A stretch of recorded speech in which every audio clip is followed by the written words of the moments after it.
Almighty God, we, the representatives of the citizens of the City of Brisbane, are assembled here to strive and care for the welfare of our city and all its people. Lord, we ask that you guide us in the decisions we make today. Amen. Amen. Brisbane City Council acknowledges this country and its traditional custodians. We acknowledge and respect the spiritual relationship between traditional custodians and this country, which has inspired language, songs, dances, law and dreaming stories over many thousands of years. We pay our respects to the elders, those who have passed into the dreaming, those here today and those of tomorrow. May we continue to peacefully walk together in gratitude, respect and kindness in caring for this country and one another. Please be seated.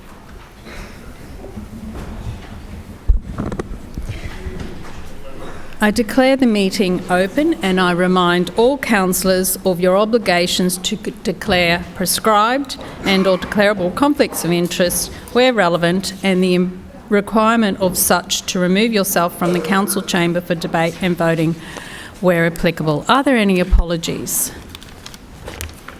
Councillor Dixon.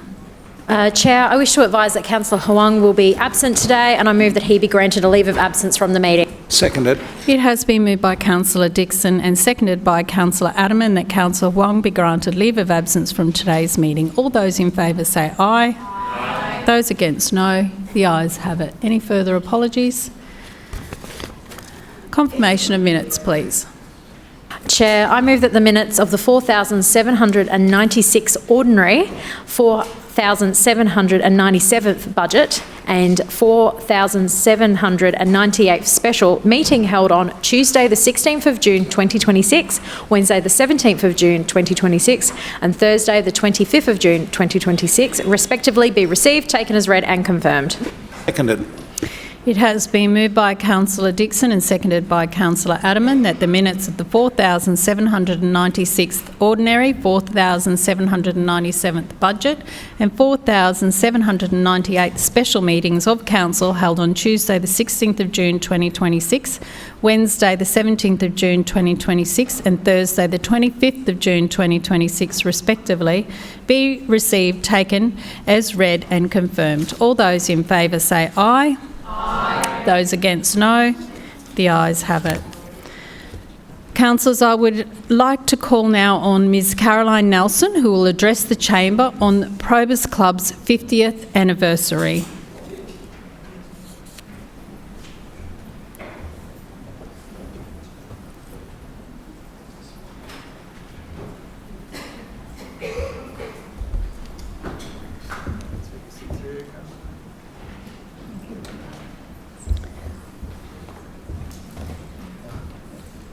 Welcome, Ms Nelson. You have 5 minutes. Please proceed when you're ready. Thank you, Madam Chair. Good afternoon, Madam Chair, the Lord Mayor and City Councillors. Today we celebrate 50 remarkable years of Probus in Australia. 50 years of friendship, fellowship and lives well lived. Thank you, Lord Mayor, for allowing Probus the privilege of celebrating that milestone here in the City Council building. Your invitation is, I think, a reflection on how much value local government places on what Probus does in supporting older Australians in our communities. Local government provides services which directly impact on the lives of people. You have responsibility for building age-friendly communities. Much of the emphasis is on structural things. Probus focuses on emotional needs for connection and friendship, which many retired and semi-retired people have. Today, families are much more likely to be splintered with offspring spread around Australia and the world. Our clubs provide a warm and welcoming space for people who are losing friends and family and who no longer have the social engagement which comes with work.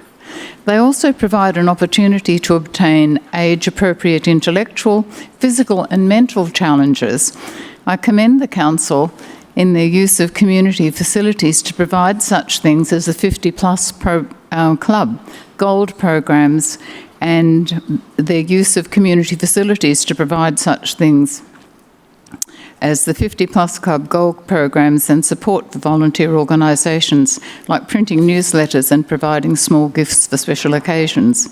Many of the local councillors here have responded generously when approached by our club members for assistance. Indeed, Brisbane City Council has been exceptionally supportive of non-profit organisations, particularly those who are providing services for older members of the community.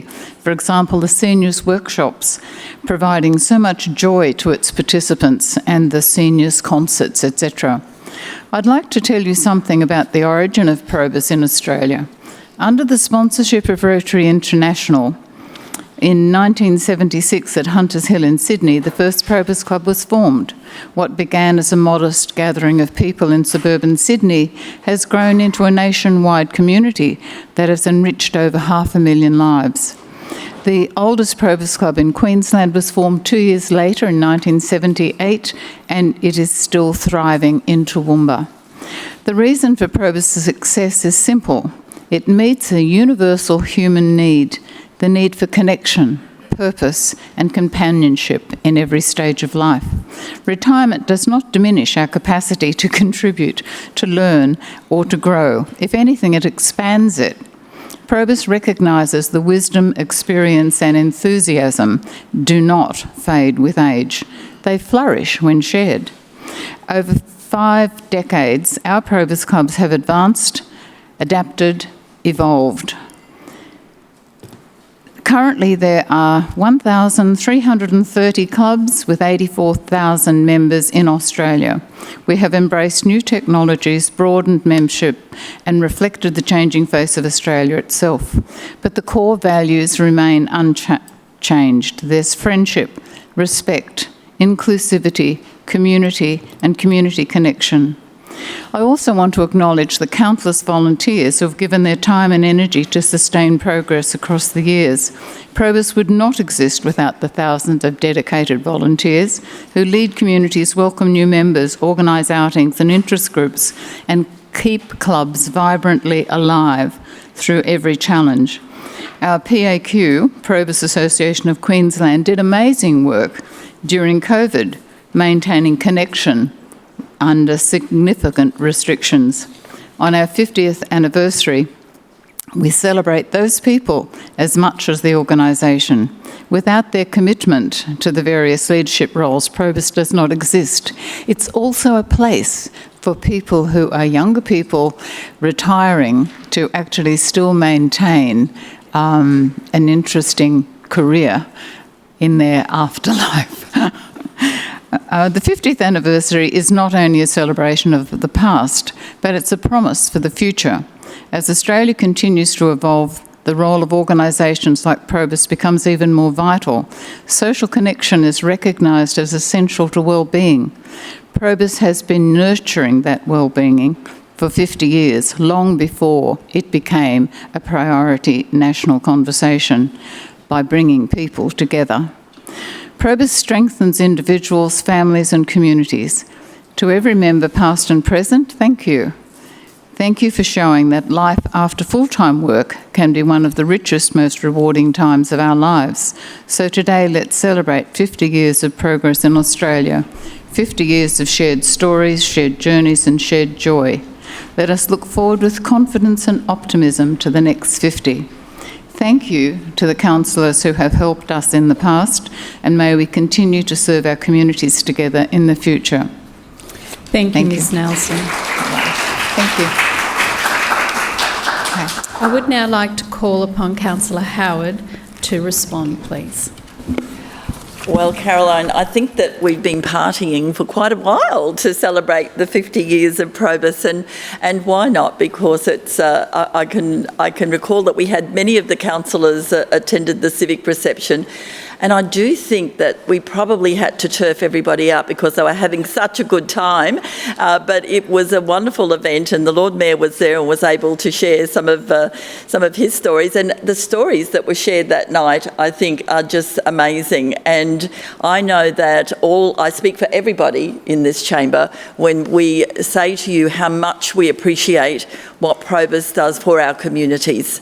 we know the importance of all of the things that you've just talked about, the connectivity, the friendship, the fun, and the ability for people just to come together and have a cup of tea and a chat is just so important.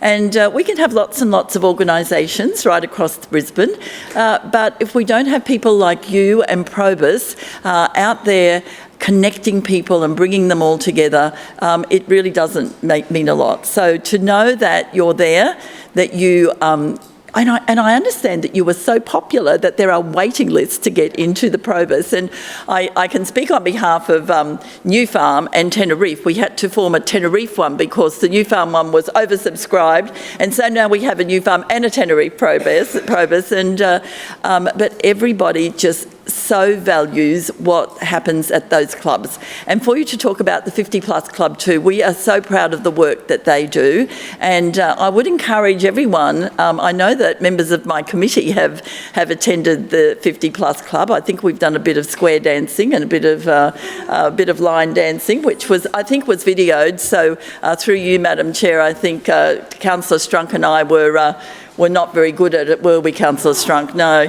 But I know that the work that the 50 Plus Club, and therefore the opportunity for Probus members to know some of the amazing things that happen within Brisbane City Council, and to know that all of our councillors support our Probus clubs, our Rotary clubs, our opportunities for people right across the city to be able to connect with some of the activities that we are able to provide free and affordable. The Lord Mayor City Hall concert is constantly attended by so many wonderful people. I was there today, and and I think next week it's Miss Mandy, so I'm sure that there'll be lots of people that will be there to enjoy that. So we really do appreciate the work that you do. We are so thrilled to celebrate your 50 years with you, and I know that I speak on behalf of the entire chamber when I say congratulations on 50 years, and we look forward to the next 50 years. Thank you.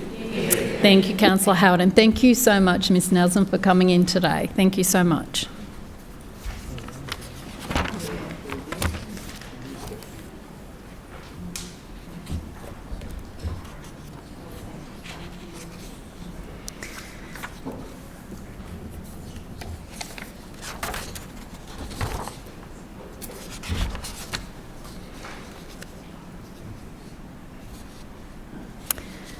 Councillors, are there any questions of the Lord Mayor or a Civic Cabinet Chair of any of the standing committees? Councillor Marx. Yes, thank you, Madam Chair. My question is to the Lord Mayor. Lord Mayor, this week marks the 1-year anniversary of the biggest shake-up to Brisbane's household waste collection in Brisbane. Can you please update the Chamber on the success of the green bin rollout? Lord Mayor. Well, thank you, Councillor Marx, for the question. And yes, 1 year ago, we commenced the big rollout of new green bins so that standalone houses across the city would have access to this service as an ongoing part of the services that the council provides, meaning that those houses then have 3 bins as standard, the red top bin, the yellow top bin and the green bin. And so that process was a large logistical exercise. It resulted in 155,000 extra green bins being rolled out over a period of months right across the city in suburbs near and far.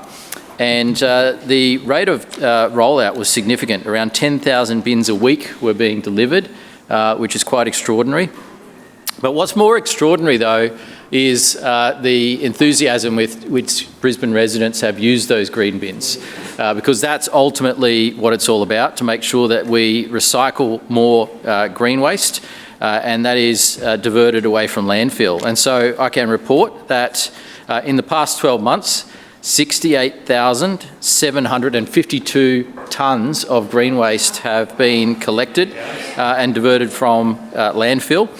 And that represents an increase of over 31% compared to the previous 12 months. And so we're just about to in the coming months go into growing season as we approach the warmer months, and we know that the use of those bins will gear up accordingly. But that is a fantastic outcome to see all of that waste, all of that green material diverted from landfill. This is the biggest change, as you said, Councillor Marks, to waste collection services in our city since the recycling bin, the yellow top recycling bin, was introduced back in the 1990s. Now, we have had for many years, since about 2010, the option to have a green bin, but this is the first time that it's been a service available for all standalone houses. And so I want to thank Brisbane residents for using the green bins. Know that just like when you use the yellow top bin, you're doing a good thing. Because anything that goes in there is not going into landfill, and that is an environmental outcome, but also that green material that's recycled is also used right across the city and suburbs to keep our city looking green and healthy, and that mulch is widely used as well. And so it's a really great outcome. The peak month in the last 12 months for green waste collection, it wouldn't surprise you to know that it was December. And in that single month, 9,455 tonnes were collected through the green bins, and also a total of 15,261 tonnes through other means, particularly through our resource recovery centres. But that brings me to my next point, which is as we prepare for summer and the warmer months, we always offer free green waste tipping, and that's for people that have a larger quantity of green waste than might fit in their green bin. And that starts this weekend. The first of 3 green waste tipping weekends is happening this weekend at our 4 resource recovery centres. So the first weekend will be the 8th and 9th of August. The second one will be the 12th and 13th of September. And the third one, the 10th and the 11th of October. And that's important not just because of recycling, but it's important as people clean up their yards for summer and storm season as well. And so some of those overhanging branches or bushes that need to be trimmed as we go into the storm season, this is the opportunity to do that and take advantage of this, and also achieve a great outcome for the city when it comes to recycling. I can say that since mid-2019, a total of 635,000 tonnes of green waste have been diverted from landfill. This is also about reducing the impacts of the Labor state government's bin tax that they introduced and promised that there would be no impact on households, but then proceeded to tax households. And so we continue. Councillor Cassidy, stop calling out. We continue to run Brisbane's largest legal tax avoidance scheme with our green waste and recycling programs, and we'll continue to gear them up because every tonne of material that goes in through those bins, the yellow top and green bins, is a tonne that is not being taxed by the state government. Lord Mayor, and that your time is something has we can pass on to expired. residents. Further questions? Councillor Cassidy. Thanks very much, Chair. My question is to the Lord Mayor. Lord Mayor, I'd like to read you a snip from an email I received recently from a Wollongabba resident, and I quote him. "I'm an owner-occupier in a small one-bedroom apartment. I've seen newsletters, marketing communication and media articles all indicating Brisbane City Council's general rates were increasing by an average of 3.97%. I recently received my rates bill and I was shocked to see it had increased by more than 13%. This far exceeds inflation or the council's claims. After much digging, it appears the minimum general rate for my Category 10 apartment has increased by about 14%. Overall, my rates will increase by $235 this year compared with the previous. Council's claim of a 3.97% rates rise seems highly misleading when they are increasing the minimum rates for apartments by more than triple that. So, Lord Mayor, you'll note this increase is just rates and has nothing to do with the LNP waste tax, as you suggested in your embarrassing ABC interview this morning. 20%? So why did you hide this increase from more than 180,000 unit and townhouse households in Brisbane? Are you ashamed about it, or are you just really, really sneaky? Lord Mayor.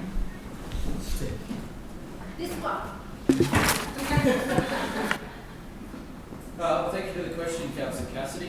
We made a really clear commitment to the people of Brisbane. We made a really clear commitment to the people of Brisbane for the last election when it came to rates and also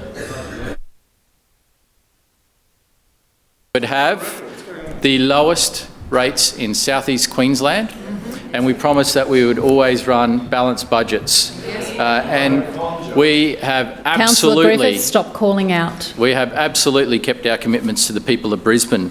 But I think it is very rich for Labor to talk about rates when, first of all, they went to the last election with a different plan. It wasn't to have the lowest rates in southeast Queensland, it was $3.5 billion of unfunded commitments. And so what do you think that would do to rates? Because that would have driven up year-by-year council expenditure by more than 20% a year. And so... Councillor Cassidy, one moment please, Lord Mayor, your microphone. Councillor Cassidy, I caution you. Lord Mayor.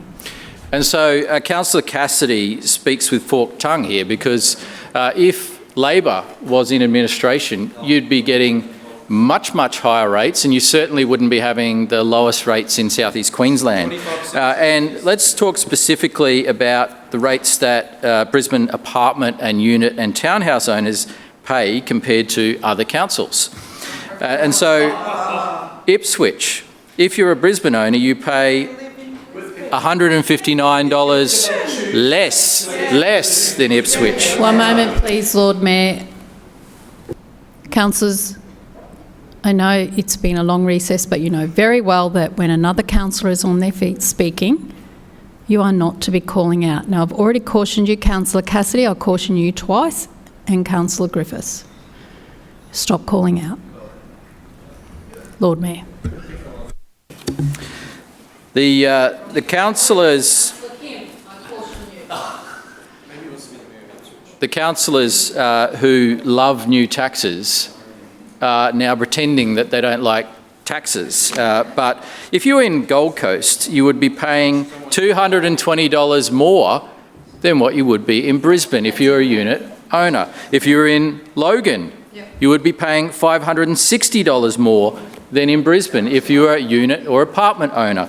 If you're on the Sunshine Coast, you'd be paying $632 more than in Brisbane. If you were in Moreton Bay, you would be paying $693 more than what you would in Brisbane. And so... One moment, please, Lord Mayor. Point of order, Councillor Cassidy. We'd like the Lord Mayor of Brisbane to talk about Brisbane, not about the Sunshine Coast, the Gold Coast, Ipswich, Logan, that's not Moreton a point Bay. of order, Councillor Cassidy. The question was, you have also why asked... did the Lord Mayor hide this? Councillor, I'm speaking. You've asked your question and the Lord Mayor is answering it. You don't get to... Councillor Kim, that's your second caution. Stop calling out. I'm speaking. You don't get to ask a subsequent question. You've asked it and the Lord Mayor has 5 minutes to answer the question. Lord Mayor. And so Labor councillors quite clearly don't want to talk about what other people in southeast Queensland are paying, because they know the reality is Brisbane residents pay less and they get more for their investment. And 5% more! And they're... 25% more 2 years!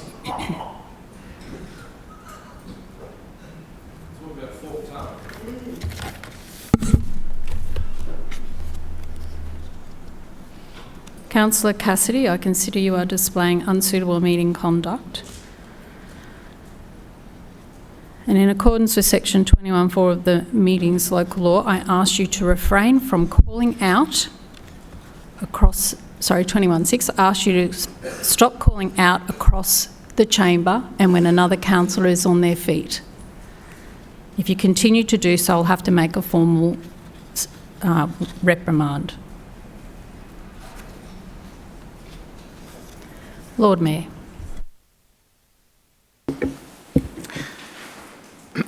Madam Chair, the reality is this was an election commitment we made to maintain the lowest rates in southeast Queensland.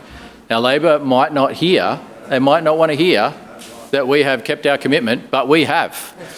It was a commitment made and a commitment kept, and we will continue to keep that commitment. But what it does, Labor's line here just highlights just how much less Brisbane residents are paying than every other council. And those residents don't have the great public transport services that we have in Brisbane. They don't have the CityCat services. These surrounding councils don't have any of those things that Brisbane residents benefit from. They don't have the extra services that we provide here in Brisbane City Council, yet they pay more. And so we will continue to keep our commitment to the people of Brisbane. And that commitment has been opposed time and time again by Labor, because any time we try to find efficiencies and savings to keep costs down, Labor opposes them. And so it is, as I said,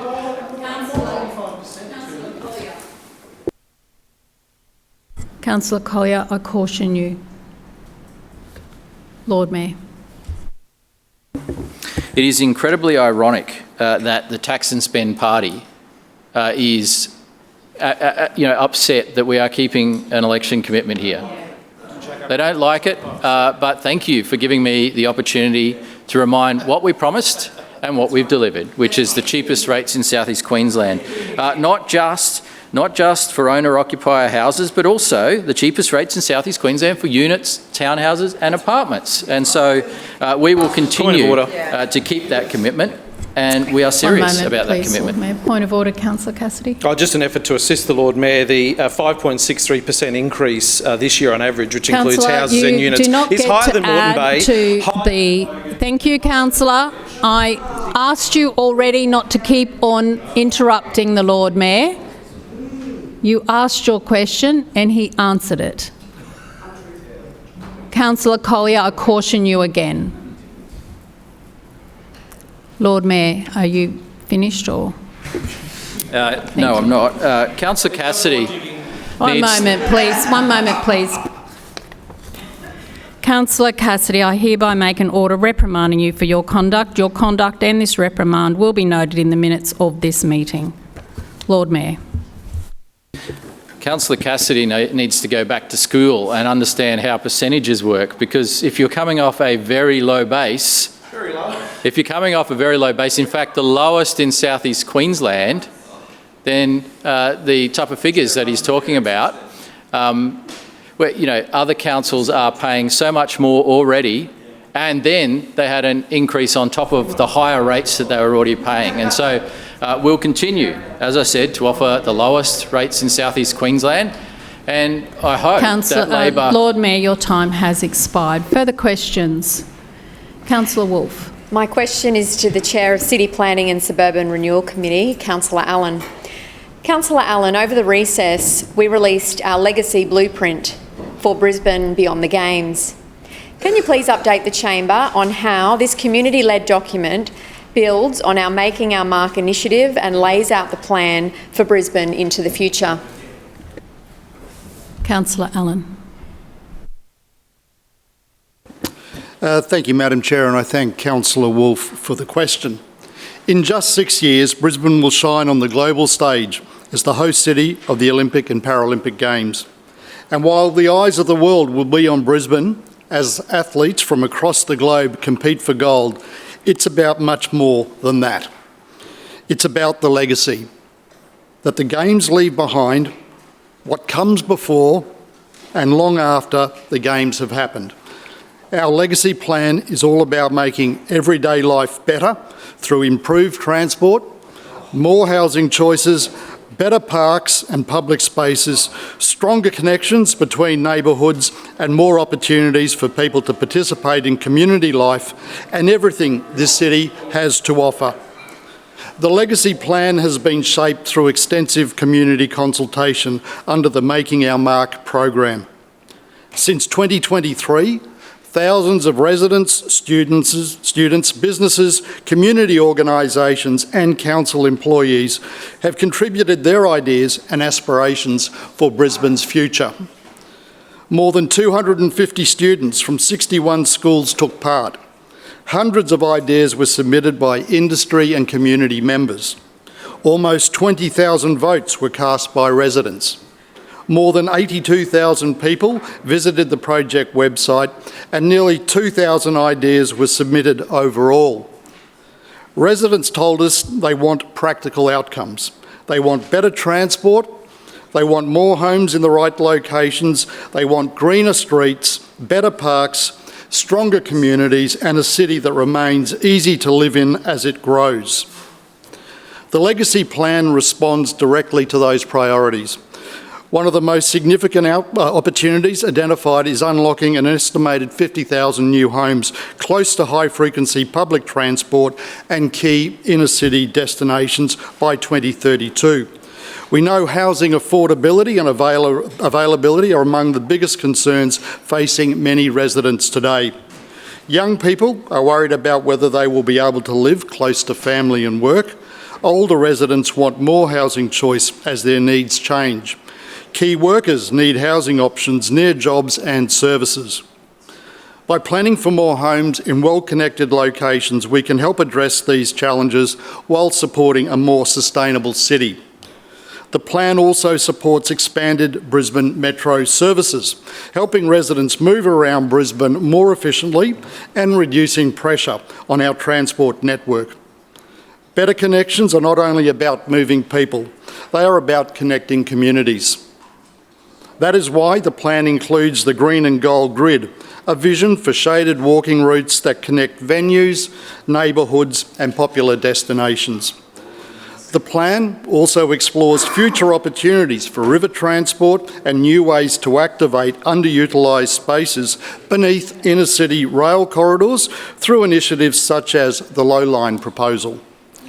These ideas demonstrate how we can make better use of existing infrastructure while creating more vibrant public spaces for residents and visitors alike. The Legacy Plan also recognises the important role our parks, playgrounds and community facilities play in everyday life. Families want places where children can play safely. Residents want places where they can exercise, socialise and connect with their neighbours. By continuing to invest in these spaces, we can support healthier and more active communities across Brisbane. Madam Chair, one of the most important messages in this plan is that Council cannot deliver this legacy alone. Building a better Brisbane requires genuine collaboration. That is why the plan establishes the Brisbane Legacy Partnerships Program. This program will provide businesses and community organisations with a clearer pathway to bring forward ideas and projects that can benefit Brisbane before and beyond 2032. We have already seen the power of strong partnerships through projects such as Howard Smith Wharves and Fish Lane. These precincts have become places where people gather, work, visit and enjoy our city. The new partnerships program will help unlock further investment, innovation and community-led ideas that enhance Brisbane's lifestyle, culture, environment and economy well beyond 2032. Madam Chair, it's clear that this plan is about people. It is about ensuring the benefits of hosting the Olympic and Paralympic Games are felt in our suburbs, Councillor Allen, your time has expired. Further questions? Councillor Griffiths. Thank you, Madam Chair. My question is to the Lord Mayor. Lord Mayor, it's Homelessness Week. You'd be aware of the work of MICA projects and the particular importance they do on Brisbane's front line of the homelessness crisis. Programs like Home for Good Hub are often the first point of contact someone has when they're seeking a pathway to secure housing. Your LNP colleagues in the Crisafulli State Government recently announced an $18 million cut to this program with Project MICA. This will inevitably lead to more people sleeping rough in Brisbane's parks and on Brisbane streets. Will you join us in condemning the LNP for this callous cut and call for its reversal, or will you stay silent as usual? Lord Mayor. Well, look, I'm not aware of any cuts that have been made, but I am aware that the Crisafulli government just contributed $6 million to Emmanuel City Mission to create Australia's largest overnight homelessness shelter. Now, I'm hearing, oh, that's just one organisation. Well, Councillor Griffiths mentioned just one organisation, but we know that Labor is really good at one thing, and that is making stuff up. They're good at misrepresenting the facts. They are good at making stuff up. But what we know, though... One moment, please, Lord Mayor. Councillor Kim, you continue to talk and call out, and you're doing it while I'm speaking. I'll have to formally warn you if you do it again. No, Councillor Griffiths, you've asked a question, and if you want your questions answered, one would normally be quiet to listen. And Councillor Cassidy, stop calling out.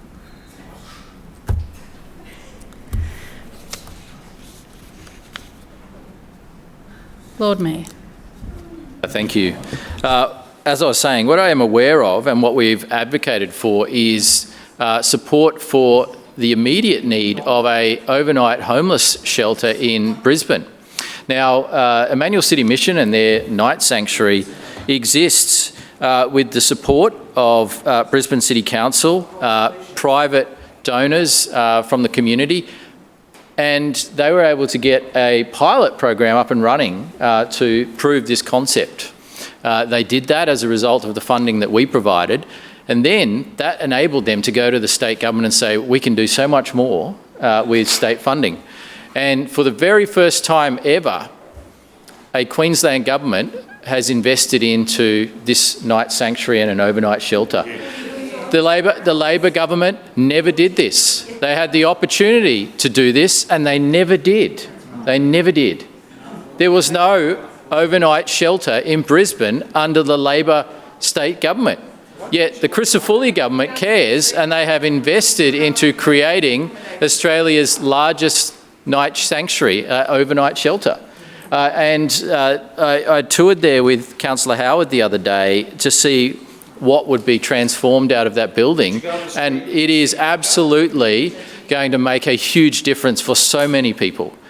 We know that already the initial stages of this overnight sanctuary, the night sanctuary, have changed lives, and it has helped people get back on their feet and get re-established, to help find work.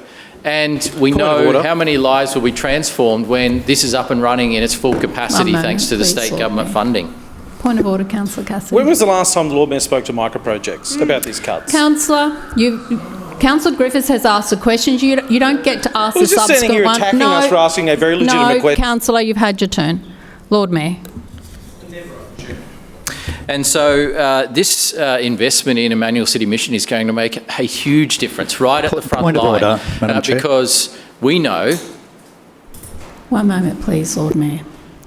The question was really... Councillor Griffiths, you don't need to ask the questions. I don't uphold your point of... If you're just going to repeat the question, Councillor, what is your point of order? My point of order is the question was about $18 million cut to MICA, not $4 million for the Emmanuel Mission. As I just said... Will the Lord Mayor say he condemns that cut? That is the question, Madam. Yep, and I don't uphold your point of order because you have asked a question and the Lord Mayor is answering the question. You don't need to keep repeating it. So, as a result, I do not uphold your point of order.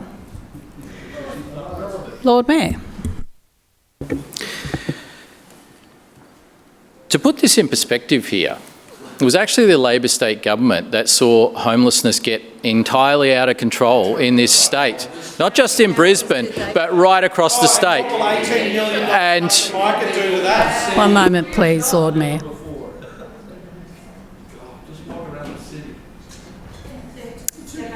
Councillor Cassidy, as you have failed to comply with the request to take remedial action for your unsuitable meeting conduct, I hereby warn you, in accordance with Section 21(6) of the Meetings Local Law 2001, that failing to comply with the request may result in an order being issued. I also ask you, Councillors Strunk and Collier, to stop calling out. Lord Mayor. Thank you. The former Labor state government oversaw a system which was designed to deliver more people into our parks, and that's exactly what it did. And the reason for that is they didn't build the social housing that they promised to build. They saw the waiting list blow out. They completely mismanaged it. They cancelled important projects like the one in Logan that would have actually delivered so many new homes. And when they were asked about what they were doing about homelessness in our parks, they were like, that's council's problem, nothing to do with us. Their system created this problem, delivered people to our parks, and we've been busy trying to make sure that they get into accommodation. And the Crisafulli government is the first government we've had in a long time that's serious about building social homes. And every week goes by, they're opening new social homes around this state. Every week. They're actually delivering. They're actually putting people into homes, they're building homes, they're funding organisations like Emmanuel City Mission, yet Labor created this situation, and now they are complaining when the LNP government tries to fix the problem that Labor created. Their approach on homelessness is disgraceful. It was to bury their head in the sand and to blame everyone else. I'm thankful that we have a government that's serious about doing something about this, and I support their great work.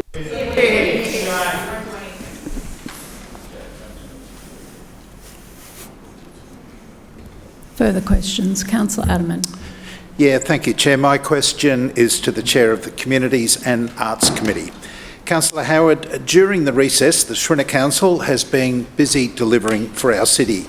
Can you please update the Chamber on how the Shrinner Council is providing even more to see and do for residents, for Brisbane Centenary residents? Councillor Howard. Well, thank you, Madam Chair, and through you I thank Councillor Adamant for the question. As the councillor for Pullen Vale knows, the Centenary suburbs are a beautiful part of our city. This is due in part to the active social and cultural organisations that help strengthen our community. We love to see members of our community coming together across our suburbs. Community spaces where people can meet, connect and celebrate together have never been more important. Whether it's to host meetings, learn a new skill or celebrate a special occasion, community spaces allow people to come together, which is why I'm very excited to share with the Chamber that we have a brand new community centre coming to the Centenary suburbs. During recess, the Shrinner Council supported the purchase of a new community facility located in River Hills.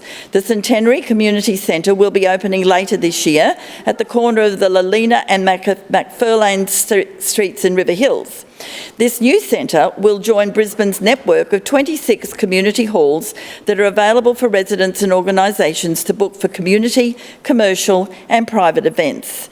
The Centenary Community Centre will provide flexible spaces for meetings, workshops and events, affordable facilities for community groups and organisations, and a welcoming venue for social, cultural and recreational activities. The new centre is part of the Shrinner Council's commitment to invest more than 80% of the budget in the suburbs and deliver the local facilities we know residents rely on every day. Chair, there are a lot of people excited about this new facility, however, none more perhaps than the councillor for Jamboree. Councillor Hutton is absolutely over the moon about the Centenary Community Centre, and I'd like to thank her for all her help and support as we prepare the new facility. Because, as Councillor Hutton knows, this hasn't been an easy journey. For years, in the dark days of the former Labor administration, residents in the Centenary suburbs were crying out for a community hub. Western suburbs had long advocated for their own community centre to service their suburbs. At the 2008 council election, the former councillor for Jamboree, Matthew Burke, committed to delivering a community centre. One moment, please, Councillor Howard. Point of order, Councillor Johnston. Yes, Madam Chair, I'm just seeking a procedural ruling, please. I'm sure Councillor Howard said that council has purchased this land, but I'm not aware that this council has made a decision to purchase the land. So I'm just wondering if procedurally whether or not what Councillor Howard is saying is, based in any kind of, actuality. I don't uphold your point of order, Councillor Johnston. Councillor Howard. How can we have bought something that hasn't come through council for approval? Yeah. Nothing needs to happen. No, of course not. Interesting. One moment, please, Councillor Howard. Wait till the chamber is quiet. Councillor Howard. At the 2008 council election, the former councillor for Jamboree, Matthew Burke, committed to delivering a community centre for the Centenary suburbs to utilise. This vision became a reality when, on Saturday the 5th of November 2011, a community hub was officially opened by Lord Mayor Graham Quirk, former councillor Matthew Burke and Centenary Community Connections President Belinda Carnigan at the Mount Omni Shopping Centre. In 2012, Centenary Community Connections was granted the licence to manage the facility, which was leased by council for the community. This group is a local volunteer and not-for-profit community organisation focused on building the strength and resilience of the Centenary suburbs. With Belinda still at the helm, they have diligently managed the community hub for the past 14 years. Centenary Community Connections have poured their hearts into running this facility, and I know how grateful Councillor Hutton is in particular for their hard work. Following discussions with Centenary Community Connections, it was decided that Council will manage the new centre the same way we manage other community halls, allowing the organisation to focus on other community endeavours. We cannot thank them enough for their stewardship of the community hub over the past 14 years and for their assistance as we transition to this new permanent facility. Works are already underway at the Centenary Community Centre to ensure it's refreshed and fabulous for local residents and groups to access. We've got some landscaping works happening this week and upgrades to the flooring and painting ahead of its opening.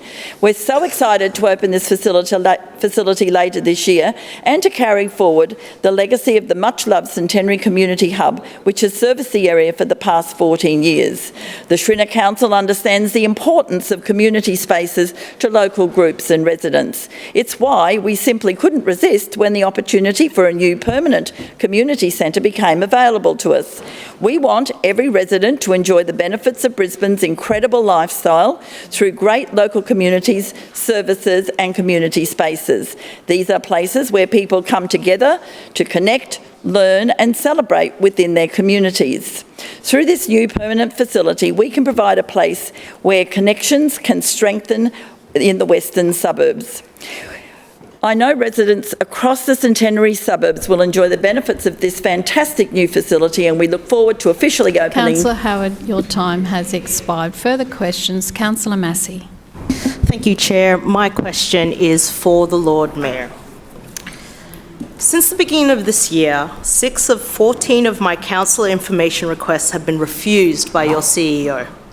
These requests have been related to matters directly affecting Gabba Ward residents, including drainage works, patronage impacts on local buses, plans for bikeways just adjoining 2 wards, budget-funded projects in local parks, uncompleted projects for the Gabba Ward in 2025 and 26, and most recently, an information request about the Kent Street shared road for bicycle users, pedestrians, scooters and cars.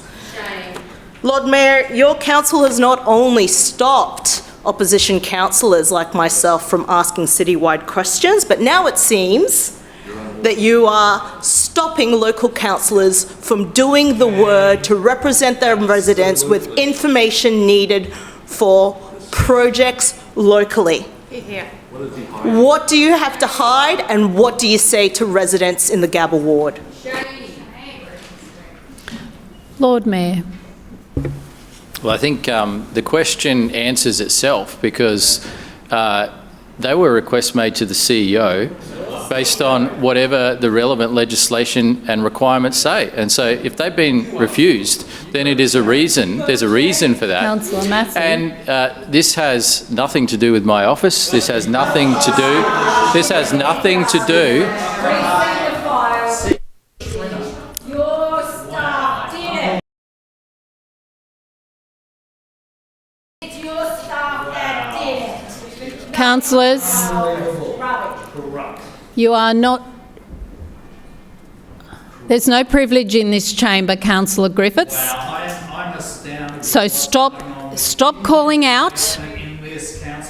And I am warning you, Councillor Griffiths, speaking while I am, that Councillor Griffiths, as you have failed to comply with the request to take remedial action for your unsuitable meeting conduct, I hereby warn you in accordance with section 21(6) of the Meetings Local Law 2001 that failing to comply with the request may result in an order being issued.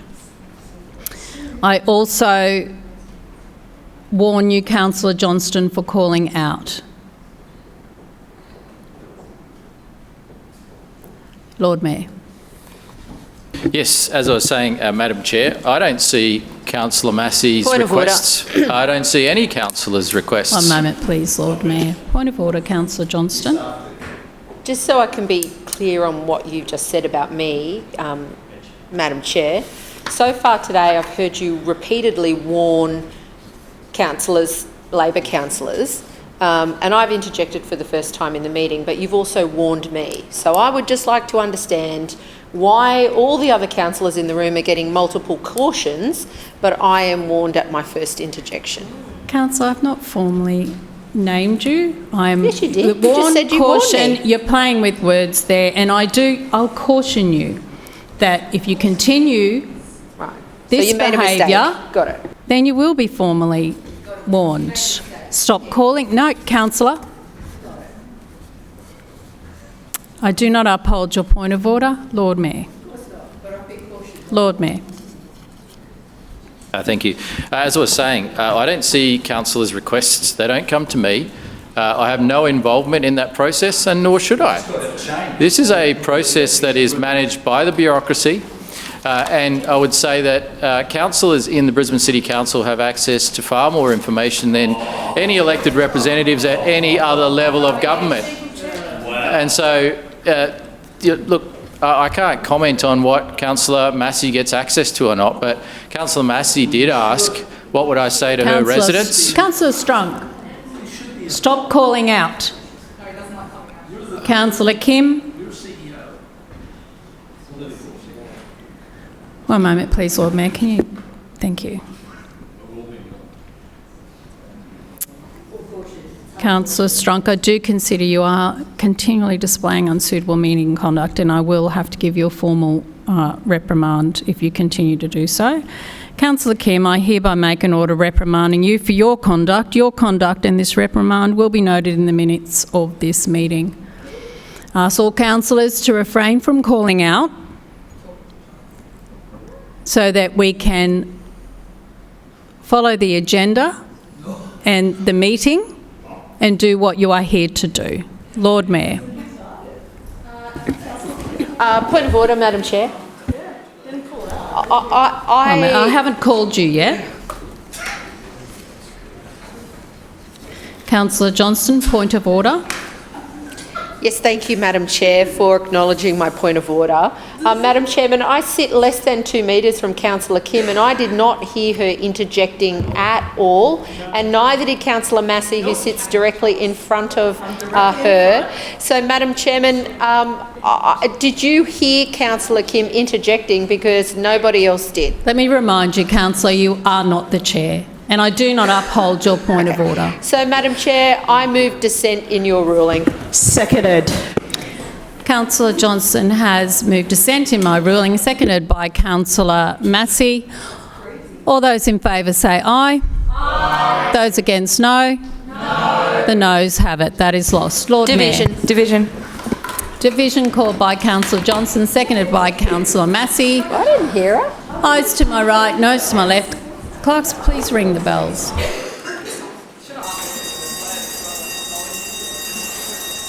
hasn't got a warning on this side?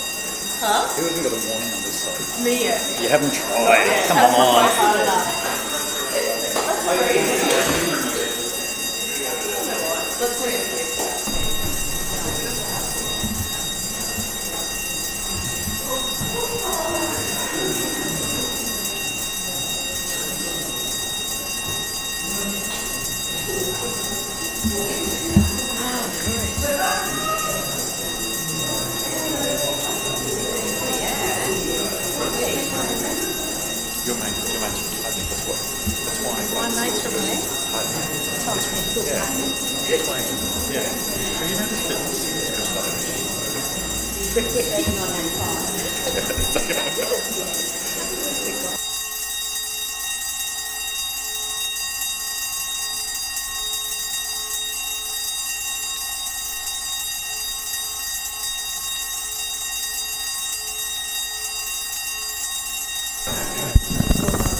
Clerks, please read the results. Madam Chair, the noes have it, the voting being 8 in favour and 18 against. That is lost. Councillors, please resume your seats.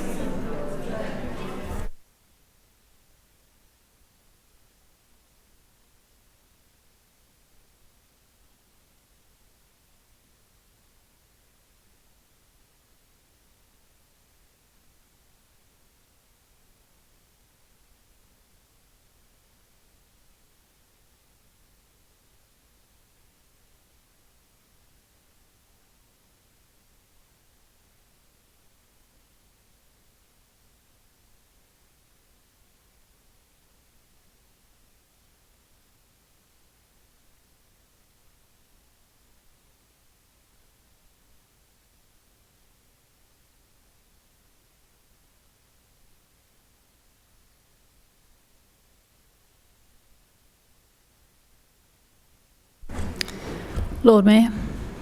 Thank you. Councillor Massey asked, what would I say to our residents? I would say that they have a council administration that's focused on delivering, on building more homes, on improving transport, and on making our community better. But unfortunately, they have a local councillor that's focused on opposing virtually everything that happens in her community. And so those efforts are just designed to stop things, to slow things down, to oppose things. And I think it's sad. I think it's sad because people want things to happen. One moment, please, Lord Mayor. Point of order, Councillor Massey.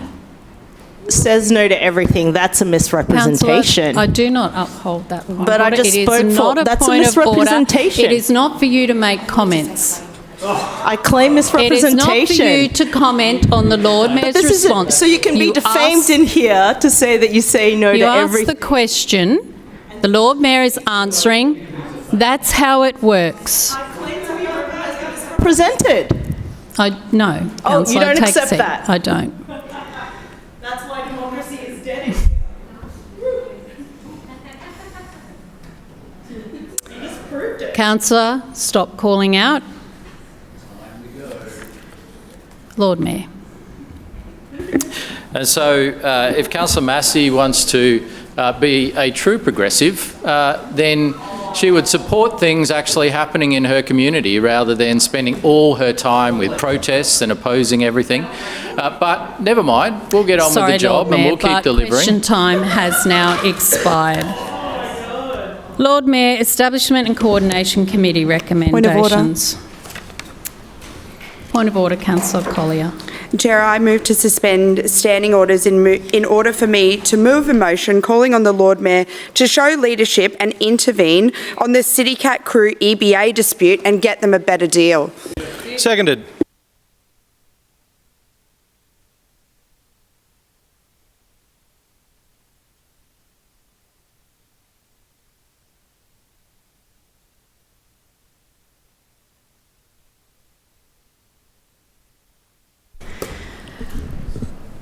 Councillor, it has been moved by Councillor Collier and seconded by Councillor Cassidy to suspend standing orders. All those in favour say aye. Aye. Those against no. No. The noes have it. That is lost. Division called by Councillor Cassidy, seconded by Councillor Collier. Ayes to my right and noes to my left. Clerks, please ring the bells.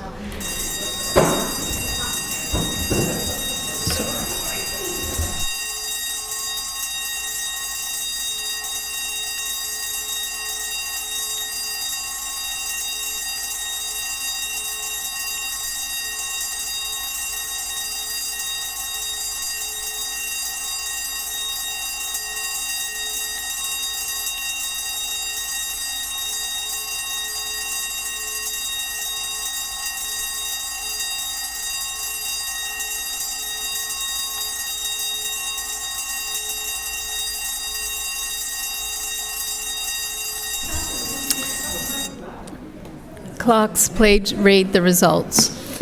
Madam Chair, the noes have it, the voting being 8 in favour and 18 against. That is lost. Councillors, please resume your seats.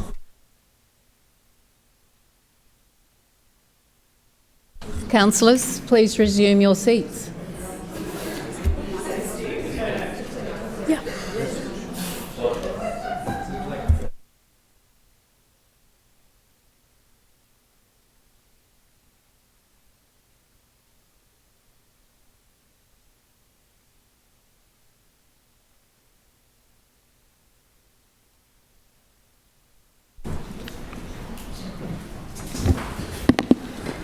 Point of order. Point of order, Councillor Kim. Chair, I just wanted to reference the last council sitting because there was something very important that happened, which is where Councillor Allen still hasn't answered the question with reference to the ethics committee meeting. That is not a point of order. We're still waiting for his answer. Not acceptable. It's been Councillor, you know that you can raise that in general business. Now is not the appropriate time on the agenda. And I ask you... Will Councillor Allen answer the question? We are now in Establishment and Coordination Committee. Lord Mayor. Madam Chair, I move that the report of the recommendations of the Establishment and Coordination Committee meeting during the winter recess 2026 on matters usually considered by that committee be adopted. Seconded. Has been moved by the Lord Mayor and seconded by the Deputy Mayor that the report of the recommendations of the Establishment and Coordination Committee during the winter recess 2026 on matters usually considered by that committee be adopted. Lord Mayor. Thank you, Madam Chair. Before I move on to items in the report, I just wanted to give everyone an update on that highly misleading question that Councillor Griffiths asked. Now, would it surprise you that it was a misrepresentation of the facts? Would it surprise you? Because here's what actually happened in the state budget. So the funding allocated by the Crisafulli government in this year's budget is actually more than the funding in the last Labor budget. So funding for housing has increased. But that specific question about the micro projects program is quite interesting, because if you actually find out what's really going on here is that the government is making the switch between hotel and motel accommodation to more longer term housing solutions.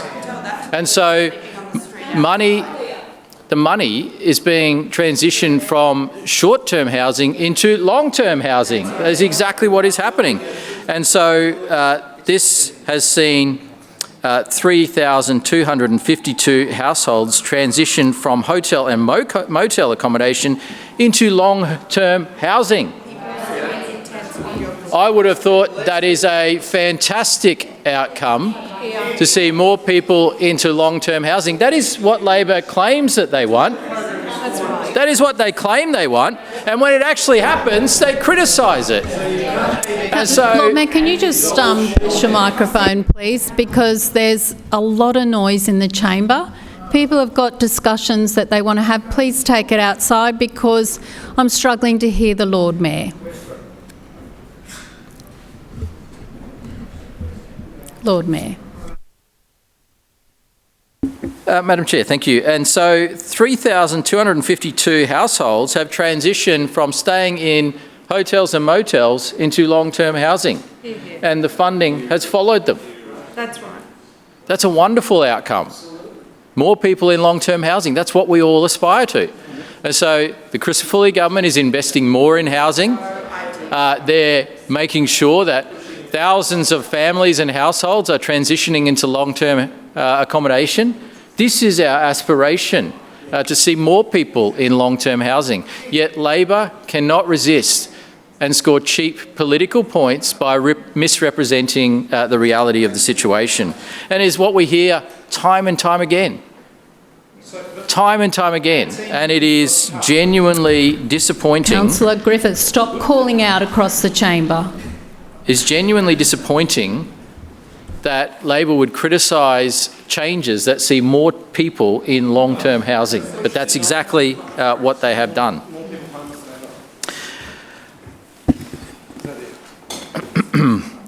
Tomorrow night, as I was update you on, the asset light-up schedule tomorrow night, the Kangaroo Point Bridge, Story Bridge, Victoria Bridge and Radcliffe Place will be lit up in purple and teal to celebrate 30 years of the Australian longitudinal study on women's health. First established in 1996, it's the largest and longest running national study of women's health and wellbeing in this country, and it draws on the experiences of more than 57,000 Australian women. On Saturday, our assets will be lit in pink and purple to support National Eosinophilic Week, which runs from the 2nd to the 8th of August, and it's a type of white blood cell related to and related diseases that can be painful, difficult to diagnose, and are poorly understood in the wider community. On Sunday, our assets will lit up in green to celebrate the ECA, which this year turns 150. So an incredible Queensland institution, and we obviously look forward to welcoming people from all over Queensland here to Brisbane over the coming week or so as they visit the ECA.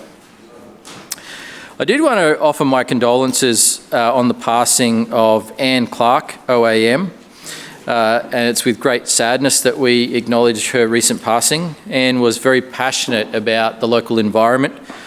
She was a community leader and the inaugural director of the Oxley Creek Transformation. And that project, as we know, is led by Brisbane Sustainability Agency and continues to invest in improving the Oxley Creek corridor. And Anne dedicated decades to the protection, restoration and stewardship of the Oxley Creek corridor. She was a founding member of OCA in 1995 and served as president from 2001 to 2013 and later continued her long-standing contribution as executive officer.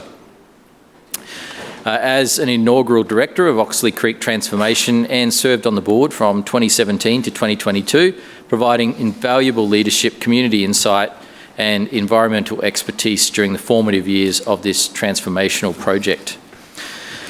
In recognition of her outstanding service to the environment and urban waterways, Anne was awarded the Medal of the Order of Australia, OAM, in 2008.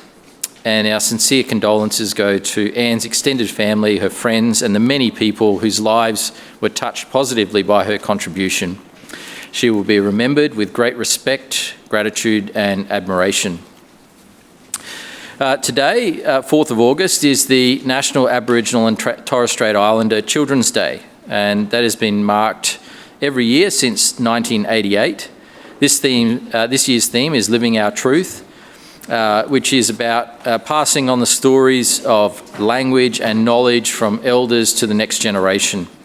It's a day to recognise the strength, pride and potential of Aboriginal and Torres Strait Islander children, to make sure that they see themselves reflected in the life of this city and our state and our community. As I mentioned, or as has already been mentioned, this week is National Homelessness Week, and this week's theme, or the theme this year, is Homelessness Action Now. And as I said, fundamentally, this should be about getting more people out of homelessness and into long-term accommodation. Now, there are a number of steps along the pathway to get there, and as I said, it is refreshing to see a government that is not willing to put their head in the sand and sit on their hands, but actually to build the homes that need to be built and to get people into those homes, because the former government let our community down so badly. They created a situation that saw more people living in parks and in tents and in cars, and then they sat on their hands and wouldn't do anything about it. They then said that's a local government problem when they had in fact created the problem. They were complicit in creating that problem. And it is good to see a government that is focused on building and getting people into housing. We'll continue the many programs that we support in the council. $7 million has been invested already into the Pathways Out of Homelessness program, a program that did not exist in the past and was established by this administration.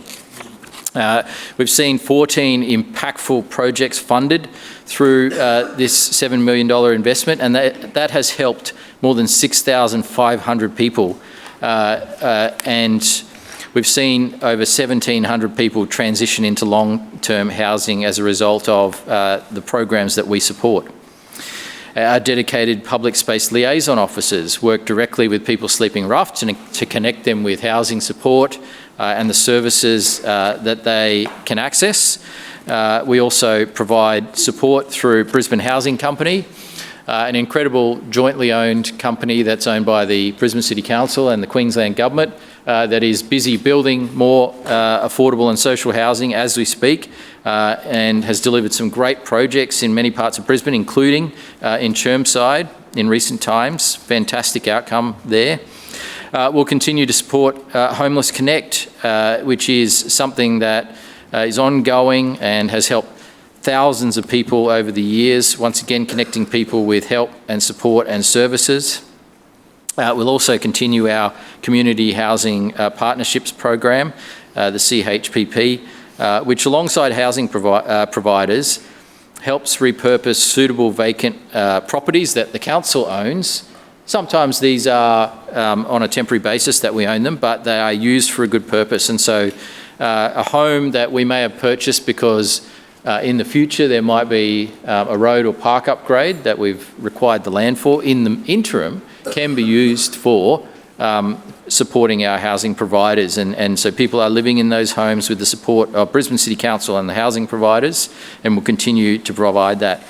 We'll also continue to provide our support for Emmanuel City Mission's Night Sanctuary, which, as I said earlier, will become Australia's largest overnight shelter and a place that has already been transformational in its early startup period, and will continue with a state government investment of $6 million to provide support that is much needed for so many more people.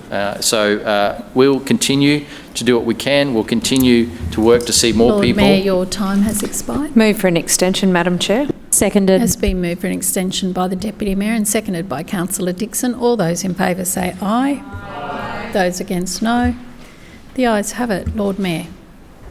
Thank you. We'll continue the programs which are making a real impact out there. And as I said, it's great to have a state government that's focused on outcomes rather than announcements, that is focused on getting people into long-term accommodation rather than pushing the problem onto other people and other levels of government, as we saw with the previous government. I did want to table today the annual report for the City of Brisbane Investment Corporation. This is our city's future fund, and something which I'm incredibly proud of, because this is a future fund that delivers and helps deliver lower rates for Brisbane residents. Because the returns from this future fund come in the form of a dividend to Brisbane City Council, which is then offsetting rates for Brisbane residents. And so last year, a $15 million dividend, if that funding came from Brisbane ratepayers, that would be $15 million in extra rates that people would have to pay. And so this year, I can announce that the dividend will be increasing from $15 million to $17 million, once again, which is help offsetting the rates that people pay. And so it is one of the many reasons why people in Brisbane pay lower rates than people in other councils, because they don't have a fund like City of Brisbane Investment Corporation. They don't have a fund that delivers millions of dollars in dividends to the people of Brisbane. And so I can also say that now, with the $17 million latest dividend, the total number of dividends paid, or the total amount of dividends paid by City of Brisbane Investment Corporation, is $234.1 million. Now, this is something that the Labor Party has opposed from day one. and continues to oppose, it has delivered returns to the people of Brisbane of $234 million. And so, as we know, Labor's answer to every problem is just tax people more. We believe if there's ways to offset taxes and rates, then we should do that. And this is one of those ways. So I table this report, and I want to thank City of Brisbane Investment Corporation, the board, and all the team in City of Brisbane Investment Corporation who work so hard to deliver value for ratepayers and to help reduce the rate burden on ratepayers. Now, this fund started off with an initial investment of $135 million. It has now grown to a value of more than $400 million, and that doesn't even include the $234 million paid. So what we're seeing here is $634 million of value that has been delivered as a result of this fund being established and operating and working to continue, working to produce a return for the people of Brisbane.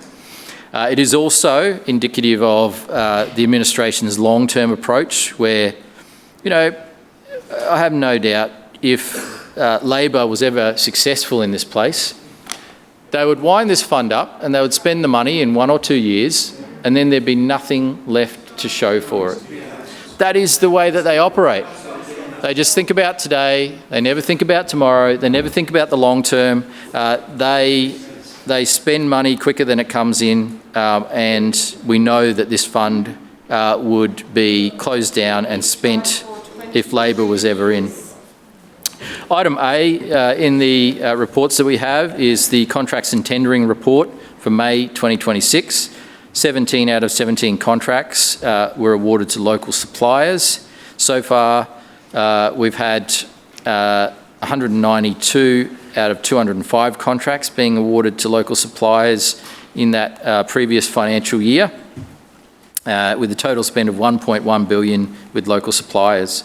The contracts in front of us include bin supply, repair, distribution and maintenance with contractor Sulo, hard waste recycling services, recovering more material from landfill and improving our recycling rates. Specialist services for the collection and disposal of deceased animals. If you're asking what kind of animals, anything that people might report by the roadside, mainly possums, unfortunately, but this is one of those important services that we continue to provide. The new rubber undersurface for the Whites Hill Reserve Playground, one of the much-loved playgrounds that we're continuing to invest in across Brisbane. A strategic needs assessment for the City Reach Boardwalk. This is a boardwalk that was transferred across the council from the Port of Brisbane a number of years ago. The boardwalk was built in stages, mainly by private entities. So as a new building was built, the builder would build a section of Riverwalk out the front. That then became Port of Brisbane responsibility, and then it became Brisbane City Council responsibility. And so we've been progressively investing in this boardwalk, but there are sections that do need work going forward, and this is about assessing the priority needs for upgrade and improvement, and obviously our Riverwalk network is much loved and appreciated and an essential part of the way that people get around our city, and so it's important that we continue to work on that network. There's a contract for the supply and delivery of electric buggies to support the ongoing maintenance activities on the Story Bridge. There's the commencement of Energex works at the Lindum Open Level Crossing upgrade. There's the repair and maintenance across council pools and aquatic centres. Engagement of an expert partner to manage our cyber security operations centre. There's the organisation and coordination for the Asia Pacific Cities Summit, which will next year in 2027 be held in Brisbane again. This is something that is held every 2 years. It alternates between Brisbane and then an offshore city. It's back in Brisbane, and so we're gearing up the planning for that work for next year's conference. There's also a number of other contracts related to the day-to-day delivery of core council services. Item B is the report of the Audit Committee for their meeting on the 4th of June 2026. A considerable amount of work is done behind the scenes by the Independent Audit Committee to ensure that there's effective management of this council on behalf of the ratepayers of Brisbane. As we know, the Audit Committee is an advisory committee of council and it operates independently and free from any political interference or the presence of councillors. This is a committee that councillors are not involved with and not welcome in. And so it's important that this is independent and it continues to operate according to its requirements and functions. It provides independent oversight of council's internal controls to ensure that we are addressing potential risks and ultimately protecting council and the ratepayers' interests. The committee enforces accountability and every action identified has a clear outcome or process going forward. And as you can see from the minutes, representatives from the Queensland Audit Office are in attendance at the meetings, and this is to ensure that requirements are being enforced and adhered to. Topics discussed as set out in the minutes include the 2026 annual budget, updates on the annual internal audit plan, ICT programs, risks and controls and mandatory corporate training. Item C is the major amendment to industry mapping, and this is something that was an action item out of our industrial strategy, which was titled Brisbane, Our Productive City. One of the major recommendations from this strategy was to review the mix of industrial zone land in major industry areas so that more land could become available for cleaner industry, warehousing and logistics, as well as distribution. They are growth areas, as we know. And so over time, we're seeing some of the, I guess, more impactful or less clean industries moving out. And we're seeing a lot more demand for warehousing, logistics and distribution with the rise of,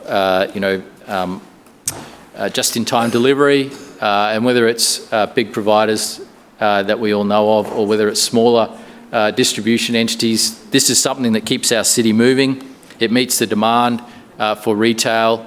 It meets the demand for growth in jobs as well. And so this is about providing appropriate locations for those kind of facilities to gear up.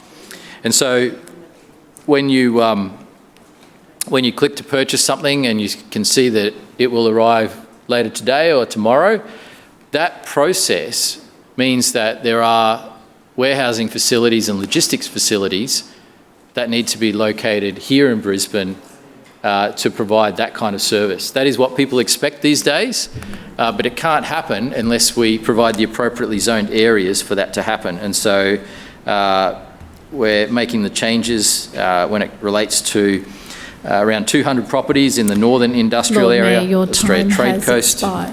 Move for an extension, Madam Chair. Seconded. Has been moved for an extension by the Deputy Mayor and seconded by Councillor Dixon. All those in favour say aye. Aye. Those against no. No. The ayes have it.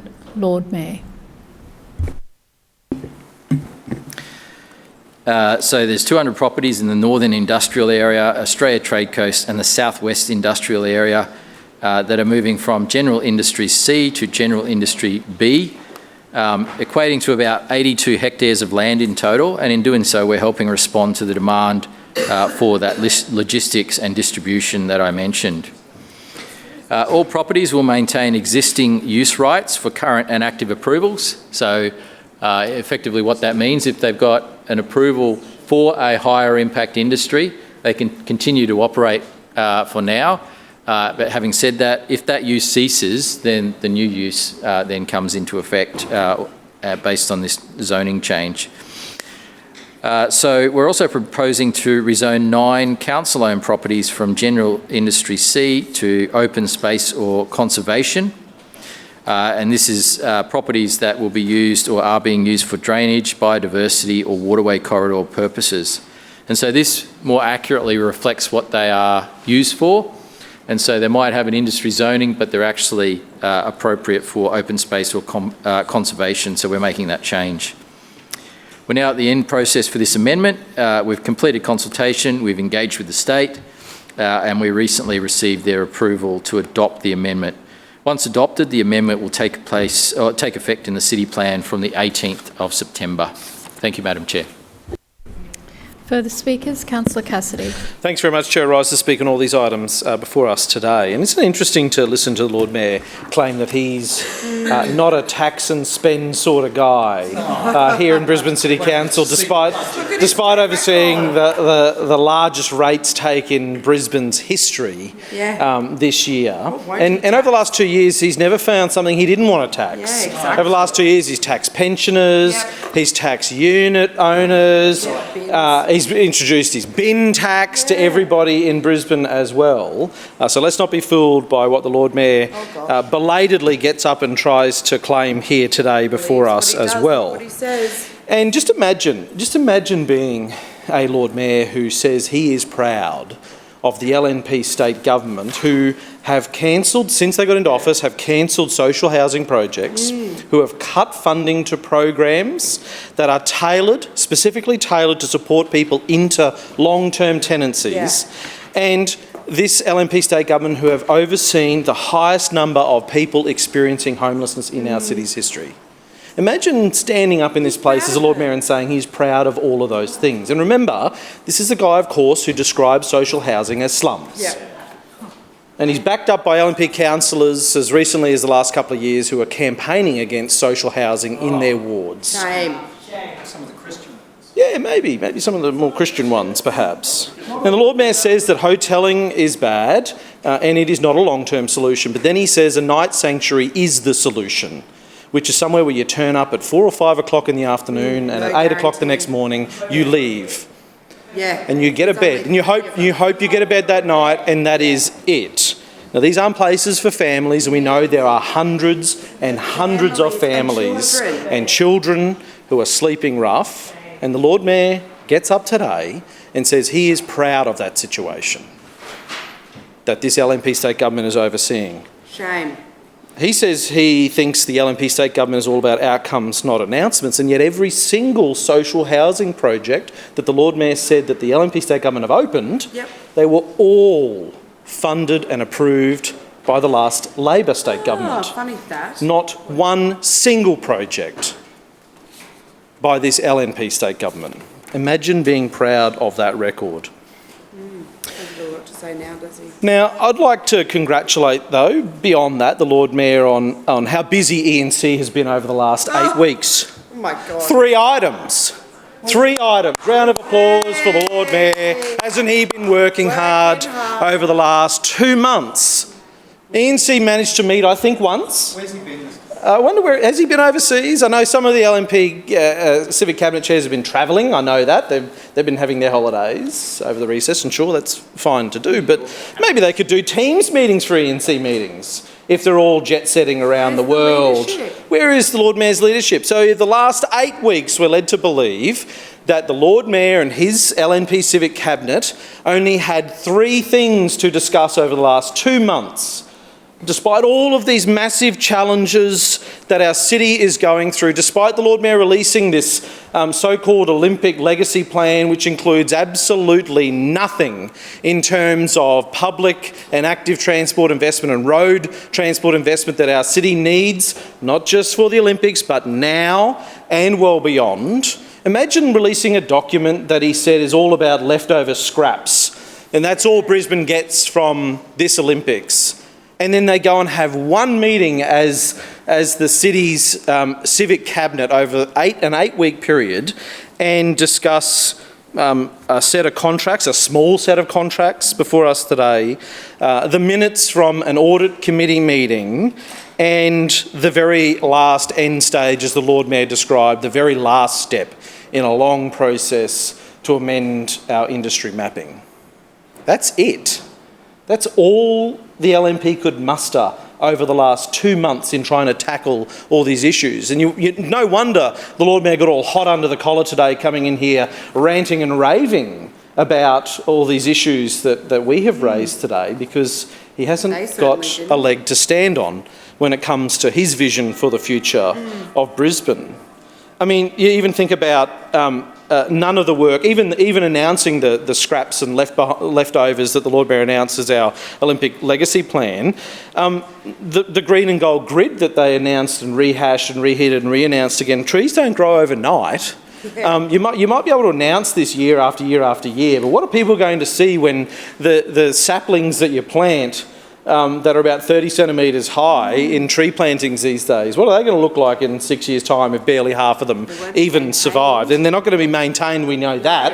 And if they did grow nice and big and tall, they might fall on people and nearly kill them as well. And they might be digging up graves as well.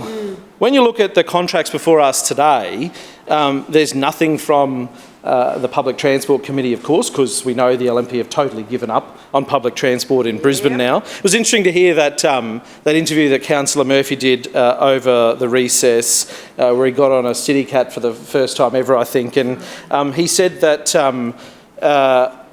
he didn't think Brisbane had any problems at all. He didn't think Brisbane had any problems that needed facing, and I guess, given he's a member of this LNP Civic Cabinet that doesn't even bother to meet and discuss those problems, he might actually believe that Brisbane doesn't have any problems as well. Now, there's a massive problem when it comes to city cats. A huge problem when it comes to city cats that emerged just after Councillor Murphy sat down and rode one for the first time. It's been brewing for a year. And the first time the travelling public found out about that massive problem on city cats was when posters appeared on terminals. And the crews had to start to tell people, and there was a Courier Mail article, I think, the day before this all happened. We have the LNP, no doubt, will be attacking unions over this. Shameful.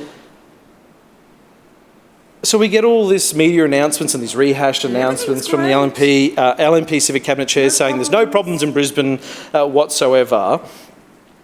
And I've got to say, Councillor Collier was bang on the money last week. Bang on the money. I couldn't said it better myself when I read that quote. We are living under an LNP regime of mediocrity, where no one is quite sure what's going on at any one time and commuters pay the price. Yep.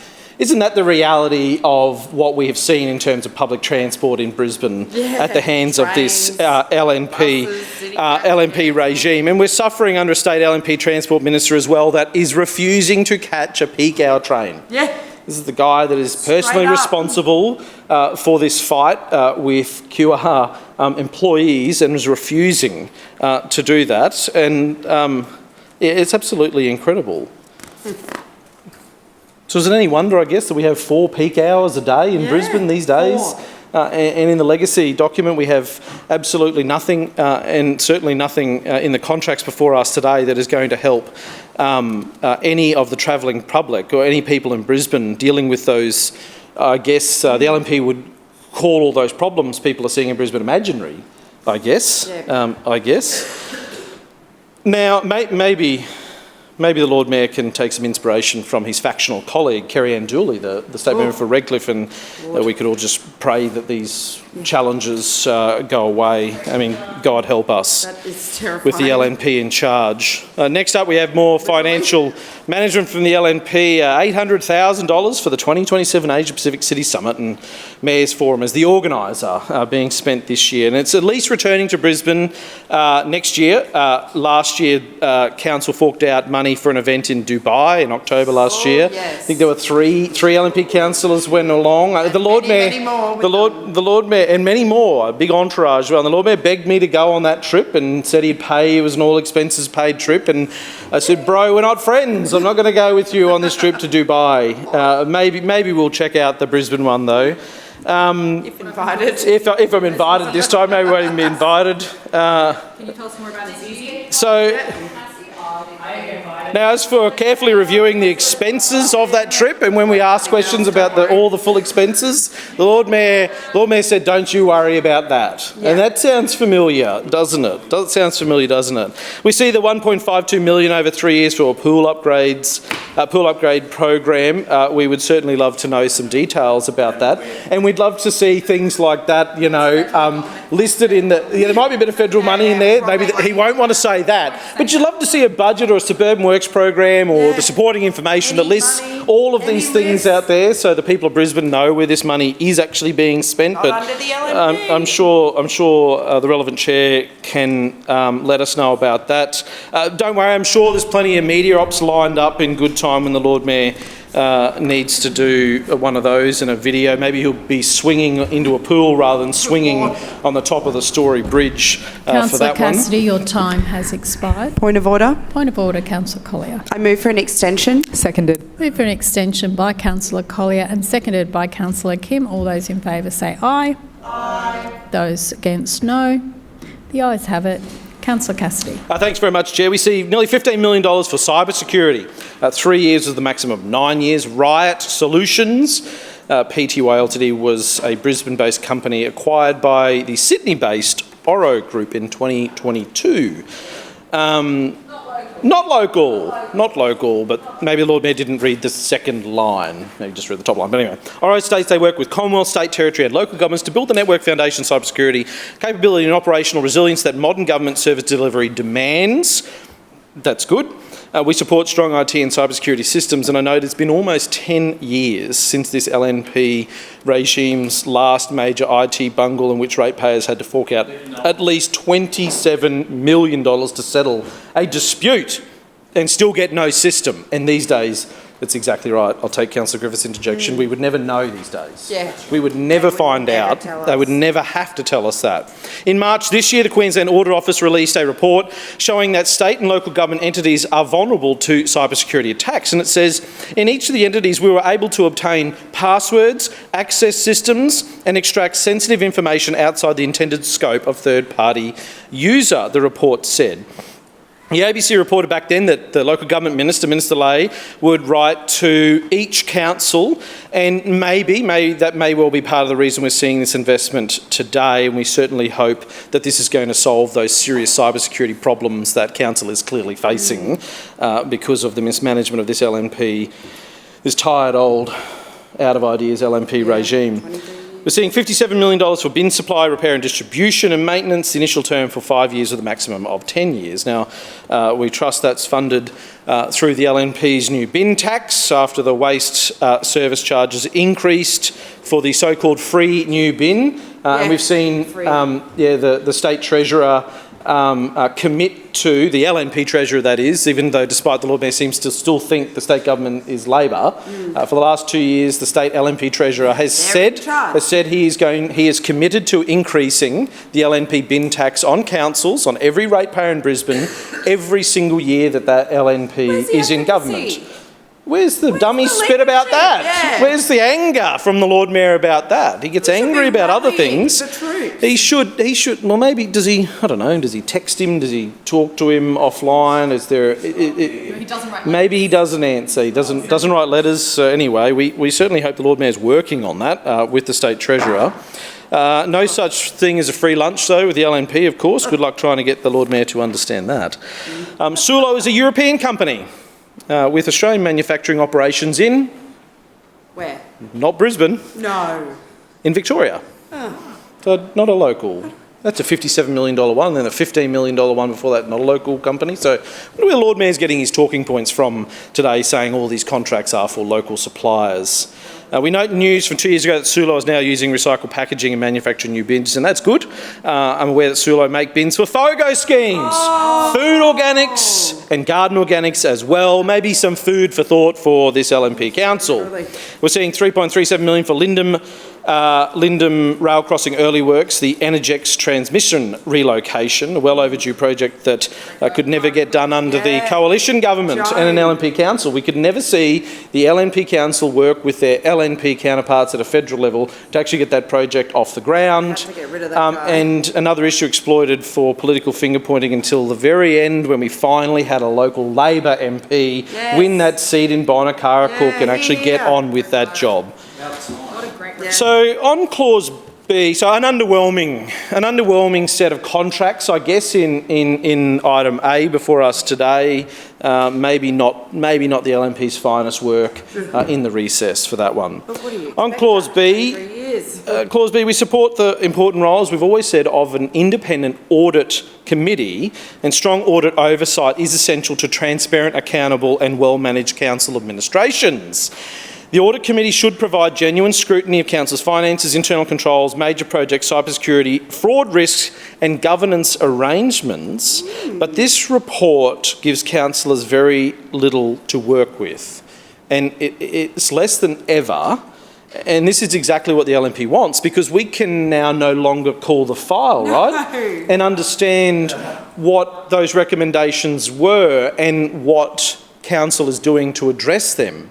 So before the LNP Lord Mayor lobbied the LNP state government to bring in these new secrecy regimes here in Brisbane City Council, we at least had the ability after the fact, mind you, after this meeting had occurred, to understand what council was doing to make sure it was mitigating against fraud risks and financial risks and arrangements around disaster recovery and things like that.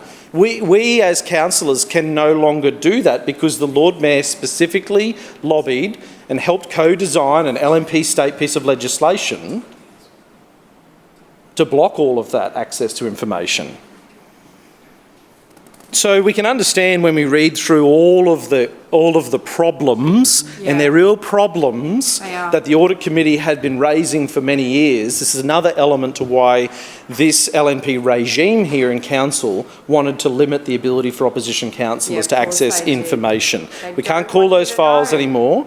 And this is not just some normal, ordinary a process that should just go as noted. No. We are responsible collectively for this council operating appropriately, and the LNP fiddling around with that. The major amendment, item C, before us today, as we said in March this year, the changes we believe largely are in line with the market and what is happening in industrial land, and it does make sense. But boy, this has been a long-winded timeline. It's an initiative based off a strategy that was signed and delivered by the Lord Mayor and Councillor Allen 4 years ago, back in 2022. The council needs to identify land for what this city voted for in 2025, of course, a future made in Australia. And there's lots of zoning changes from industrial C to B, which will change the types of industry that can go into an area, but also means the buildings can now be closer to the borders of those parcels of land and residential land as well. For example, the current industry C zoning means the precinct needs to be 500 to 1,500 metres from residential land, but the newly appointed Zone B means it only has to be 250 to 500 metres. That's because of the types of industry that are of a lower impact, generally speaking. Manufacturing in Brisbane has changed, of course. There's now no longer any Holden Geminis being built out at Acacia Ridge.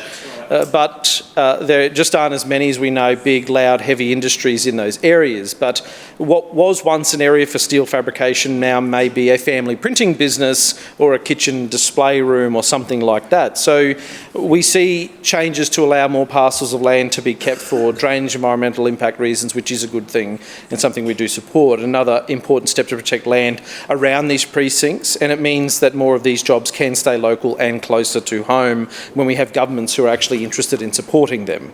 Moving forward, we need to think about providing appropriate infrastructure, including public and active transport links as well, so workers can get to and from work by means other than private transport. And we know when we have a council, the LNP regime we have here, who fail to plan for that future growth, and whether that's future growth in employment in these places or residential growth as well, and not invest in the public and active transport we need, we see a city that is crippled by congestion, like Brisbane is today, where we have 4 different peak hours every single day now. So it is critical that we get this planning right. And we already know that 2/3 of all commutes in Brisbane are suburb to suburb, rather than just from suburb into the CBD and out again. And this is a prime example where people might live in the outer suburbs of Brisbane, might live beyond the suburbs of Brisbane and need to travel to Rocklea or Acacia Ridge, for instance, for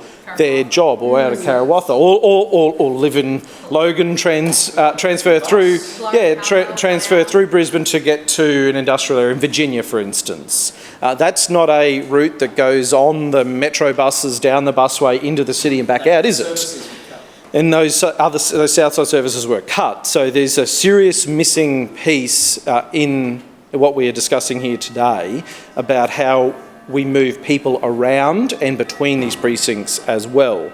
There's a couple that are of note in my ward, and I know other councillors will speak about theirs. In Robinson Road, East Geebung, which is going from from Industry C to Open Space Local Zone Precinct, and Northumbria Road and several addresses along Sandgate Road, Boondall, to affect a proximity to nearby existing high-impact industry. And those two make sense to me. As I said, largely speaking, we're supportive of this and protecting what are employment-generating zones in industrial areas of Brisbane. But there is plenty more work to be done on this, and this should just be seen not just at the end of a 4-year road, but a step along a bigger pathway to making sure we tackle congestion in every part of Brisbane. Further speakers, Councillor Givney. Thank you, Chair. I rise today to speak on item A, contract 14, Lyndon Crossing Early Works. And I have to say that this is one of the projects that I have been really looking forward to speaking about. After decades of discussion, advocacy and anticipation, it is genuinely exciting to see the Lyndon level crossing upgrade move to its next phase. This is a project that our community has been calling for many, many years. And Brisbane City Council is incredibly proud to be delivering this critical safety upgrade for the Bayside. I know my neighbouring ward councillor, Councillor Atwood, also shares my excitement. While the crossing sits on the boundary of our wards, the benefits will be felt right across the eastern suburbs.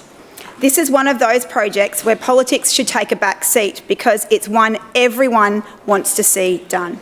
It's the commuters, it's the students travelling to school. They all want to see everybody getting through Lyndon safely. Today's contract for the Energex transmission relocation works might sound like early enabling works, but it represents something so much bigger. It represents progress. Residents have been waiting a very long time to see machinery on site, and these works mark the beginning of transforming years of planning into reality. As many would be aware, the former federal member of Bonner, Ross Faster, secured Commonwealth commitment to progress this important project. Well done. For some time, the former state government, Labor state government, held this project up in the former Minister Mark Bailey's Transport Department. More recently, the federal Labor government held back the final $65 million in funding required. But I'm pleased that both these issues have now been resolved. The Crucifoli government has come to the table. Alongside one moment. Sorry, Councillor Givney, to interrupt you. Councillor Collier, the whole chamber was quiet while Councillor Cassidy was on his feet speaking for longer than 5 minutes. Please be quiet while another councillor is having their turn. Councillor Givney. The Crucifoli government has come to the table and alongside Brisbane City Council and the Australian government to help deliver these vital works. Now that we have all three levels of government aligned and working together to get this project done, the buck passing has stopped with us. And I would like to sincerely thank Councillor Ryan Murphy and previous Chair Councillor Andrew Wines and Tom, Andrea and the Council project team for their dedication in progressing this project. Their work behind the scenes has brought us to this important milestone. This project follows extensive design work and community consultation undertaken in 2024 and 2025. With the accessibility upgrade at Lyndon Station recently completed, Energex has now commenced relocating critical underground electrical infrastructure, an essential step before major construction can begin in 2027. I'm pleased to hear that the Energex works are progressing well, and the importance of this project cannot be overstated. For many years, the Lyndon Crossing has been recognised as one of Brisbane's most challenging and complex level crossings, largely due to the acute angles at which the roads approach the railway line. It has unfortunately been the site of multiple serious incidents, including 2 tragic fatalities. And countless residents have spoken about their concerns regarding both safety and congestion. Anyone who has sat at those boom gates during the morning or afternoon peak periods understands that frustration. But more importantly, they understand the risks. Once complete, The upgrade will deliver far more than simply reducing delays. It will realign the crossing to improve visibility and safety, reduce approach speeds, introduce new traffic signals on both sides of the rail corridor, and fully integrating with the Queensland Rail boom gates, and significantly improve connections for pedestrians and cyclists through a new shared pathway and signalised crossings. These improvements are about creating a safer and more connected community for everyone, whether they're driving, catching the train, walking to school or riding their bike.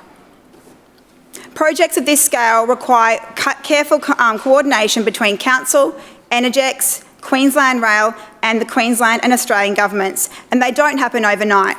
But today's contract is another important milestone along that journey. Now we can confidently say to the community, the work has begun. Early works are underway, construction tendering will follow, and major construction is scheduled to commence in 2027. Chair, I am proud that Brisbane City Council is delivering this project in partnership with the Queensland and Australian governments. It demonstrates what can be achieved when all three levels of government work together. This project has been talked about for decades. Today, we're no longer talking about it, we're delivering it. And I commend item A, contract 14, to the chamber. Further speakers, Councillor Kim. Thank you, Chair. Before I begin, could I please ask that all items are taken seriatim for voting? Thank you. I would just like to respond to the Lord Mayor's comments earlier in ENC, and the sinister Schrinner administration have made one big, grave mistake by pretending that the LNP support affordable housing, even though their LNP colleagues scrapped 10,000 affordable homes. Just 1 hour ago, if you look up the news right now, a billionaire's wife has applied to council to build a home on a lot. Now, isn't that funny? Because not only do the LNP not follow through with mandates for developers to build affordable housing, but just 1 hour ago, there was an article published for a Brisbane resident who's applying to build a home, a billionaire who's doing this right now. And that same lot, before they acquired another one, has already been approved by this council. And isn't it interesting that when you look at the connection to this person, they have something to do with BMI Group. Now, Councillor Griffiths, do you know a little bit about BMI Group? Do you have something to say about that? I know a lot about the BMI Group. He knows a lot. I wonder why, because I think it has something to do with property development donations. Kim, this is not actually in the report, so if you can come back to the report, that would be great. Thank you. If that is okay. Councillor Kim, can you come back to the report? Well, the Lord Mayor spent 90% of his time talking about the Labor state government. Councillor Kim, you have been in this chamber long enough to know what happens and how this all works, and I asked you to come back to the report. I have been in this chamber long enough to know that the LNP Council continue to make up the narrative. They are completely false when they say that they support affordable housing. The Labor state government in 2023, they passed a bill which allows councils, it makes the councils make sure that developers build affordable housing. Now, I wonder if we checked with this LNP Council's track record how much they've done that. I wonder if the Lord Mayor can get up here or walk down Queen Street right now, see all the people sleeping on the streets and tell them that he's helping them right now. It's all fixed. It's shameful.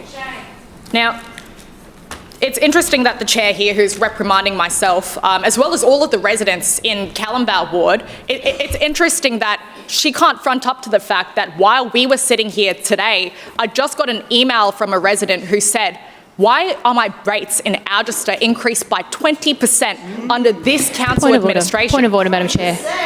Point of order, Madam Chair. Point of order, Councillor Parry. Madam Chair, I understand the Lord Mayor can speak around the world. The opposition leader can. Councillor Kim's not the opposition leader yet. I think she should probably stick to the report. Thank you, Councillor Parry. I have asked, I have reminded Councillor Kim of that, and I have actually asked her to come back to the report. Councillor Cassidy has already had his turn, so Councillor, if you can, like Councillor Givney did, speak on something in the report, please go ahead. Well, there is no time to be played for petty politics, especially given $142 are being increased to this residents' bill this quarter. They have told us their concerns with cost of living, which this contract does not address. There are graveyards right now being ripped apart by trees. Councillor. Does this contract address that? Again, we are here to discuss certain items which are in this, and you should have familiarised yourself with it before you came into the chamber to know what you can talk about. Oh. And so the LMP should familiarise themselves with Lutwyche, Toowong, South Brisbane. I am suggesting to you, first of all, not to speak while I'm speaking.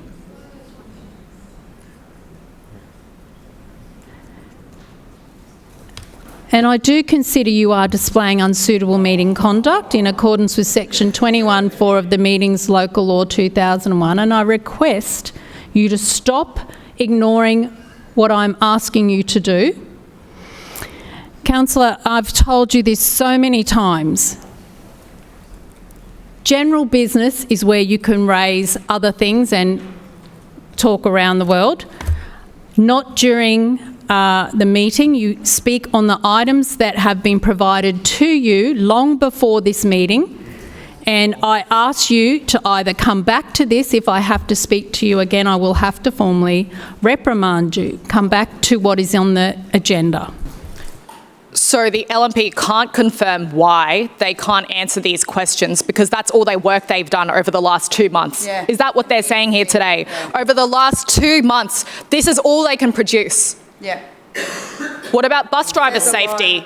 What about all of our workers on ferries? Councillor, as you have failed to comply with the request to take remedial action for your I'll come to you in a moment, Councillor Collier. To take remedial action for your unsuitable meeting conduct, I hereby warn you in accordance with section 21(6) of the Meetings Local Law 2001 that failing to comply with the request may result in an order being issued. Councillor Collier.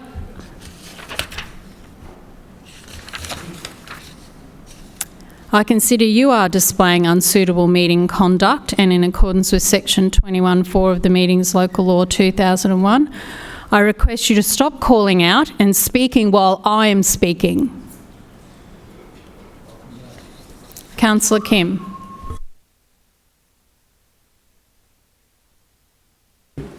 Chair, with the 45 seconds that I have left, it's clearly not enough time to recite the number of residents that have contacted both myself, the opposition, with several stories verifying claims that the Lord Mayor indeed cannot confirm that 3.9% is how much they've increased rates by. I mean, he embarrassed himself on radio this morning.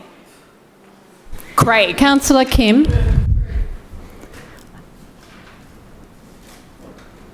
I consider that you are displaying unsuitable meeting conduct. And in accordance with section 21(3) of the Meetings Local Law 2001, make an order under section 21(8) directly. I hereby make an order reprimanding you for your conduct. Your conduct and this reprimand will be noted in the minutes of this meeting. And may I remind you that it is how you choose to spend your 5 minutes, and that you have 5 minutes in general business in which to raise these issues. Councillor Kim. The residents of Callum Ward choose to spend this 5 minutes to tell the Lord Mayor that they are struggling during a cost of living crisis, and this council administration is not doing anything. Yeah. Further speakers. Councillor Howard. Howard? Thank you, Madam Chair. I rise to speak on item A of the E&C report. The contracts and tendering report for May 2026 includes 2 contracts that relate to community and the arts services. These are contract numbers CW 27129 and PR 89864, both of which are for our pools. Council manages 22 swimming pools across Brisbane, and we know how much our residents love these facilities, which is why we've invested in them. Since 2019, more than $45 million has been invested in council's pools. Across our aquatic network, we've undertaken major redevelopments, pool refurbishments and accessibility improvements. One of the most important components to any work we undertake, however, is ensuring that we're we're improving the longevity of the asset itself. Everybody wants pool upgrades, Chair, and it's important that upgrades can stand the test of time and be enjoyed for generations to come. The contracts before us today relate to pools help ensure that remains the case. They help us future-proof our aquatic network so that it remains safe, accessible and fit for purpose for decades to come. And Madam Chair, on that note, I recommend this item to the Chamber. Point of order, Chair. Point of order, Councillor Dixon. Chair, I move that the meeting adjourn for a period of 15 minutes, which commences only when all councillors have vacated the chamber and the doors have been locked. Seconded. It has been moved by Councillor Dixon and seconded by Councillor Adderman that the meeting adjourn for a period of 15 minutes, which commences only when all councillors have vacated the chamber and the doors have been locked. All those in favour say aye. Aye. Those against, no. No. The ayes have it. The meeting will be adjourned when all councillors have left the chamber.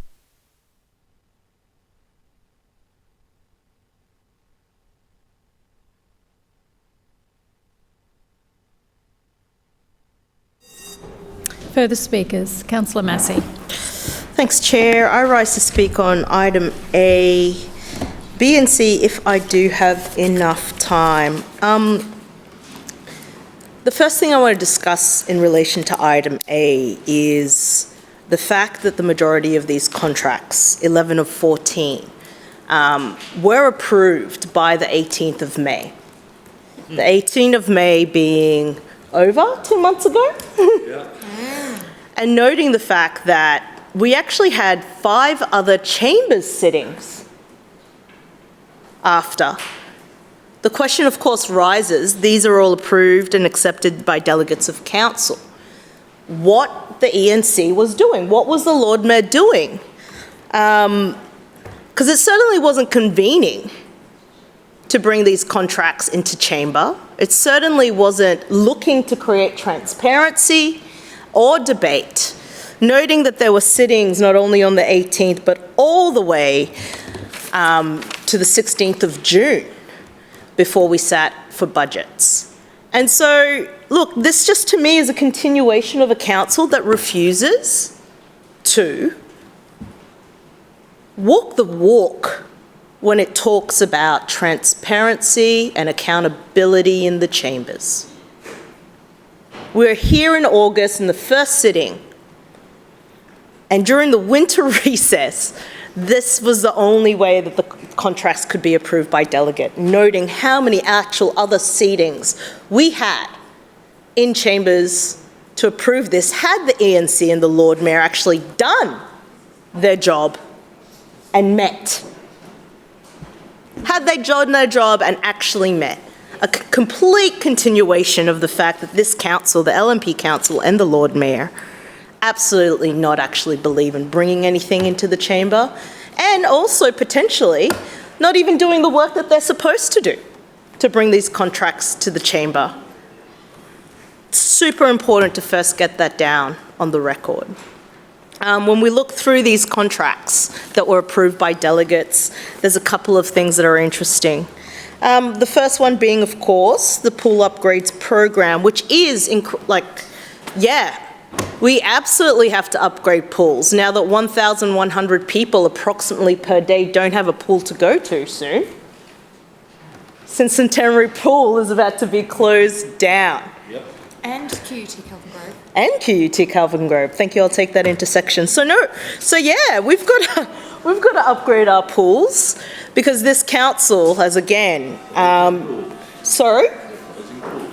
this council is closing pools. This council is giving our public assets, giving away our public assets. So while I'm supportive of pool upgrades, it's incredible that it's only now in August 2026 that we're talking about structural assessments for aquatic centres. The aquatic centres that are going to have to take in, especially, as we move to summer, and again, the very successful $2 dips, which I've said previously, are going to have to take in more than 1,100 more patrons per day. That's the 22 pools across Brisbane City Council of all different structural assessments. Other things to note within the contracts that I believe are really important is the fact that approximately 3 contracts just had one tenderer. This is not a competitive tender process.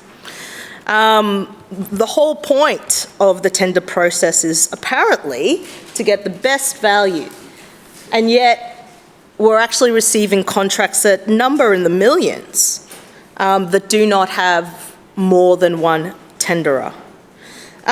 Another thing that I'll also highlight, again, is the fact that these contracts, 11 out of 14, were confirmed in May. If the council and the Lord Mayor aren't doing work as a part of the ENC committee, then what are they doing? When should we expect contracts? Should we get in a position that this council that apparently wants accountability, robust debate and assessments, should we expect contracts for August that have happened to happen maybe next August?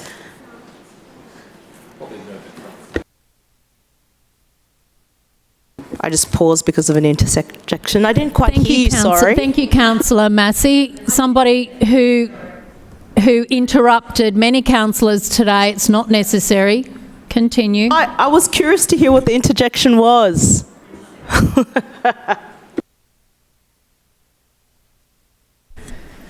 Further speakers. Councillor Adams. Thank you, Madam Chair, and I rise to speak on item A today, contracts and tendering. And my interjection was that the August contracts will come in September, October, because that is what has always happened in this place. And I've been here now nearly 19 years. Yeah. Cabinet does not sign off on these contracts. Never has. Cabinet, for noting, gets the projects and the contracts that have been signed off by the Strategic Procurement Board in Council. Mm-hmm. We hear Councillor Griffiths, through you, Madam Chair, screaming corruption across the chamber, but now we're told that you want Cabinet to decide on the contracts. Well, you can't have it either way. But it has been practice in this place since Moses was a boy that contracts come through procurement. They are for noting in ENC. This is not a recess thing. And I'm very concerned that Councillor Massey has just decided this is an issue when she's been here for her entire time as well. Point of order. Misrepresentation. I don't know if you were listening to me. No, Councillor, you haven't been misquoted, I don't believe. Don't uphold that. Councillor Adams. Well, I'll almost take that intersection because it was nearly incoherent. One moment, please. So I'm not surprised. One moment, please, Councillor. I would just like to have an understanding on the ruling. Point of order, Councillor Massey. Thank you. Thanks, Chair. I would just like to have an understanding on the ruling because throughout my speech I actually talked about the delegation of council contracts. I didn't say anything about ENC being the decision maker. I said that ENC there was multiple council meetings and ENC did not meet throughout June to bring these contracts that were approved by delegation, which is what I said, Councillor, to chambers. So you said quite a bit and it was, anyway, look, I'll let you have your point of misrepresentation, not now. Wait until Councillor Adams has finished and then you can try and clarify. Councillor Adams. Yeah, well, the May delegations came to Cabinet during recess, the soonest that they get to Cabinet, and they have come to the first meeting immediately preceding whenever they came to Cabinet. That's how it works. And because Cabinet works through the recess, you have delegated submissions that have come here today. Councillor Massey is very, very confused, Madam Chair, but they have never been coming late. They always come after the fact and they're noted by Cabinet. But what I wanted to speak about today is actually one of the contracts in there for the Whites Hill Reserve as well, which we're very excited. Can I say very excited that it's finished? Because I have never had so many phone calls about a park being closed as the Whites Hill Playground. People were distraught. It's then that you realise how many people rely on this fantastic park for their local parties, their christenings, their family get-togethers, their weekend away from home and escaping into a fantastic playground.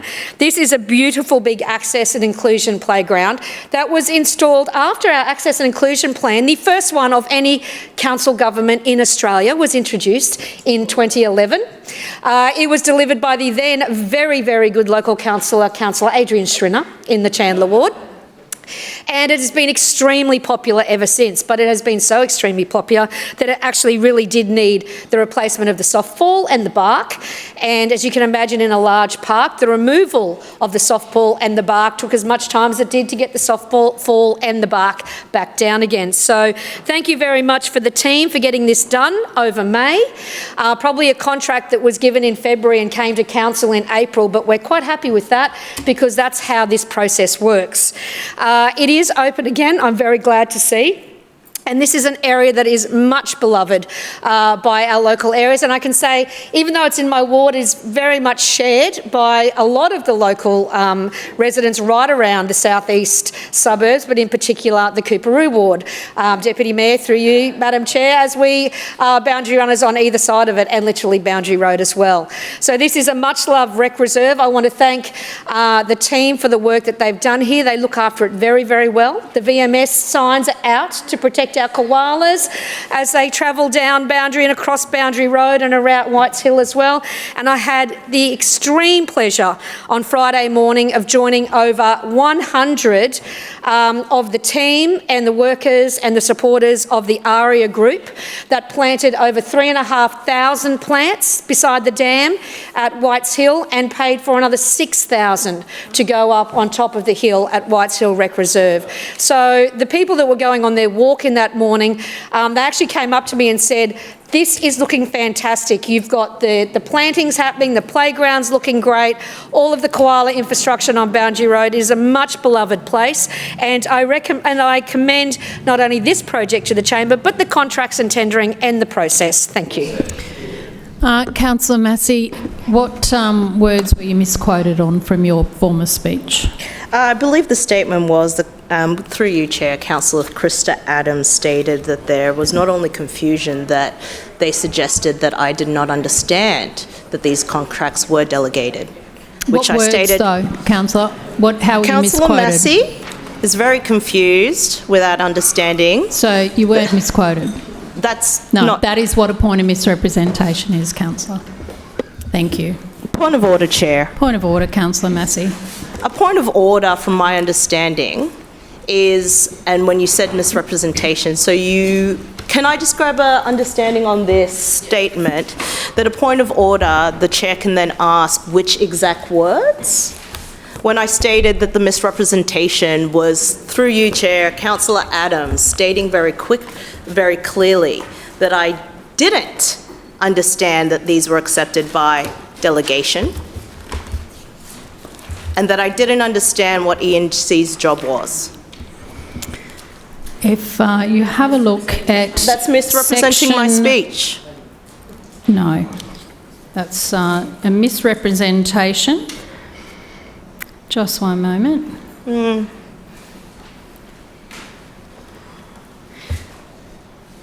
Because of course it's not like ENC meet every week. 52.1. Yes, and every week I have to explain to people what it is actually about.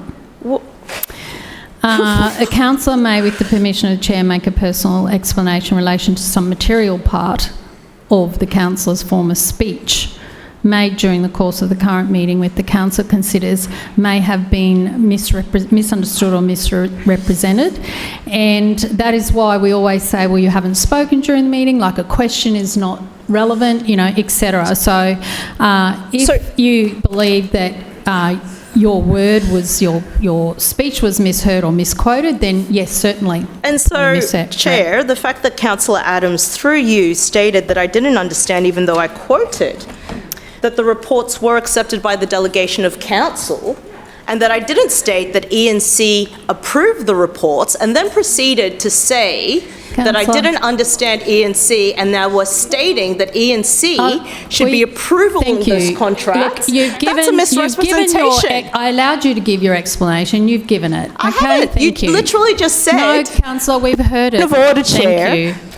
Point of order, Councillor Massey. As I was going up to state my misrepresentation, what you said, and it is on the record, what were the words that were misrepresented? There was no explanation of the And that's misrepresentation. what you're getting up to do, is say that you were misunderstood, and you are correcting that for the record. And you have done that. Thank you. Further speakers. Councillor Strunk. Thank you, Chair. Listen, I want to speak on items A and B. The contracts and tendering in regards to the maintenance of pools in the sums of hundreds of thousands of dollars. Now, maintenance is very important with pools, obviously. I know I've owned a pool for probably the best part of my adult life, and I tell you what, I've sunk a lot of money in that pool, and those pools, and so I understand the maintenance aspect. But you know, we haven't built a new pool in this city since Parkinson in 2016.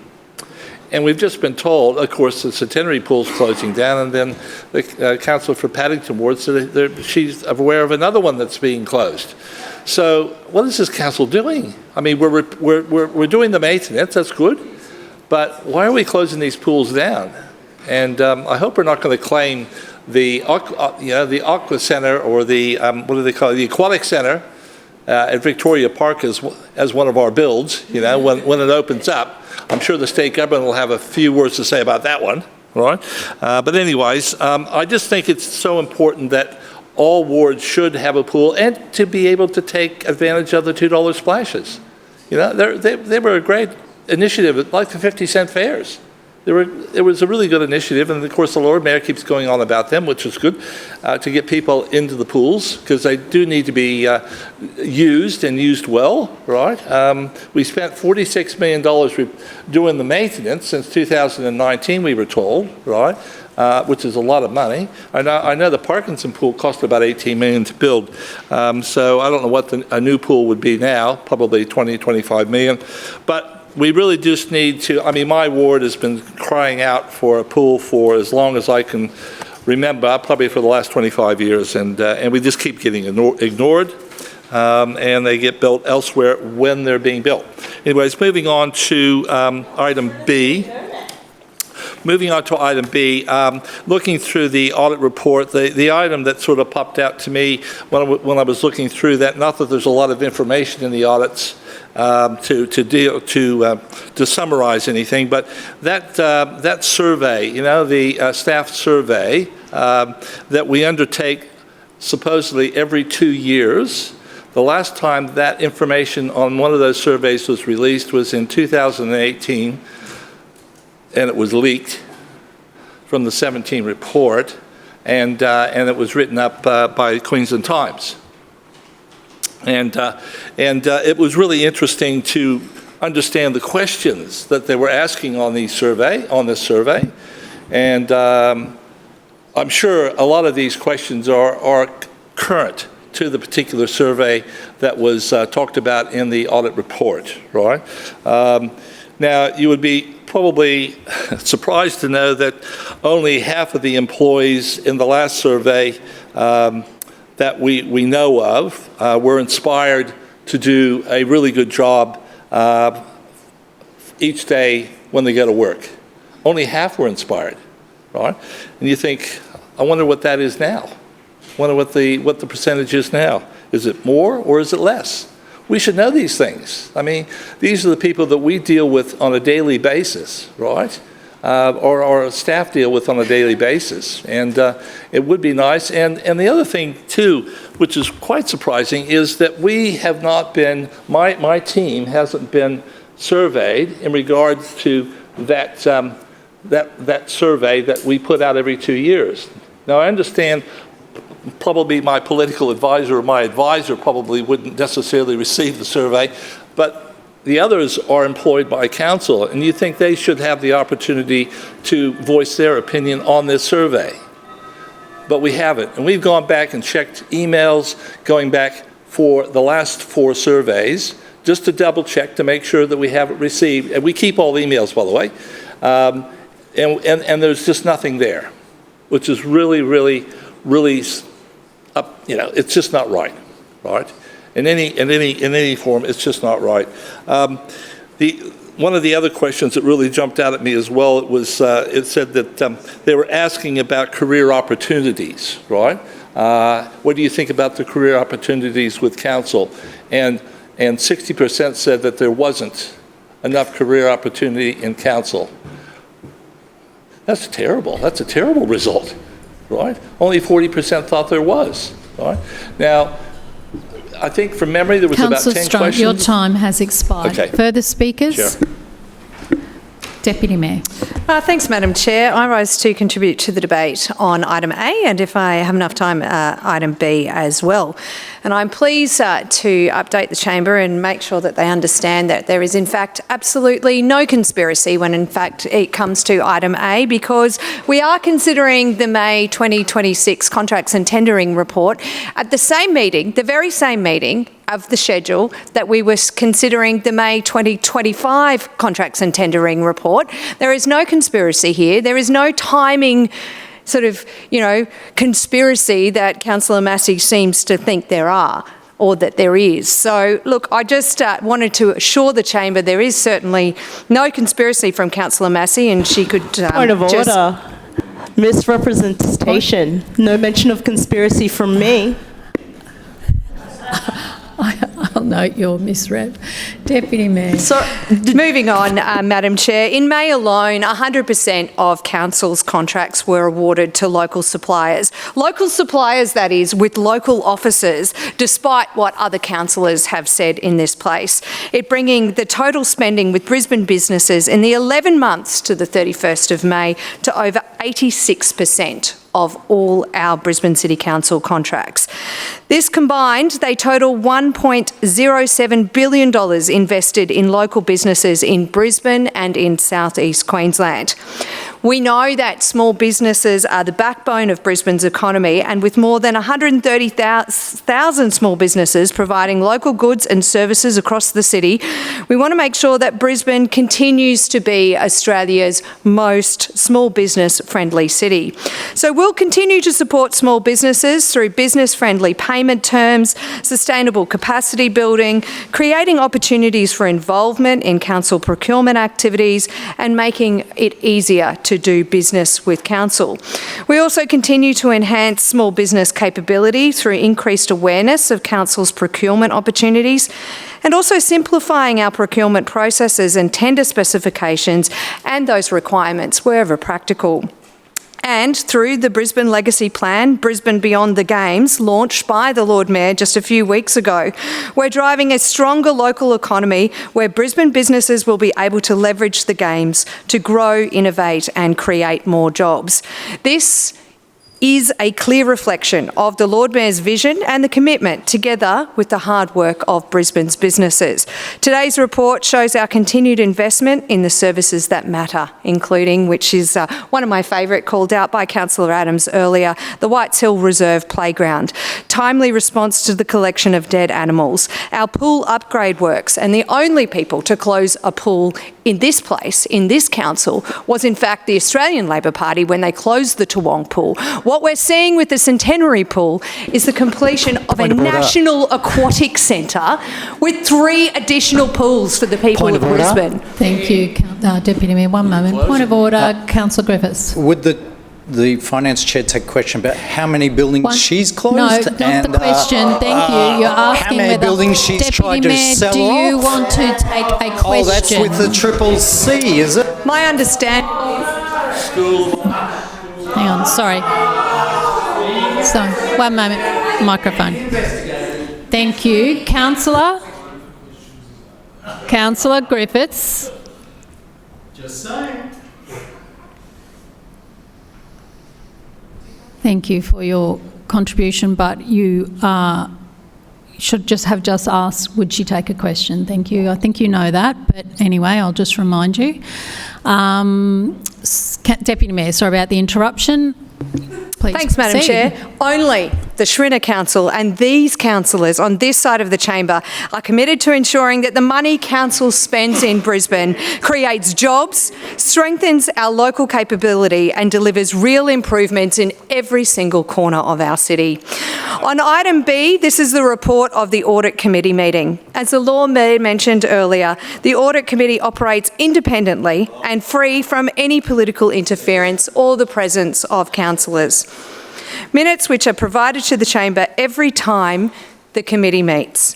4 reports of the committee come through these chambers each and every single year, Madam Chair. But then at the same time we hear them say there's no information provided in this place. So let me say this, Madam Chair, it would be far greater concern if there were no issues that were identified by our Audit Committee. We receive frank and fearless advice, and that's exactly how it should be. Madam Chair, we have a rigorous audit program in the city with independent oversight through the Audit Committee, but also through the Queensland Audit Office. The Audit Committee comprises of 4 independent members appointed through an external recruitment process. The internal audit process brings a systematic, disciplined and risk-based approach to evaluate and to improve the effectiveness of our processes here at Brisbane City Council. They may say there's nothing in the minutes, but as we know, the opposition's strengths are certainly not in the interpretation and reading of reports. Because from my close reading of the minutes, I've counted a broad range of topics for discussion which have all been noted. So as per usual, I'm unsure what report those opposite continue to read and speak about, and I commend these items to the chamber. Councillor Massey. Thanks, Chair. I stated the contracts these contracts were done in May and brought to us in August. Through you, Chair, Councillor Adams stated that August contracts would be in by September or October, but here we are in August, and so it is fact that we were sitting in June and there were no contracts brought to us for May.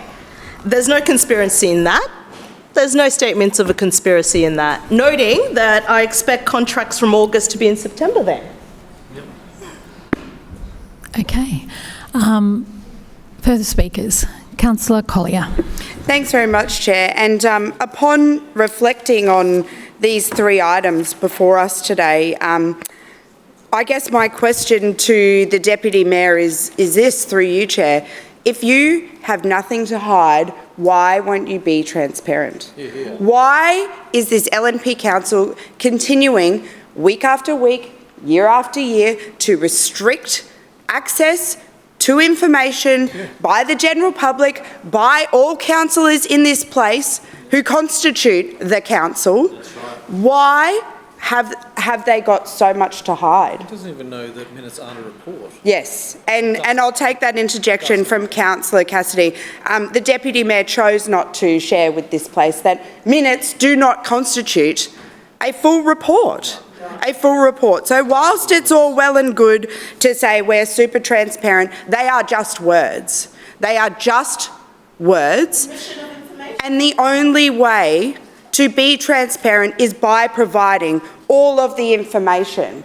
But that's what we've come to expect from this LNP regime. Whether it's talking about the contracts or the report of the Audit Committee, which is just really the minutes, or anything else really that comes through this place, the small amount of work that the ENC, that Civic Cabinet do over a 8-week period.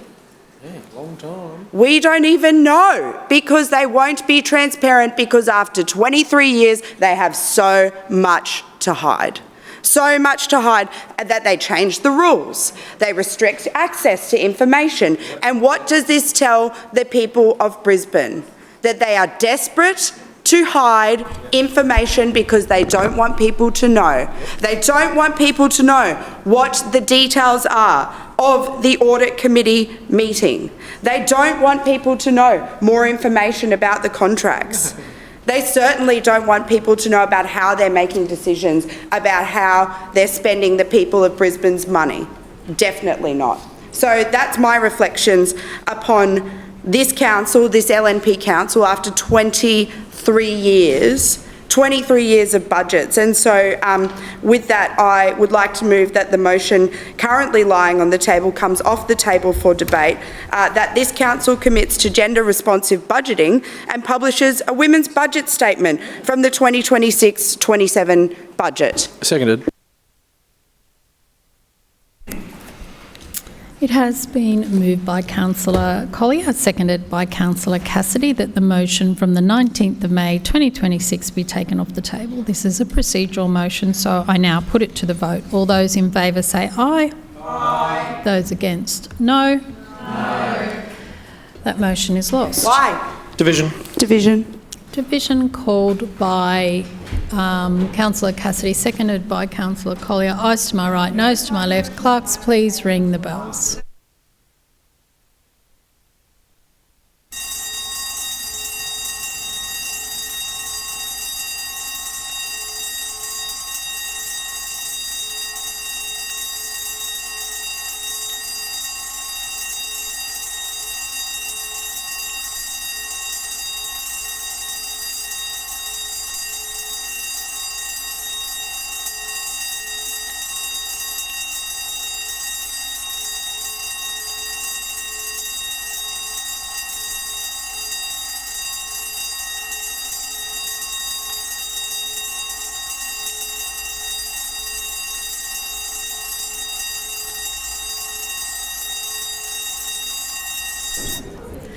Clerks, please read the results.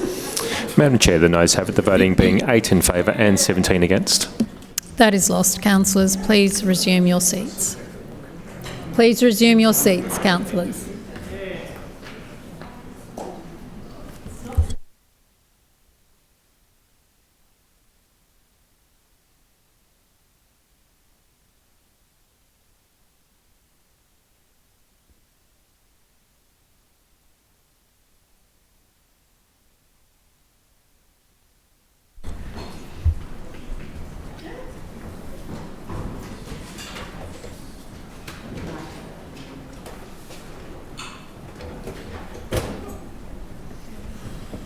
Further speakers? Councillor Chongwa.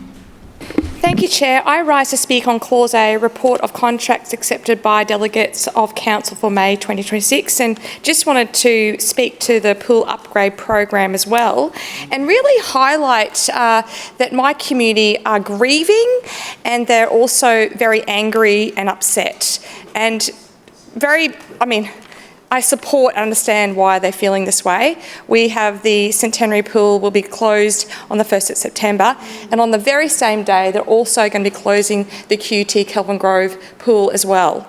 So 2 pools gone, and I just hope this LNP Council are thinking about what that means for the community of the Paddington Ward and also the Central Ward and other wards surrounding, because there's only 2, there's a Newmarket pool, there's the Ithaca pool, and it's tiny, and there's also the beautiful, cute Spring Hill pool as well. But how are you going to accommodate all these swimmers that are going to be left without a pool? So sorry? Yeah, it's for 6 years. I'll take that interjection, Councillor Johnston.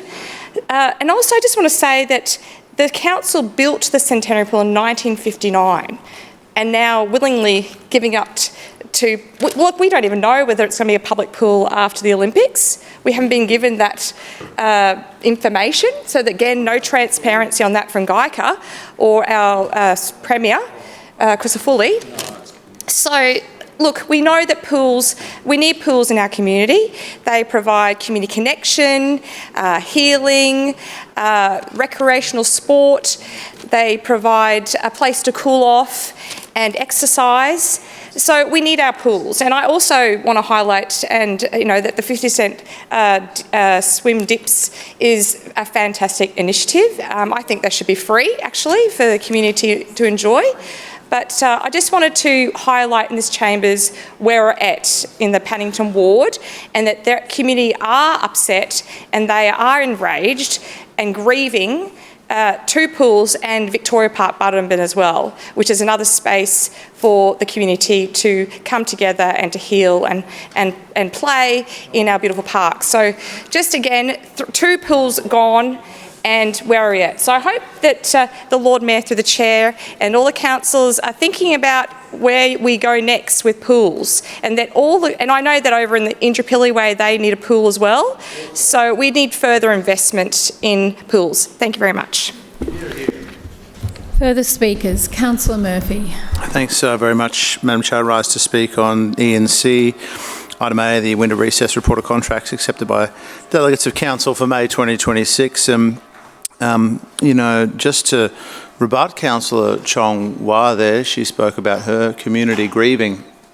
I accept her at face value for that, but what was happening is, prior to this decision around delivering a National Aquatic Centre and moving Brisbane Stadium to Victoria Park, the whole city was grieving because we were going to have the Summer Games at QSAC, at Nathan, at QE2 Stadium, and it had become an international embarrassment and debacle, and it was going to be a really, really bad day in 2032 for Brisbane. So, we understand there are, there's some trade-offs with the decisions that have been made, but we back the Crisafulli government's decision to review the Games venues and the decisions that they've made since. Point of order, Madam Chair.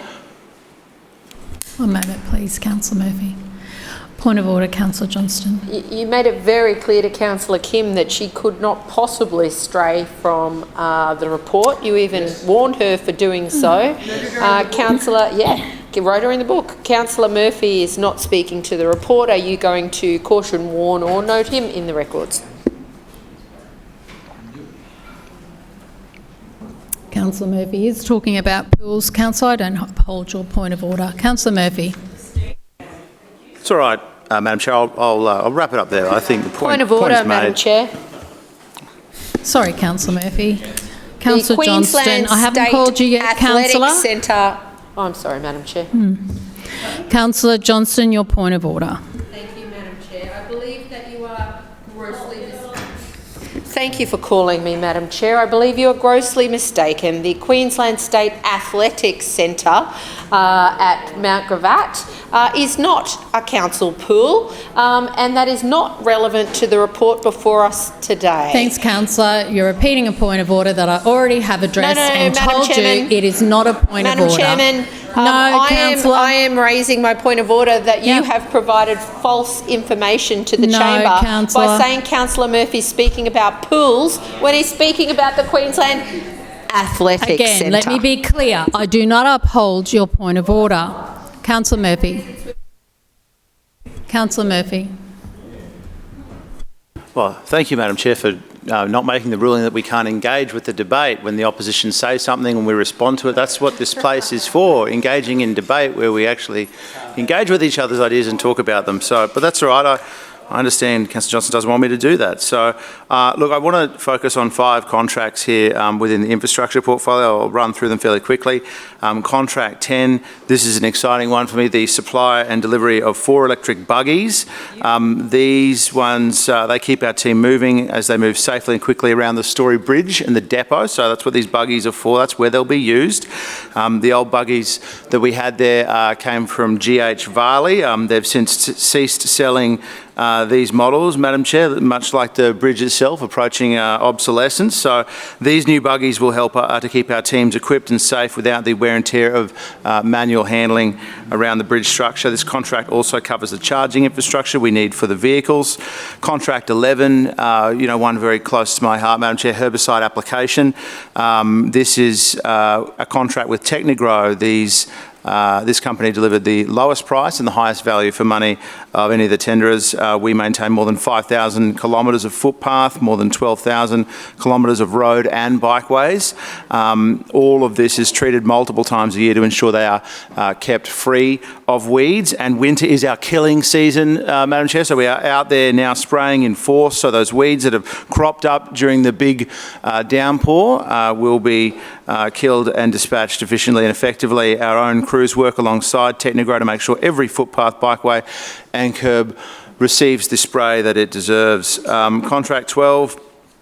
This is engaging BDO for a strategic needs assessment on the City Ridge Boardwalk. The Lord Mayor covered off on this well and truly earlier. A 1.3 kilometre long riverfront link between Howard Smith Wharves and the City Botanic Garden, one that's used by thousands of residents every single day to scoot, to ride and to walk to and from work and get around our city. Much loved, but ageing and flood exposed. A number of different interfaces with private assets, public assets, and we need to do the work for a long-term asset management plan there to make sure that that City Reach waterfront and boardwalk can function for decades to come.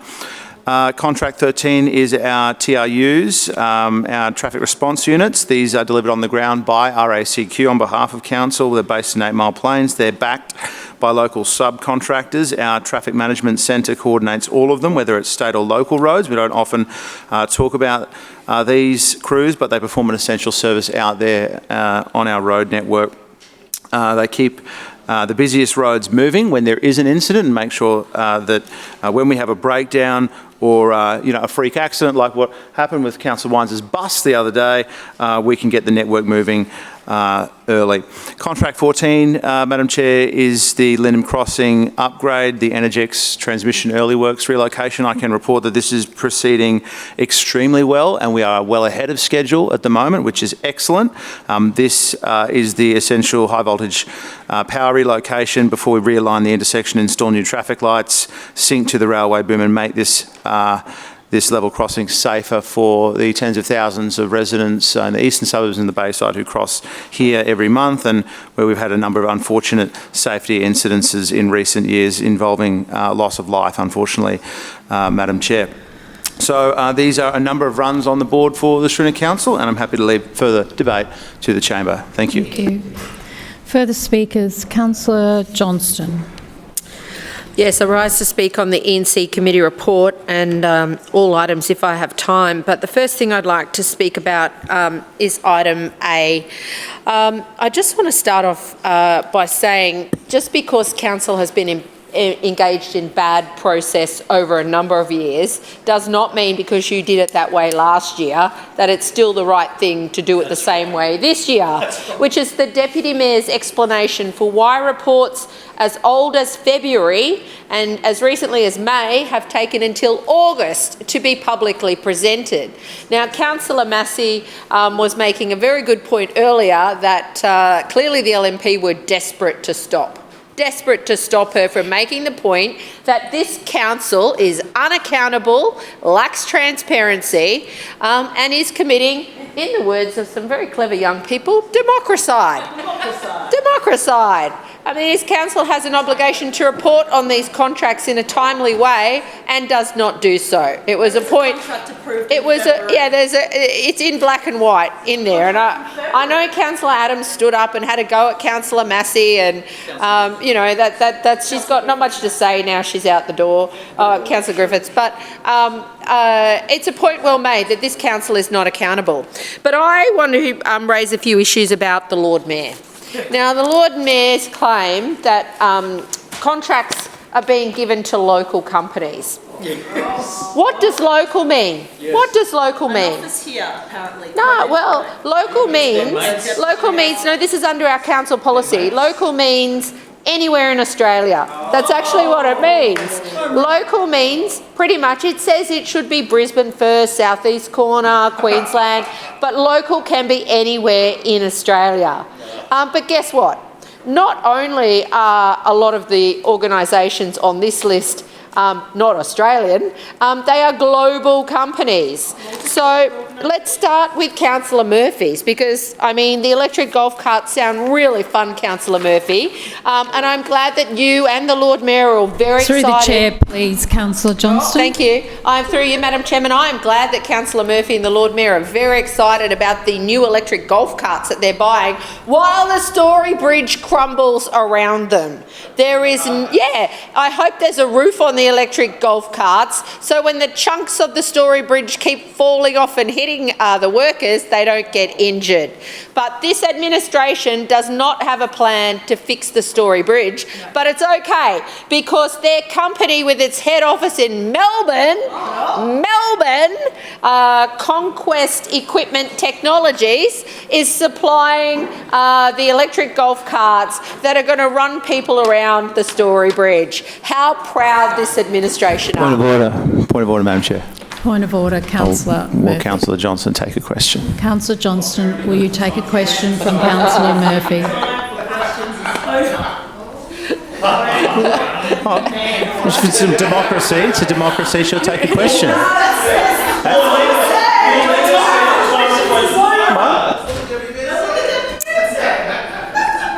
Calm down. Calm down. Councillor Johnston, will you take a question from Councillor Murphy? Councillor Murphy does not answer my questions, Madam Chairman, and so he's not going to waste my time today. That's a no, because this is a disruption Sorry. tactic to try and hide the fact that every single word out of his mouth and the Lord Mayor's mouth is untrue. Let's have a look at another one of these contracts, and good luck with your electric golf carts. I know that instead of spruiking that here in the chamber, you should be up at George Street trying to get money to fix the Story Bridge, but we know your mates in George Street won't give you a cent to do that, nothing in the state budget to do that. So what are they reduced to? Talking up the electric golf carts they bought from a Melbourne company, with both of them claiming how great this is. That is what this city's been reduced to. Now here's another good one, GHD. I'm like, GHD's a very big company. Do you know how they describe themselves? They're a global company. Yes, these people may have offices here and they employ people. I fully acknowledge that.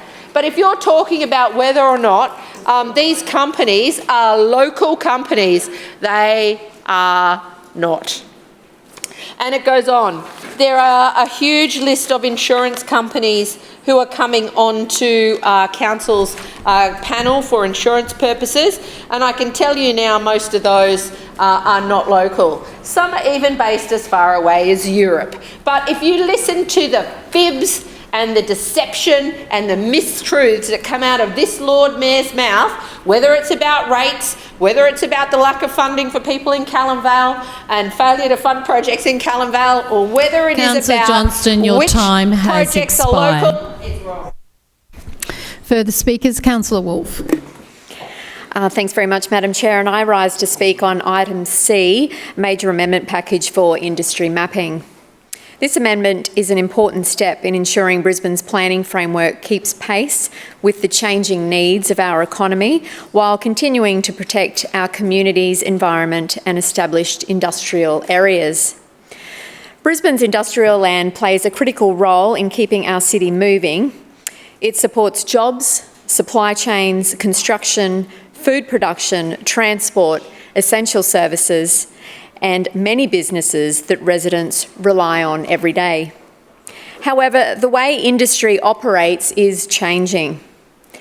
We are seeing increased demand for warehousing, logistics, advanced manufacturing, and cleaner industrial uses. This amendment responds to that shift by rezoning 207 properties, covering approximately 82 hectares, from General Industry C to General Industry B. This is a practical and evidence-based change. It will provide greater flexibility for appropriate businesses to establish and grow while making better use of existing industrial land. It also supports the objective of Brisbane, our productive city, by ensuring our planning scheme reflects the industries Brisbane needs now and into the future. Importantly, this is not simply about opening more land for development, it's about putting the right uses in the right locations. That's right. The amendment also rezones 9 council-owned properties to either open space or conservation zones. These sites are already used for drainage, biodiversity protection and riparian or waterway corridors. Recognising these functions through the correct zoning provides greater certainty and ensures that planning schemes accurately reflect how these areas are used and valued. It's another important benefit is this update in the industrial amenity overlay. Existing high-impact industries need appropriate protection from the gradual encroachment of sensitive uses, such as residential development. Without these protections, established businesses can face complaints, restrictions and uncertainty, even when they have operated lawfully in an area for many years. This amendment introduces more accurate, site-specific mapping around existing high-impact industrial uses. It will better manage reverse amenity impacts and provide clearer expectations for both industry and surrounding development. That's awesome. At Nudgee, the overlay will also be reduced to reflect the fact that a former industrial use has ceased and that the land has since been redeveloped for housing. Again, this demonstrates that the amendment is based on current conditions rather than outdated mapping. The consultation process for this amendment was thorough and transparent, with landowners contacted directly, public notices issued, online information was made available, and residents and stakeholders were able to attend industry forums and speak directly with planners. Only 5 properly made submissions were received and no submission expressed either support or opposition to the amendment.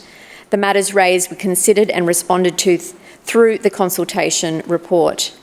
Chair, this amendment provides greater certainty for businesses, stronger protection for the industrial employment areas, more accurate environmental zoning and a planning framework better aligned with Brisbane's future economic needs.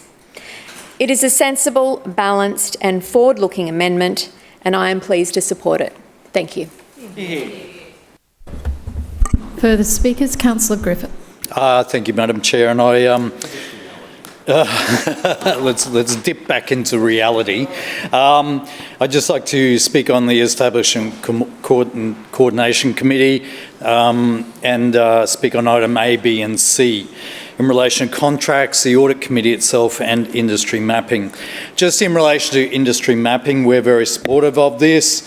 I know I put a submission in, as a lot of areas in my communities are affected by this particular change. And they include areas in Willawong, Acacia Ridge, Rockley, Archfield, Coopers Plains, Salisbury and parts of Moorooka, and they're all parts of those suburbs. And look, I think we certainly support the need for growth, the need for jobs and the need for good industry mapping. And there is certainly a demand for locations. The other side of what isn't being spoken about here is the fact that there is industry that is being changed from industry to other uses, to residential uses or to high-rise units or whatever.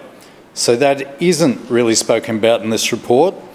And the other thing that isn't mentioned in this report is these areas are making us a lot of money, making our city a lot of money in infrastructure charges and in rates. I drive through Willawong and there's these massive warehouses, but we're not putting money into the infrastructure that goes alongside these businesses.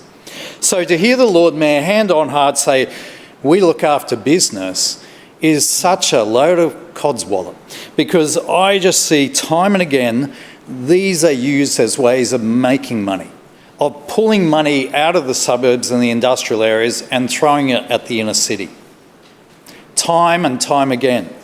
And I see that with Leroyd Road. When we drove down that, and you can virtually fall into the holes that are in that road. It's disgusting, the state of the infrastructure that we're delivering alongside all these new jobs and this such a growth area for the city. The second point I'd like to go on to make is that there are no details, once again, of the audit committee. All we've got is the LNP word for it. And for 23 years, we've been getting less and less and less information. You'd almost swear that they were just running the show themselves and they actually didn't think they needed to be accountable. It really concerns me the secrecy and the hidden ways this council is operating. And I know that residents, staff, myself, and many people in Brisbane are concerned about the lack of transparency in this organisation. I don't believe it's good for our city, I don't believe it's good for democracy, and I just don't think it's a good process. The third thing I want to speak about is Linden open level crossing. And I congratulate the councillors down there for getting the open level crossing. And as you'll be aware, we had the Coopers Plains open level crossing being done too. But there's no funding in here for that. And the Christopher Fawley LNP government have halted that project. And do I hear the Lord Mayor yelling out? No. Do I hear the councillor, the LNP councillor who's in the ward beside me yelling out and saying anything? No. There's nothing, there's silence. So while we're going on about expanding industry, we're not actually providing the infrastructure for that industry. And this is a clear piece of infrastructure that's needed for the expansion of industry to connect with the South East Freeway and the port, but it's also necessary for the Olympic Games and getting people down the coast. So once again, it's a disappointing or dismal performance from the Mayor, who can only deliver one-liners and can't actually participate in any real debate, and can't actually represent the city and represent what is good for the city. He just has these one-liners, not here again in the chamber, missing in action. Finally, I just want to pick up on Councillor Murphy's speech. It was good to hear about that weeds are such an issue for Councillor Murphy. I've got a meeting tomorrow with officers about this very issue, and I look forward to getting that sorted out with them tomorrow. Thank you, Madam Chair. Further speakers, Councillor Atwood.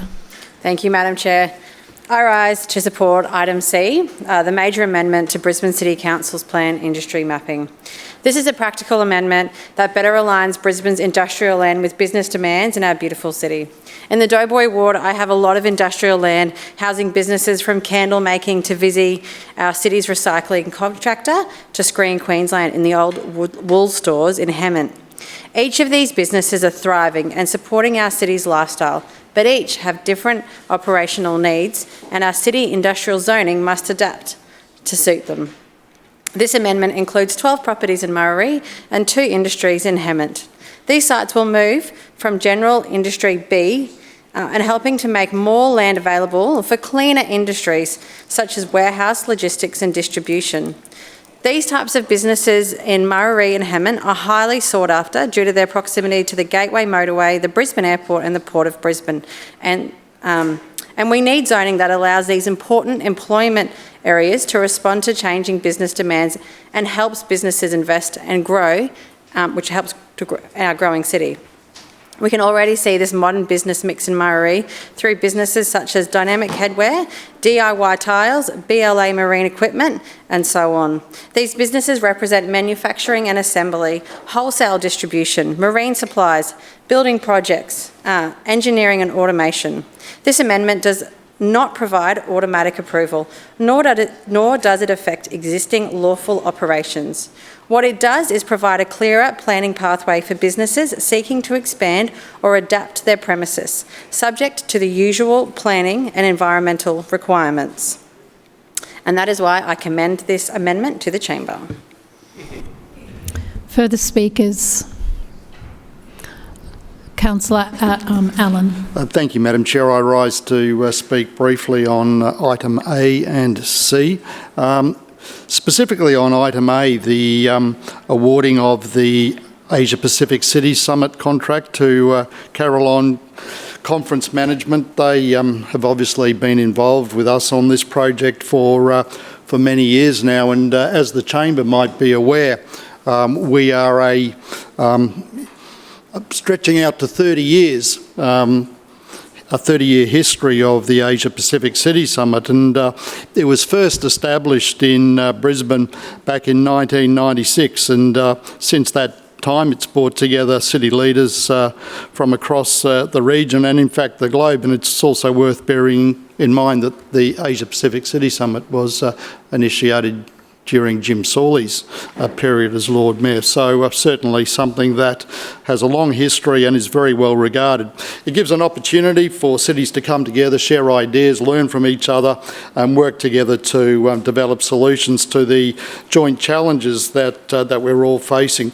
I would say that the conference is more than just a summit. It is really a great opportunity for organisations and delegates who attend to make some great connections and in many cases lifelong connections with counterparts in other parts of the region and in fact the world, and that certainly was evidenced in the Asia Pacific City Summit in Dubai.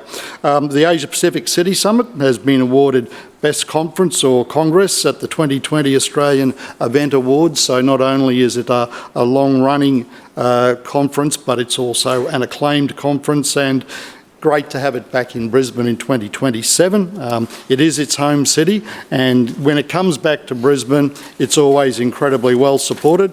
I'm sensing that with Brisbane being a host city in 2032, the 2027 APCS will be particularly well attended, and it will be great to have Carol on Conference Management helping to guide us through what will undoubtedly be probably our biggest and best Asia Pacific City Summit. Just stepping on quickly to item C, which is the major amendment industry mapping.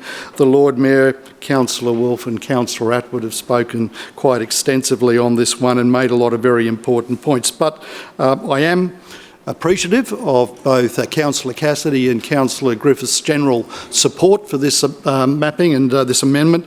It is something we need to be dynamic. We need to acknowledge that the face of industry is changing rapidly, as is the city at large, and we need to be responsive to those changes and ensure that we provide sites around the city that support the industry and the jobs of the future. And that's exactly what we're doing with this. Everybody's quite conscious of the fact that the old sort of Industry C style industry is to some extent diminishing or moving to different locations, and that opens up opportunities for us to support like cleaner industries, logistics, technology and what have you. So it's a good changes.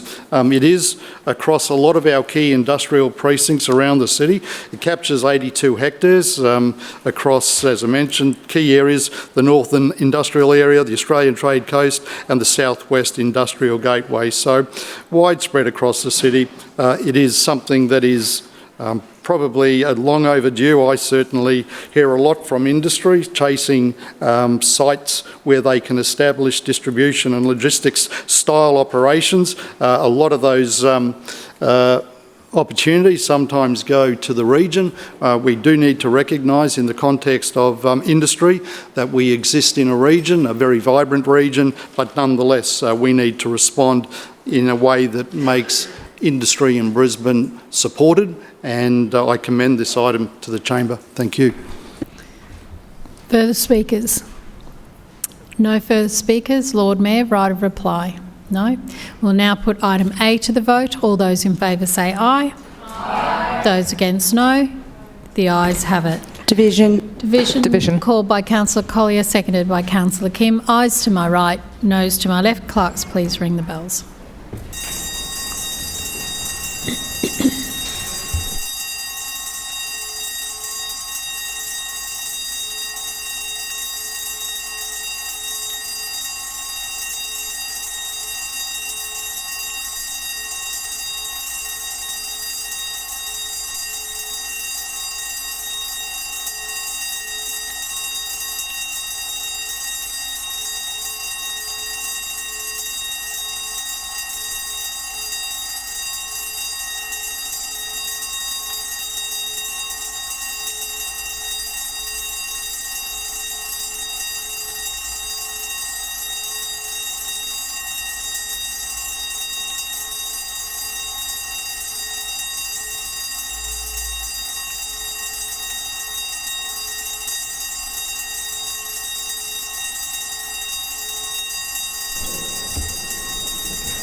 Clerks, please read the results.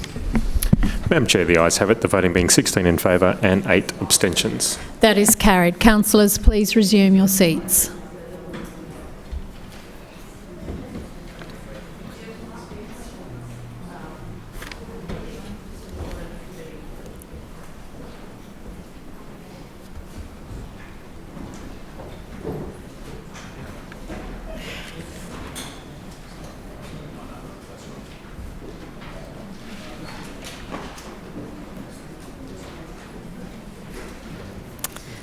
We'll now put item B to the vote. All those in favour say aye. Aye. Those against, no. No. The ayes have it. Division. Division called by Councillor Cassidy, seconded by Councillor Collier. Ayes to my right, noes to my left. Clerks, please ring the bells.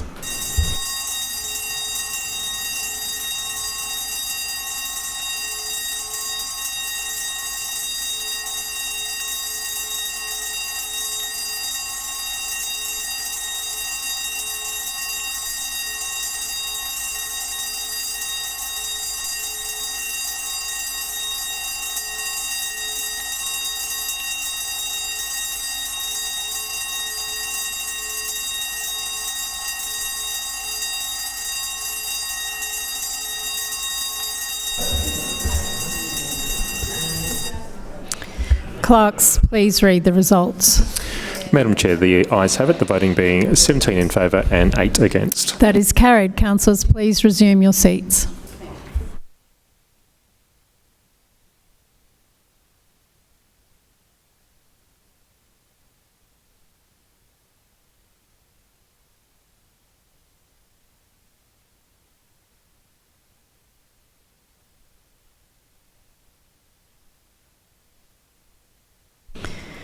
We'll now put item C to the vote. All those in favour say aye. Aye. Those against, no.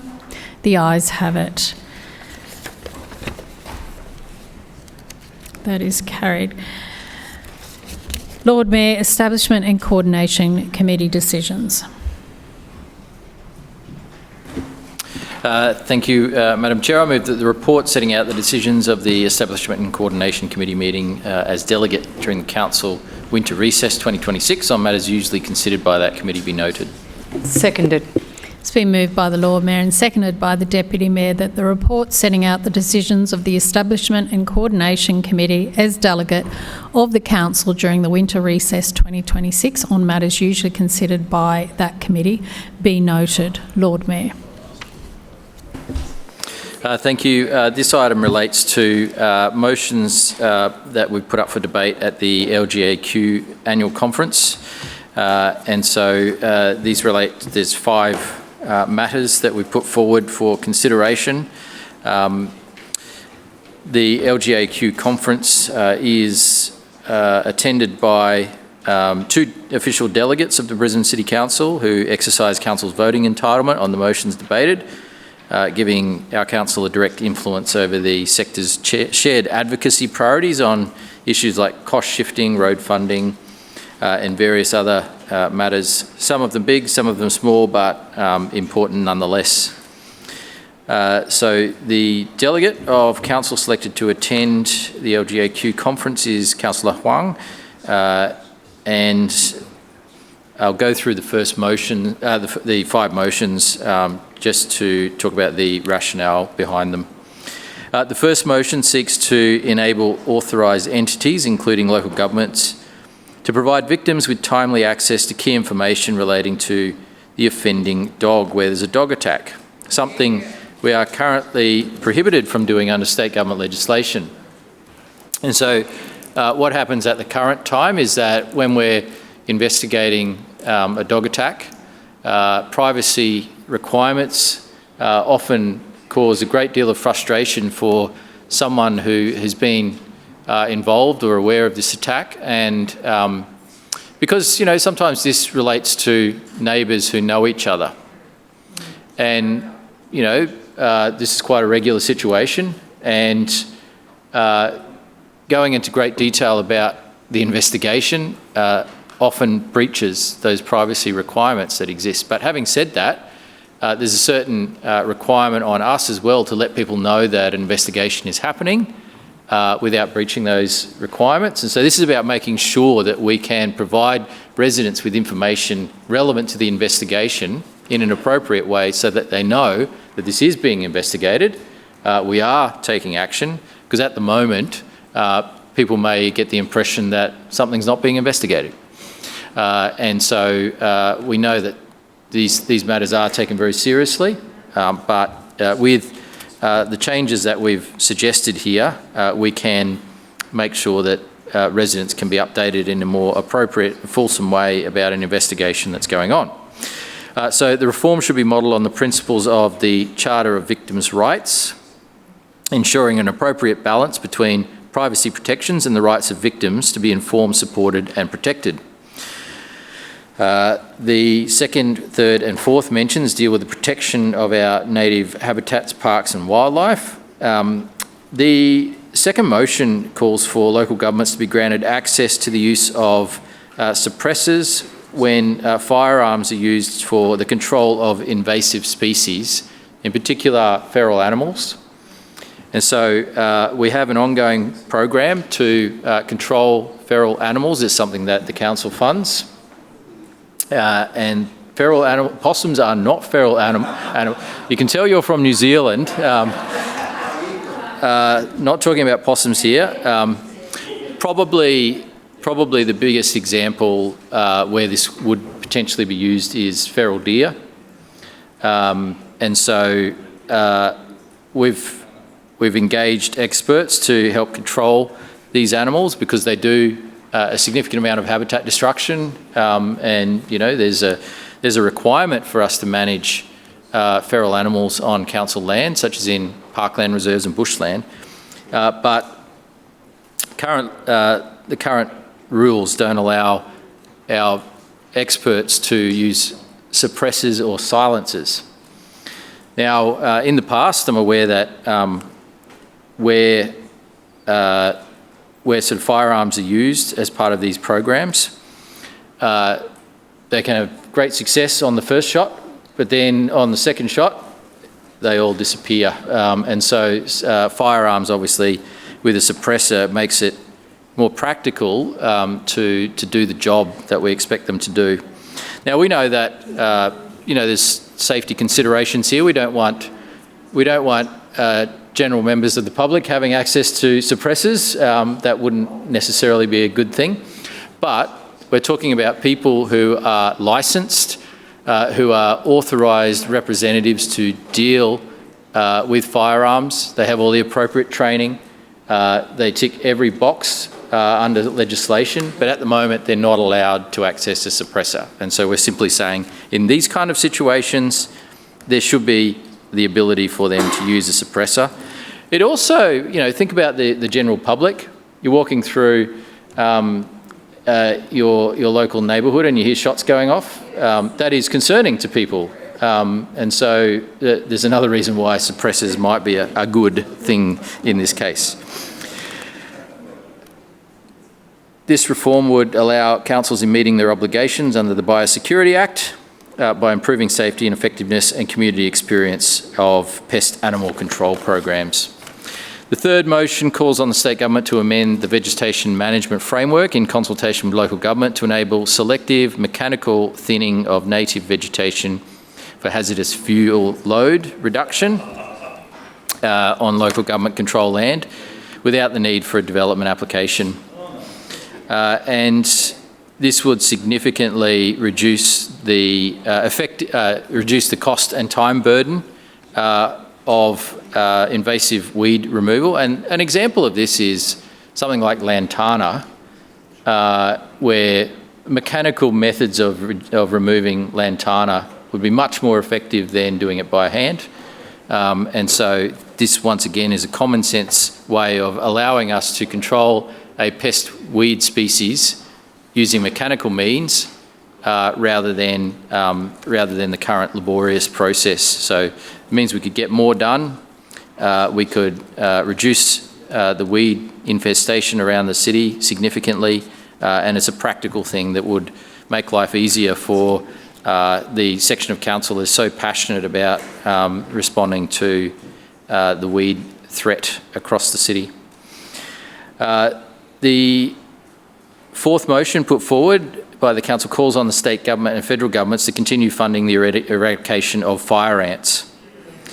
If the fire ants are located in known infestation areas are not treated properly, obviously they'll continue to spread across southeast Queensland. The program was originally about eradication, and a lot of money has been spent, and it seems like they've given up, and eradication is now no longer the goal, and it's more suppression.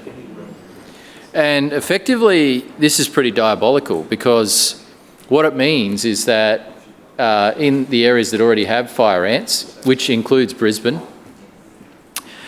that eradication is no longer an aim of the federal and state government, and that means that, you know, the resources won't be put in, and, you know, one day you could be in a situation where this has a very significant impact on the lifestyle and livability of our city if it's not dealt with appropriately, and we wouldn't ever want that to happen. But the aim of eradication is something that we absolutely support, and the certainty of funding for the Fire Ant Task Force is required. It's called the Fire Ant Suppression Task Force, not the Fire Ant Eradication Task Force, and so obviously we're stating our position on that, that funding is required, but also suppression is not the appropriate aim. It should be eradication. The final motion calls for increased funding for active transport infrastructure. This administration has invested more than any other administration when it comes to building active transport infrastructure. And we are keen to see more rolled out. The Kangaroo Point Bridge, the CityLink Cycleway 1 and 2, the Shaftesbury Avenue Bikeway and Melbourne Street Bikeway are just amongst the many projects that we've invested in, but we're simply saying that additional funding from the state and federal governments can help us do a lot more, and we want to do a lot more, but as we've repeatedly said, local government collects 3 cents out of every tax dollar that's paid in this country, and 16 cents goes to state governments, 81 cents goes to federal governments. And with this change, we can see more money going into active transport infrastructure, which I think is a great ambition. So I commend this item to the chamber and the 5 motions within. Further speakers? Councillor Cassidy. Thanks, Chair. I rise to speak on this information report, and this is the only work of ENC during the recess, because the item we had before us earlier was the result of last Monday's ENC meeting ahead of this council meeting. So these 5 motions is the sum total of ENC's work as the delegate of council when we're in recess, the Lord Mayor and his civic cabinet chairs for those 8 weeks in its entirety. And what we have before us today is an item that I think the LNP regime has been forced to bring to this council chamber, or the delegate, I guess, which is the ENC committee in our recess for legal reasons, so they are ticked off, unlike they used to do in previous years. However, the Lord Mayor gets up here and makes out, and Councillor Huang will, I'm sure, at the LGAQ conference, that these are the only 5 items and issues that the Brisbane City Council, which is made up of all 27 councillors that sit in this chamber, that's what they'll make out. That's what the Lord Mayor's made out today, as if somehow that what he has just read aloud are the views of all of us. And that's not the case, because there was no consultation with opposition councillors. So what is the LNP so afraid of? He could have just sent an email and said, do you have any ideas? He could have ignored them, and he could have at least said, oh, well, I asked them, and you know, we had different views, competing views about those things. You know, in a modern democracy, you let these different views flourish and you can thrash them out, but not in this LNP regime.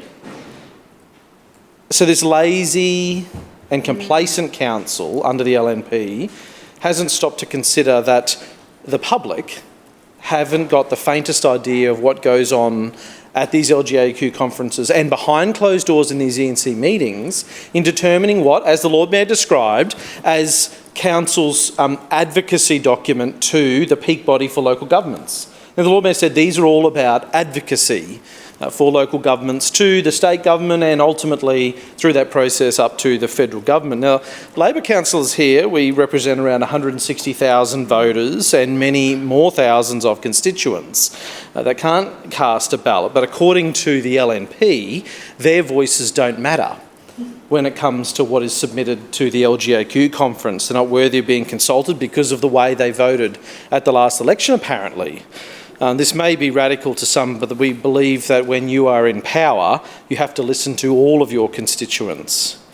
Now, we heard the Lord Mayor describe, and we'll go through them shortly, the 5 motions that are of the most importance to the LNP in terms of this council's advocacy. There was nothing on housing and homelessness, nothing on calling for more investment in social housing here in Brisbane and around Queensland from the state government. There was nothing about calling for more funding for homelessness service providers that have seen their funding slashed by the LNP in this last state budget. There's nothing on infrastructure investment and public transport investment. Where is the metro? Where is the Gympie Road bypass tunnel in these motions?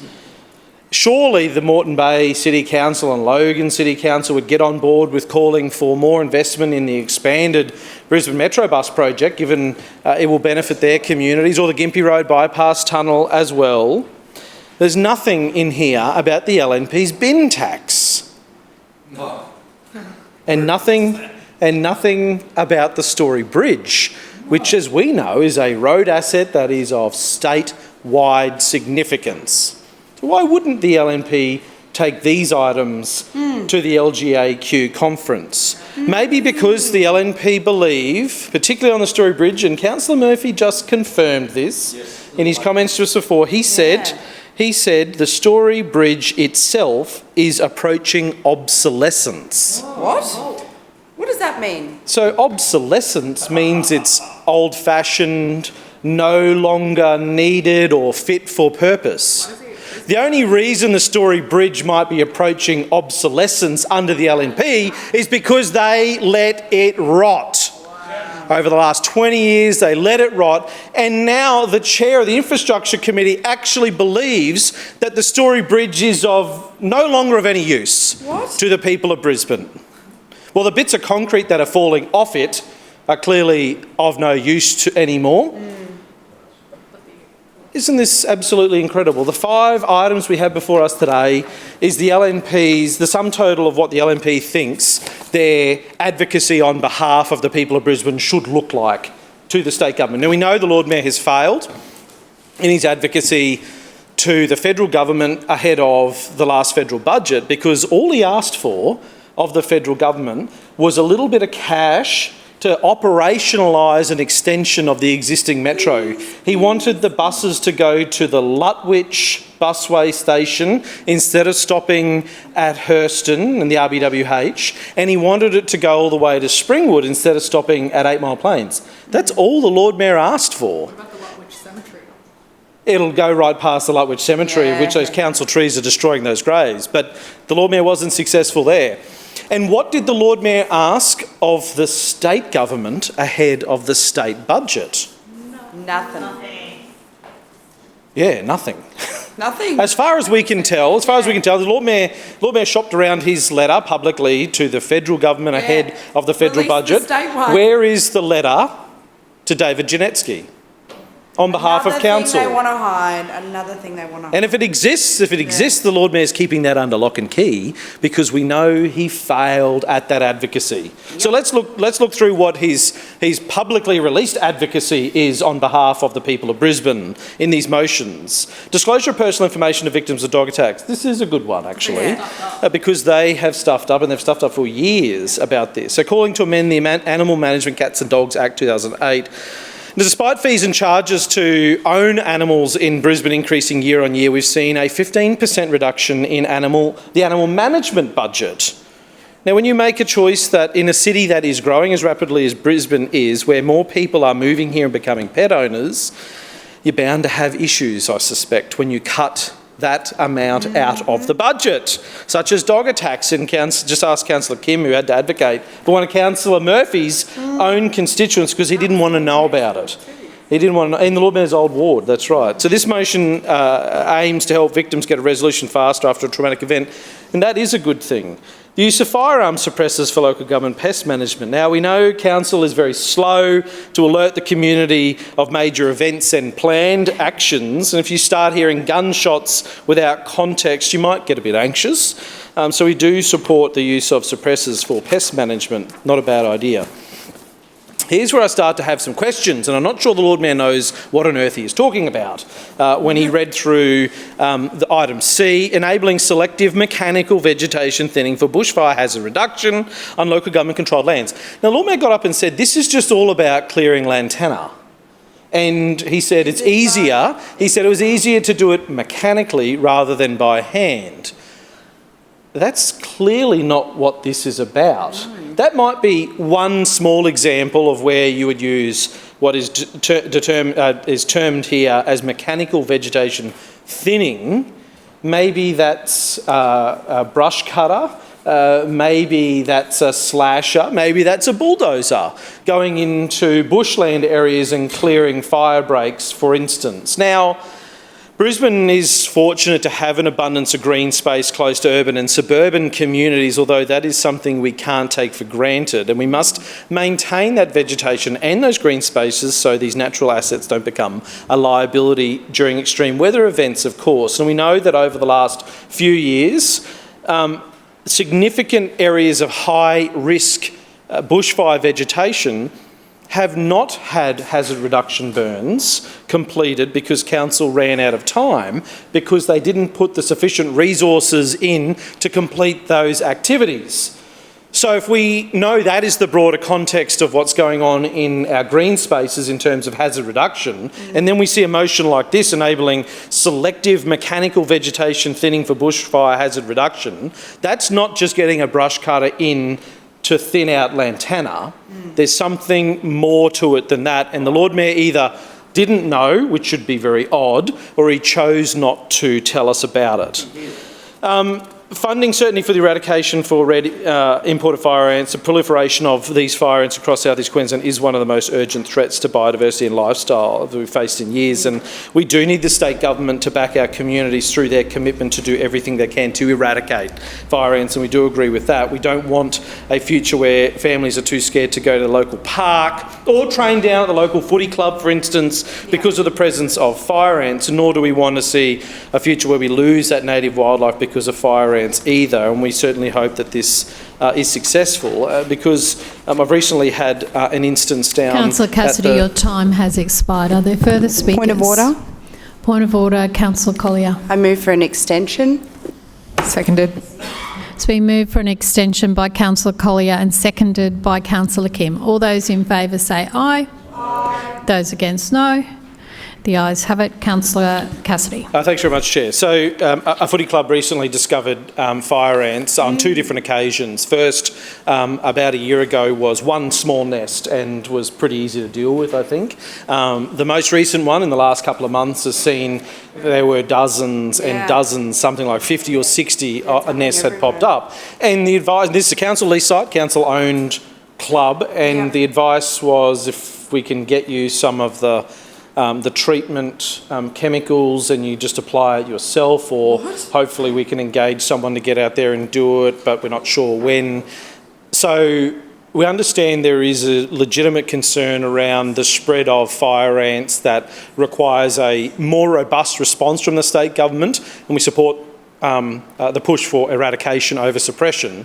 But when it comes to what council can do through our lease sites, which is distinctly different to when they're discovered in parks and in green spaces on lease sites, there needs to be far more resources put into supporting those clubs. We can't just say to volunteers, it might be somebody who's just taken on the presidency of this club because they're really passionate about footy. Definitely. They don't know anything about applying chemicals to ant nests, regular families, and then council says, oh, we're going to send some of this stuff out and please follow the instructions and hope for the best, and hopefully you eradicate the fire ants on council land. That is not an acceptable response to the spread of fire ants in community lease sites around Brisbane.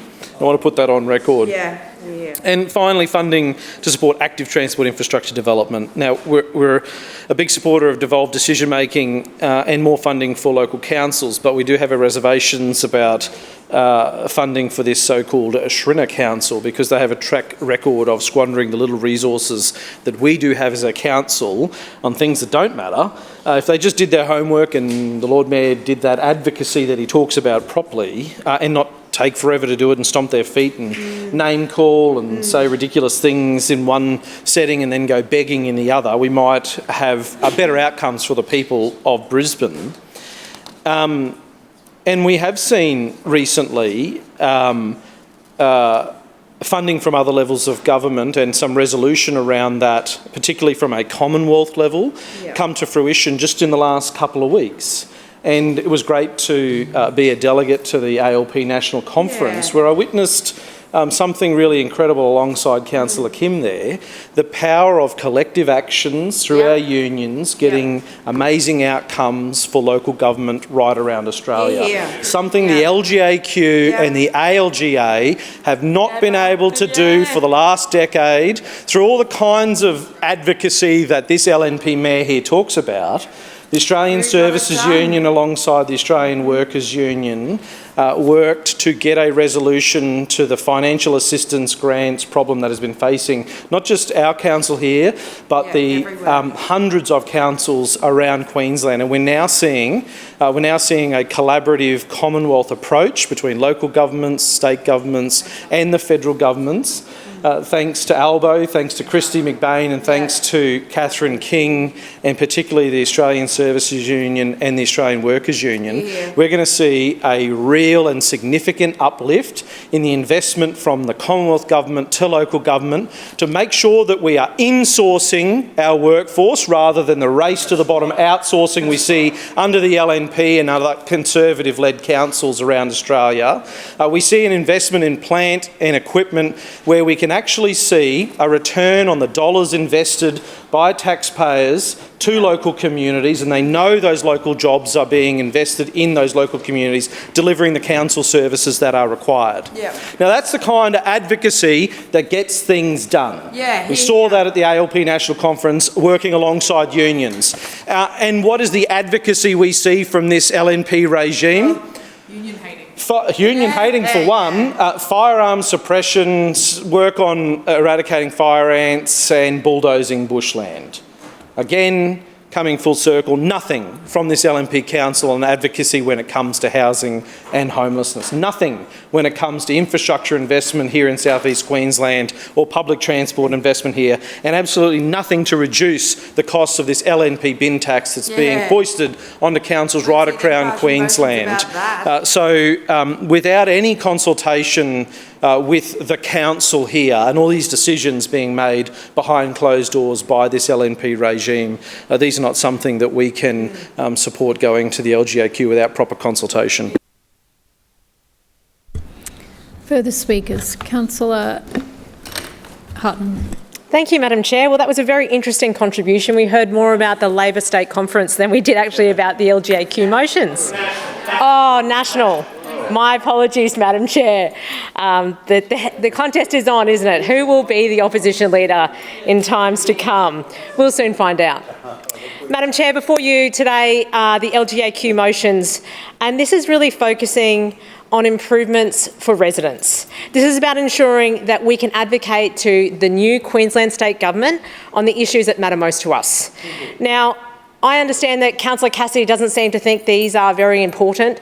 These are very important, particularly for our officers to be able to deliver everyday services to our community. So let's start with the first motion, and that is regarding the disclosure of information to victims of dog attacks. Chair, we deal with the consequence of animal attacks every day, and last year we had over 1,300 reported attacks across Brisbane. Behind every one of those attacks is a resident, a family pet, or a child that has genuinely had an awful experience. And Madam Chair, I've had a dog attack myself, and it is an awful experience. Our animal attacks team investigate every one of them under the Animals Local Law 2017 and the Animal Management Cats and Dogs Act 2008. But here is the problem. Chair, once that investigation concludes, victims are left in the dark. Now, this is because the Labor state government had strict privacy legislation that did not enable us to share this with victims. Now, this is really important because these restrictions mean that the person who has been attacked, sometimes seriously injured, left with permanent scars, has a serious fear of dogs, cannot simply find out what happened to the animal that hurt them. They cannot access the dog's history. They cannot find out whether regulatory action has been taken. They are told to apply through the right to information process that comes with an application fee, a potential processing charge, and a minimum 25-day wait period. 25 days, Madam Chair, for information about an animal that attacked them. These victims experience harm that is entirely comparable to victims of other offences, and yet they don't receive the same basic information or rights. Now, that is not good enough, and that is why the Shrinner Council is calling on the state government to amend the Animal Management Cats and Dogs Act 2008 to allow victims timely and appropriate access to information. Not a bureaucratic maze, just the transparency and support victims need. The Shrinner Council will always advocate for a fairer, more transparent system, and this motion delivers just that. Turning now to the second motion within the compliance framework, that is the use of firearm suppressors in local government pest management. Every day, our invasive species management team, who do a fabulous job, are out in the field protecting Brisbane's natural areas from pest animals such as wild dogs, feral deer, feral pigs, red foxes, rabbits and feral cats. This work is not optional. Under the Biosecurity Act 2014, we have an obligation to manage these threats, and our officers do it through an integrated program which includes the use of firearms. These activities are undertaken by appropriately trained and authorised officers in accordance with strict operational procedures and the highest animal welfare standards under the Animal Care and Protection Act 2001.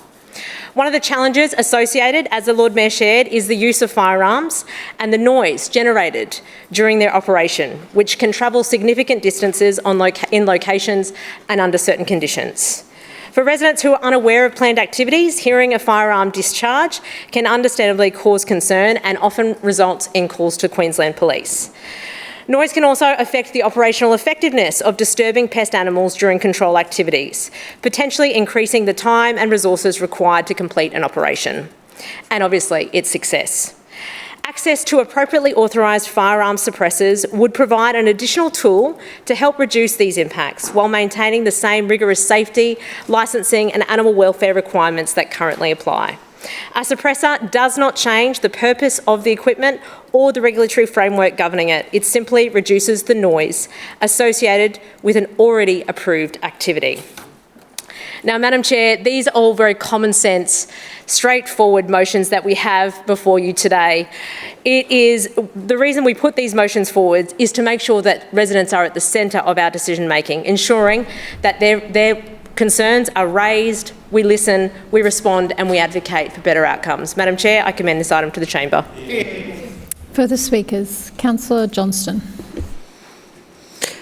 Yes, thank you. I rise to speak briefly on the one item included in the report before us today. And I too, like Councillor Cassidy, had noticed how slack E&C were over the break. Not a lot of work going on, that's for sure. And yet they get paid the big dollars. But look, this motion before us today, which really we're here to note. We're not here to have any say in it or contribute to it or anything like that. I want to raise just a few concerns, particularly about item C, which is the mechanical vegetation thinning for bushfire hazard reduction on local government controlled land. Now, I've seen what that is. That's large-scale bush clearing. That's large-scale land clearing. Those are the big changes. Yeah, I've seen it. And, you know, it would have a horrific impact on many of our areas. Now, do I think we can improve our bushfire management? Yes. Do I think large-scale mechanical clearing of areas is safe or the right thing to do in areas that are often of high biological significance? No, I do not. And there's no way I'd support item C. And the fact that Brisbane City Council is proposing that all other councils in Queensland, because it's not just us, could engage in large-scale land clearing is astonishing. Astonishing. And the Lord Mayor's not here. It's the afternoon tea break and he's disappeared as per usual. But the fact that Brisbane City Council is proposing to allow or to encourage the state government to allow all the councils in Queensland to engage in land clearing is amazing when we are supposed to be the most environmentally aware council where, what is it? I can't even, whatever. We're a green council basically, and you know, but it's just a joke. So, yeah. Clean, green and sustainable, I don't think so.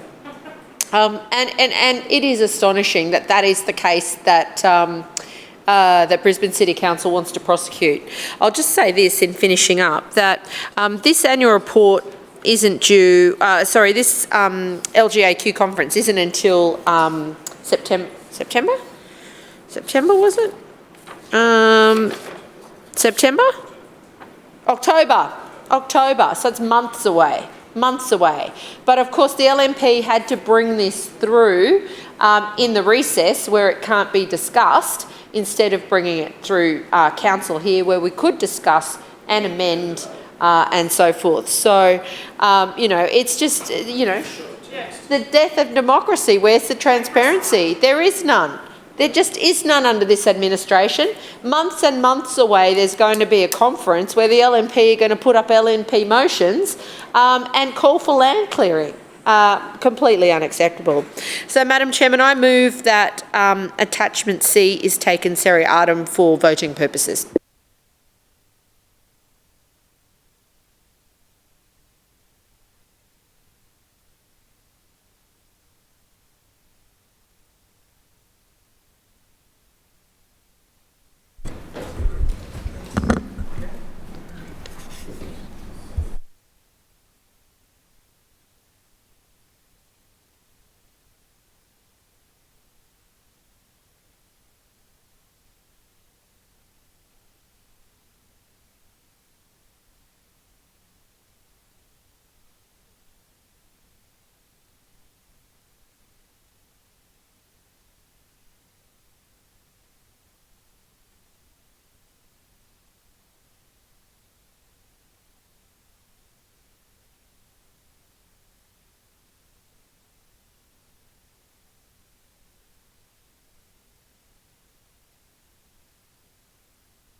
Thanks, Councillor. So that was item C.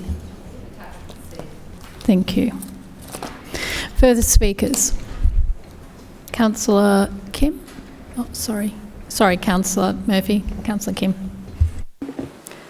Thank you, Chair.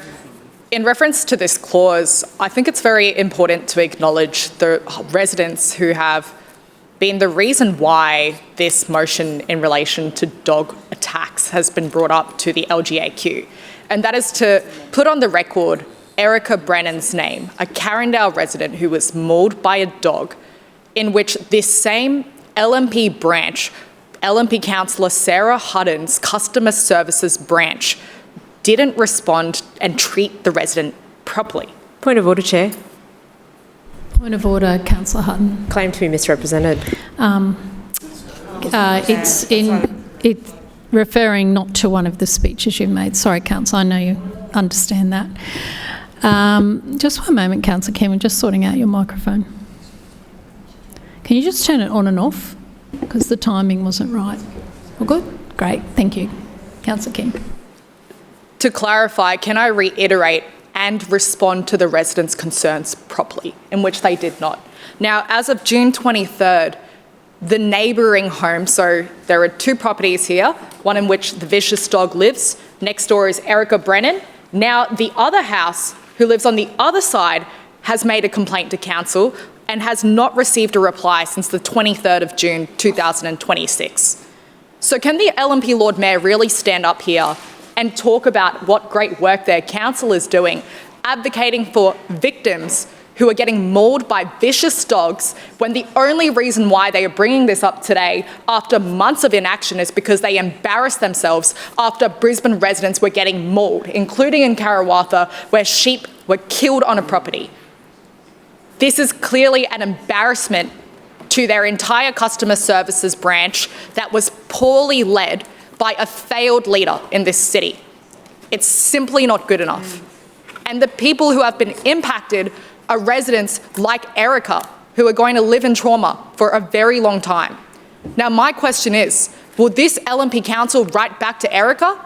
Would this LNP council get back to the resident who contacted on the 23rd of June? Will this council now go back to the resident and apologise for the fact that they didn't do anything up to this point? I hope to see a response from them and for them to actually do something about it. But right now, the only action that I see is a 15% decrease in animal management funding under this LNP council. Yeah. So if you follow the cash, $11.9 million to $10.1 million this year. If this LNP council really cared, not only would the LNP Lord Mayor be present right now, issuing an apology to the residents that have been mauled by dogs, but we wouldn't be listening to this disgraceful LNP council who have done nothing in Brisbane City, where even Gold Coast City Council have launched a vicious dogs campaign. They've done something about it. The LNP council could have done something, but they didn't. Instead, they hid. And until they were embarrassed on Channel 7 and Channel 9 News, after the resident was crying on TV, only now they pretend. And they can't even say sorry. What a terrible and arrogant administration after 20 years. And the consequence are residents who live in trauma. And will this LNP council go back to them and apologise? Will they now update them about these new changes that they're advocating for? Or are they embarrassed? Will they continue to pretend? Will the LNP Lord Mayor finally return to this council, to City Hall right now, and speak and lead this council right here? He's missing and he's inactive. This simply isn't good enough. And just talking about what they've done at LGAQ over 2 months of work, that's a disgrace. This is all they have to show for victims who have been mauled by dogs. This is a high tax, high cost of living council. It's the LNP. They're meant to be tough on crime. Yet when there are victims who are getting attacked by dogs, they don't do anything. If you follow their actions, if you follow their budget... Point of order, Councillor Will Hutton. Councillor Kim take a question about the privacy legislation brought in by the Labor Councillor government? Kim, will you take a question? Will Councillor that's such a shame. Hutton, Councillor Murphy, and the LNP Lord Mayor Adrian Schrinner realise that the resident is that a no, Councillor? came to me. So, Councillor, is that a no? You won't take a question? No, I won't, Thank because you. that Sorry, answered the Councillor question. Hutton. Councillor Kim. Instead of playing petty politics, this leadership team, leading a $3.9 billion budget, instead of playing petty politics right here, why don't the LNP know that the resident came to me because they felt so ignored by this 20-year-old council administration, this arrogant 20-year-old council administration? What are you going to say to the pictures of her with her arms, blood coming out of her arms? What are you going to say to her when she was on the ground in fetal position protecting her dog? Are you really going to get up here and try and make smart remarks right now? Is this LNP council really going to say this to a resident who got mauled by a dog? Or what about Silence of the Lambs? What about all the sheep that were killed on the property in Karawatha? What is this council going to do about that? And what have they done about that? We're still waiting for the Lord Mayor to return to this chamber, but I suppose he won't. Further speakers. Councillor Murphy. Well, thank you very much, Madam Chair. It's given me great pleasure to talk to this item, the LGAQ motions, and Councillor Kim mentioned Silence of the Lambs, a fantastic movie, an incredible performance from Anthony Hopkins in that movie, pretending to be Hannibal Lecter, and that was an incredible performance from Councillor Kim, as we are known to receive in this chamber. But, Madam Chair, what we're talking about is a set of motions that this council is proposing to debate an LGAQ conference. And to make the point, Councillor Cassidy had a lot to say about this one, but Labor almost never go to LGAQ conference. They almost never go ever. Oh, okay. Well, Councillor Collier went 1 year, but most years where we have been, they had a speech. They had.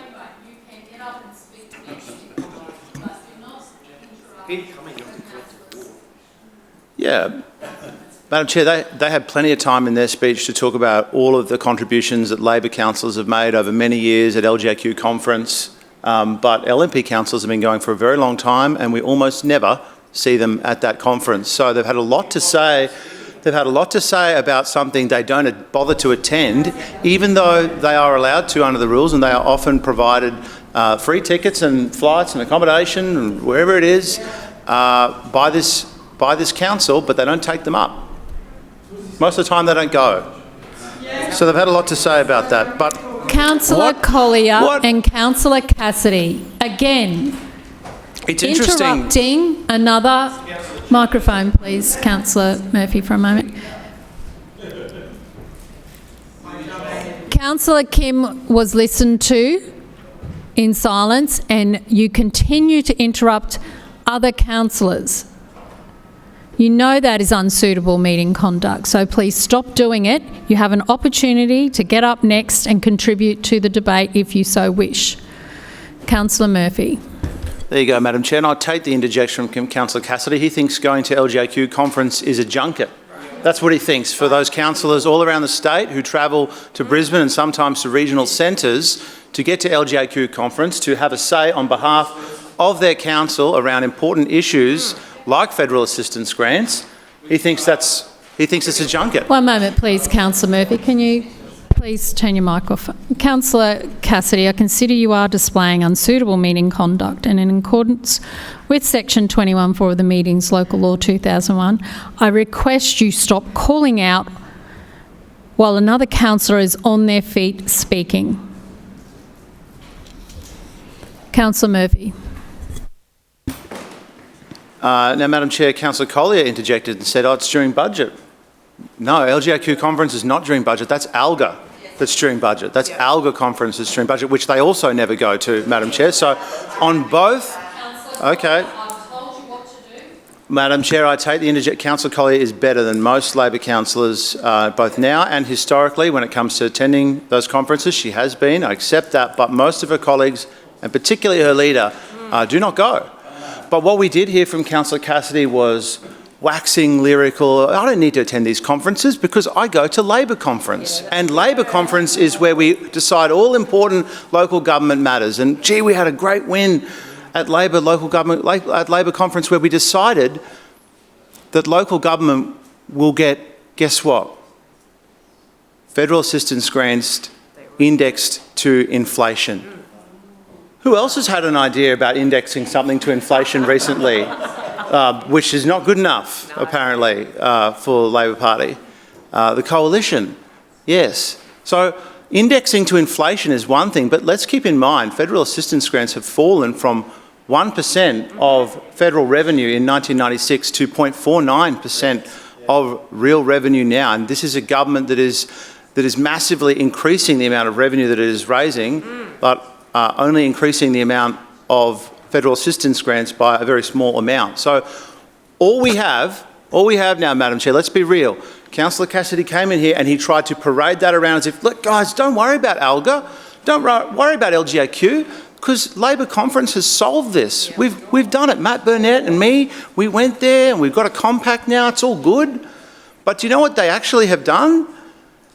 They've got a commitment to maybe doing something. The actual government has not done a thing yet. The actual government has not changed a single law or made any announcements. The Treasurer, no one has said what they will do. Conference has made some sort of motion. So Councillor Cassie's gone to Labor conference. He's come back. His chest is out and proud. He's so happy. He's beaming with pride.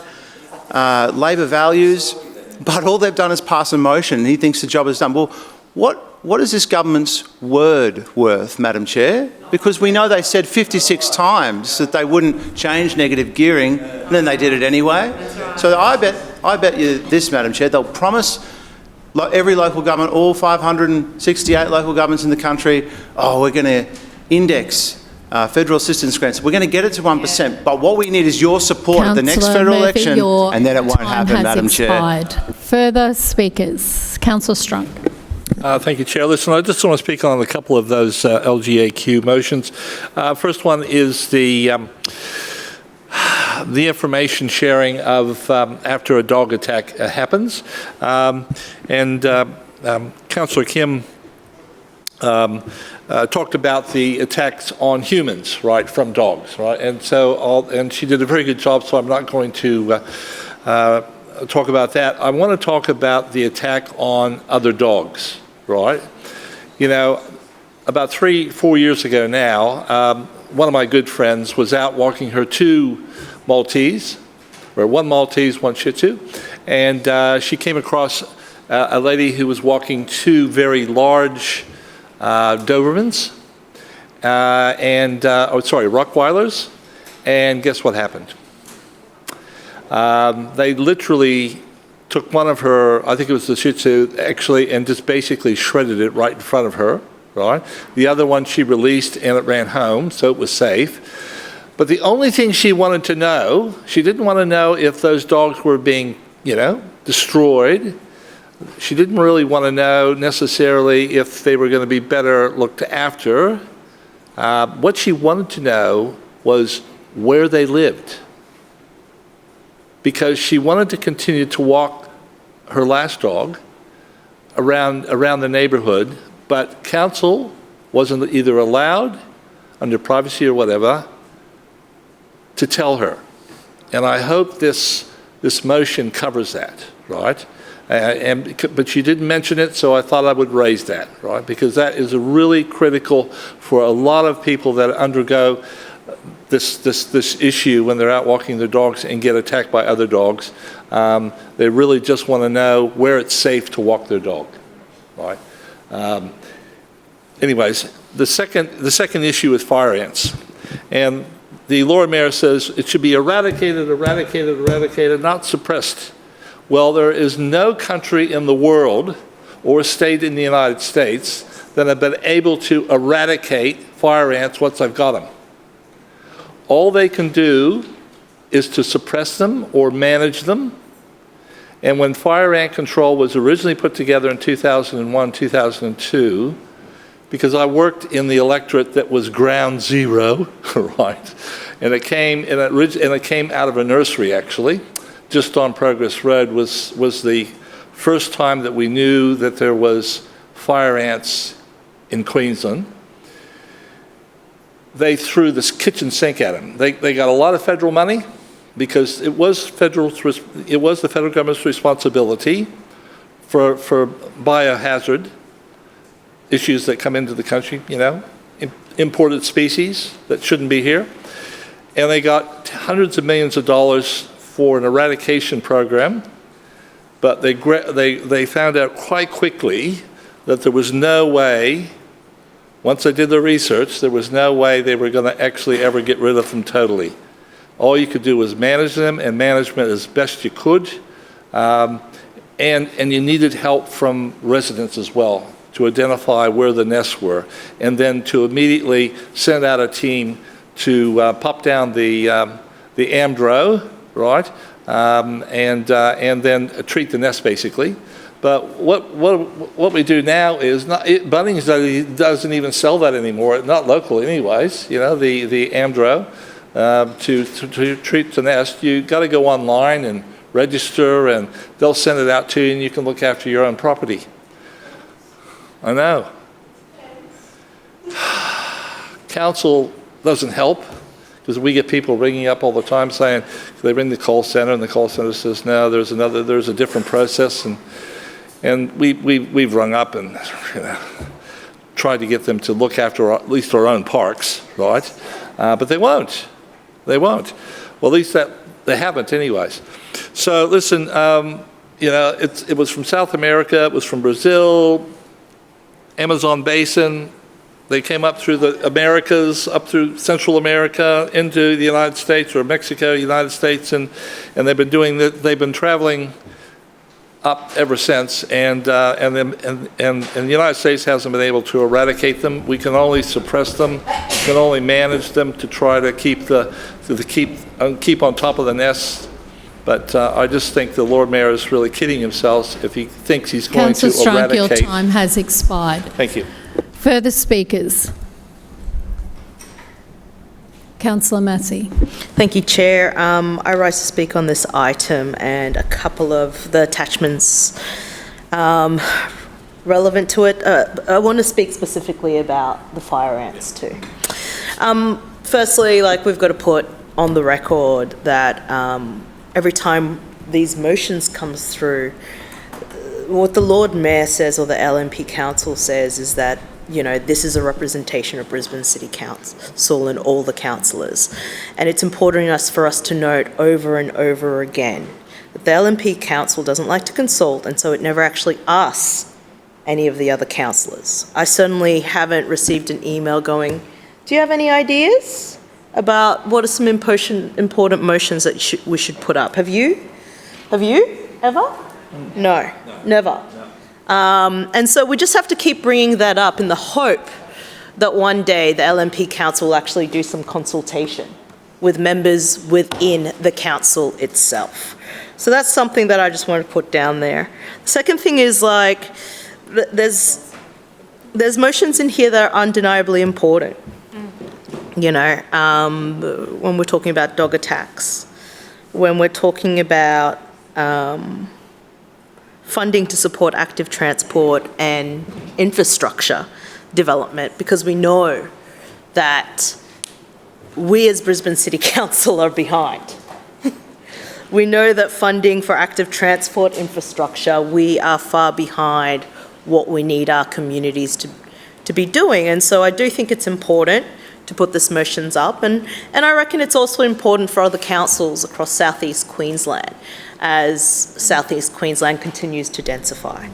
When it comes to funding certainty for the eradication program for red imported fire ants, this is possibly one of the most pressing issues in our history, not only as a city, a state, or Australia.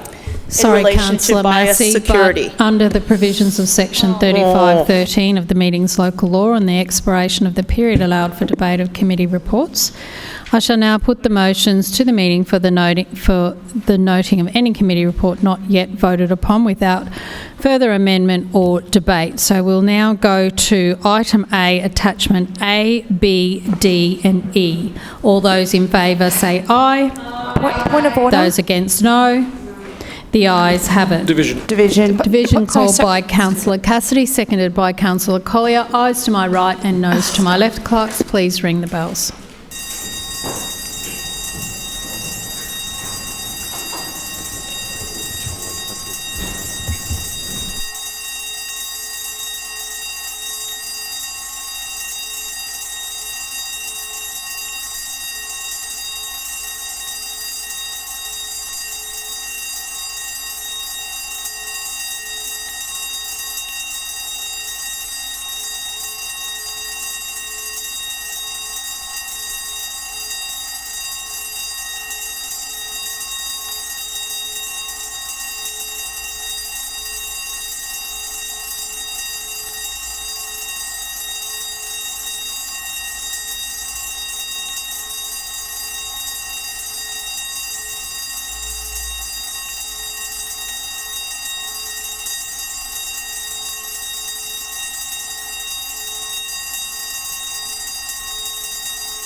Clerks, please read the results. Madam Chair, the ayes have it, the voting being 16 in favour and 7 against. That is 7 abstentions, my mistake. That is carried. Councillors, please resume your seats.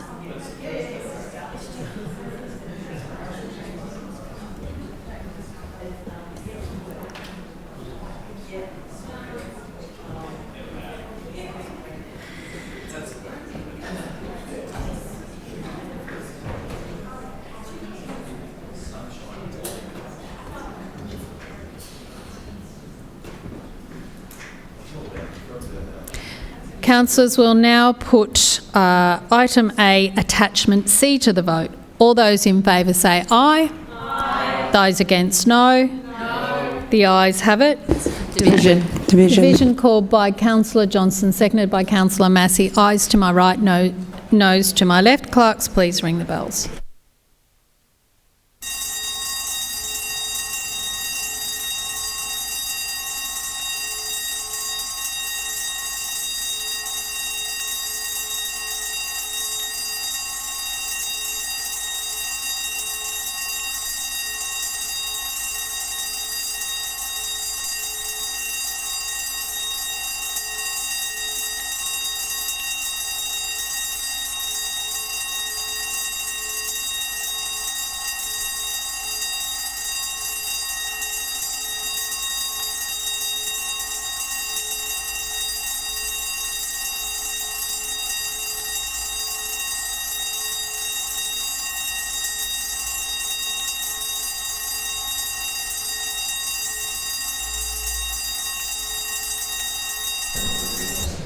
Clerks, please read the results. Madam Chair, the ayes have it, the voting being 15 in favour and 8 against. That is carried. Councillors, please resume your seats.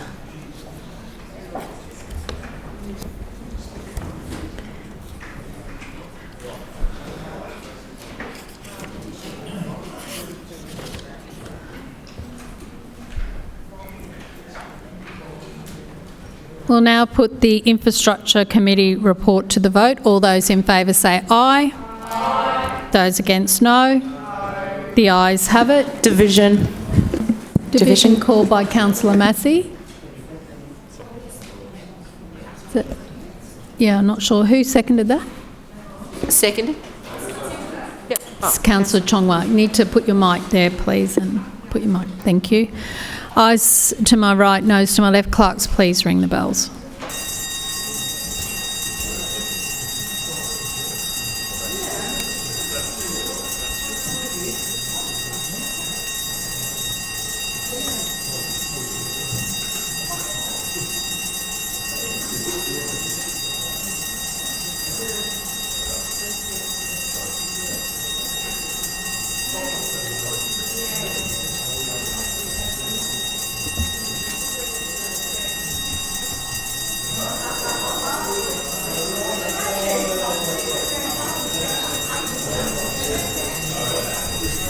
Clerks, please read the results. Madam Chair, the ayes have it, the voting being 15 in favour and 8 against. That is carried. Councillors, please resume your seats.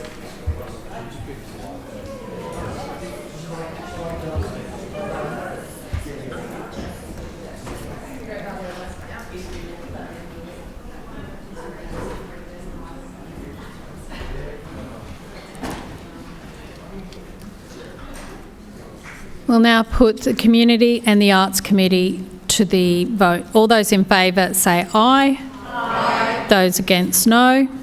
The ayes have it. That is carried.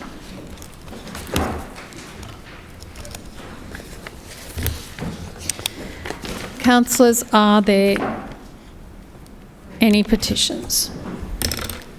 Councillor Collier. Chair, I have a petition calling on Council to improve lighting and footpaths at Vic Lucas Park in Bulimba. No further petitions. Councillor Dixon. Councillor Johnston. Yes, thank you. I have a petition on behalf of Yeronga residents who want a ferry further up the river. Thank you. No further petitions. Councillor Dixon. Chair, I move that the petitions as presented be received and referred to the committee concerned for consideration and report. Second. Has been moved by Councillor Dixon, seconded by Councillor Strunk, that all petitions are as presented be received and referred to the committee concerned for consideration and report. All those in favour say aye. Aye. Those against, no. That is carried. Councillors, are there any statements required as a result of an Office of the Independent Assessor or Councillor Ethics Committee order? We will now move to general business. Are there any speakers? Councillor Adderman. Yeah, thank you, Chair. I rise to speak about activities in my ward during the winter recess, where the Shrinner Council is creating new opportunities for residents to stay healthy and enjoy our natural spaces. 5 years ago, our council developed an off-road cycling strategy which aimed to meet the needs of the rapidly growing off-road cycling community by providing a safe, well-planned and connected network of facilities that protect Brisbane's natural environment. A number of the reserves identified for potential off-road cycling activities are in the western suburbs, including Gold Creek Reserve, John Sprent Reserve, Marstella Road Reserve and Changing Mountain Bushland, Colo Bushland and Shelley Road Park. But much of the implementation of the mountain bike riding and off-road cycling strategy has focused on Mount Cootha to date. Chair, a key part of the strategy in creating off-road cycling opportunities to create for this popular pastime was to ensure the protection of the reserve's significant environmental and heritage values. It was important that we got the balance right, and there's no doubt in my mind that we are achieving that in what Council has delivered to date. In creating trails that are safe and providing challenges for riders of all skill levels, Council has also closed down a number of tracks on Mount Cootha that have been illegally built, are unsafe and have damaged the environment. I work closely with the news team who put their heart and soul into the development of new riding spaces, while at the same time ensuring the protection of the mountain's unique environmental features. Special shout out to Scott, Wayne and Julia, and of course our wonderful trail care volunteers who dedicate hundreds of hours each year maintaining the quality of our trails. Chair, the first stage at Gap Creek Reserve was the development of the Creeber Climb Trail, as I said, at Gap Creek. Upon its completion earlier this year, Council set about creating a second trail leading from the top of Creeber Climb down to the Gap Creek Reserve Park. That is Carpet Snake Trail, and I'm pleased to say that it's now completed and is proving a massive hit, not only with our local mountain bike and off-road riders, but with enthusiasts travelling from all parts of Brisbane and surrounds to check it out.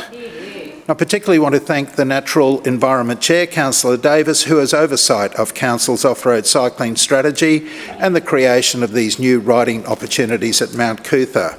It was only fitting that Councillor Davis was on hand to join me in cutting the ribbon to mark the opening of Carpet Snake Trail a couple of weeks ago. That day was well attended by riders of all ages and skills and have been since. I'm told that last weekend alone there were up to 2,000 riders on Carpet Snake Trail and the feedback has been nothing but positive. Chair, in addition to the off-road trails in my ward, the Shrinner Council has also just delivered a dirt jumps track at Merry Merry Park at Chapel Hill. This was a project delivered through the Pullenvale Ward Suburban Enhancement Fund to provide opportunities for young BMX riders in the Chapel Hill and Canmore areas. There's a story with a happy ending behind this track. About this time last year, I became aware that a group of young riders had begun building an illegal jump structure in nearby Cicada Park. Tree branches had been cut, holes had been dug to build mounds, and the natural course of Cubbler Creek had been diverted through the placement of boulders in the waterway.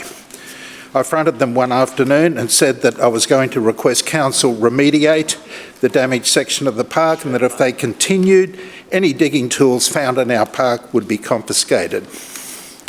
When they said they had nowhere locally to ride, I told them I'd do a deal. I'd find a way to have a track built to cater for them if they agreed to stop damaging our local parks. They agreed. And to their credit, kept their part of the deal. Not only that, Chair, they did agree to be part of the consultation process we undertook and signed off on the track features our contractor was proposing. I kept them in the loop on progress with this project, and it came as no surprise to see how they have embraced this new track since the security fencing was removed last Friday. So my new best friends are happy, and I'm pleased that Cicada Park has returned to being a popular family-friendly space and an ecologically important local catchment. Thank you. Further speakers, Councillor Chongwa. Thank you, Chair. I rise to speak on the Infrastructure Committee Report Clause A regarding the sudden change to car parking in the Milton Riverside precinct. And I'm here because our meeting was cut off at the 3-hour mark once again, which is very undemocratic. And I think we do need to be reviewing and having robust debate on petitions. So this is another petition about the parking changes that Brisbane City Council made without notice in August 2025.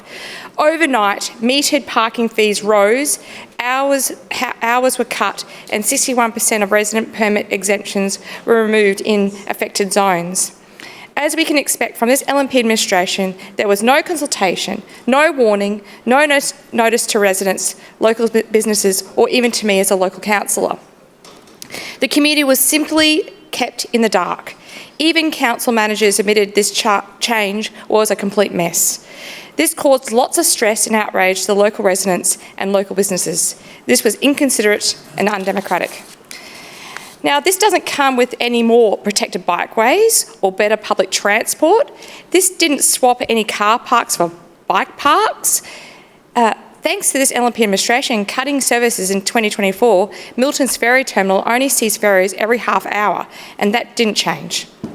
The trains didn't run more often, buses on Coronation Drive didn't get a bus lane, and buses on Milton Road didn't become high frequency like the Greens have called for. These changes are a revenue-raising exercise, pure and simple. It's charging more to residents and customers, to local businesses, while this LNP administration won't make developers pay their fair share for infrastructure and cuts to maintenance and operating budgets. This is a symptom of councils operating in austerity. To be clear, we do need to move away from valuing car parks as a sacred commodity. The pedestrian crossings, protected bikeways and bus lanes that this city desperately needs will often take away some car parking. And that's fine, so we can live in a vibrant, well-planned, safe and sustainable city. After residents and businesses voted for a pedestrian crossing in Rosalie Village in a community vote, I'm planning to fund this crossing from a suburban enhancement fund. The crossing will remove 4 car parks in order to make walking around the village much safer and easier, especially for young kids, mums with prams, people with disabilities and the elderly. I've witnessed many scary near misses where the planned crossing will be installed. We need to create safer streets for people. But to make these kinds of changes, this council needs to bring people on the journey. We should be consulting and informing residents about alternatives to driving. We need to shift how we all think about getting around the city and how we think about this city's public space. And we need to fund it now. We should be making our neighbourhoods safer and easier to walk around. We should build world-class, safe, protected bikeways across the city. We should fund frequent buses citywide. We should give everybody the freedom to choose how they move around Brisbane with plans that we draw up with our residents. And we certainly shouldn't poison the well with revenue-raising exercises like the overnight parking changes in Milton.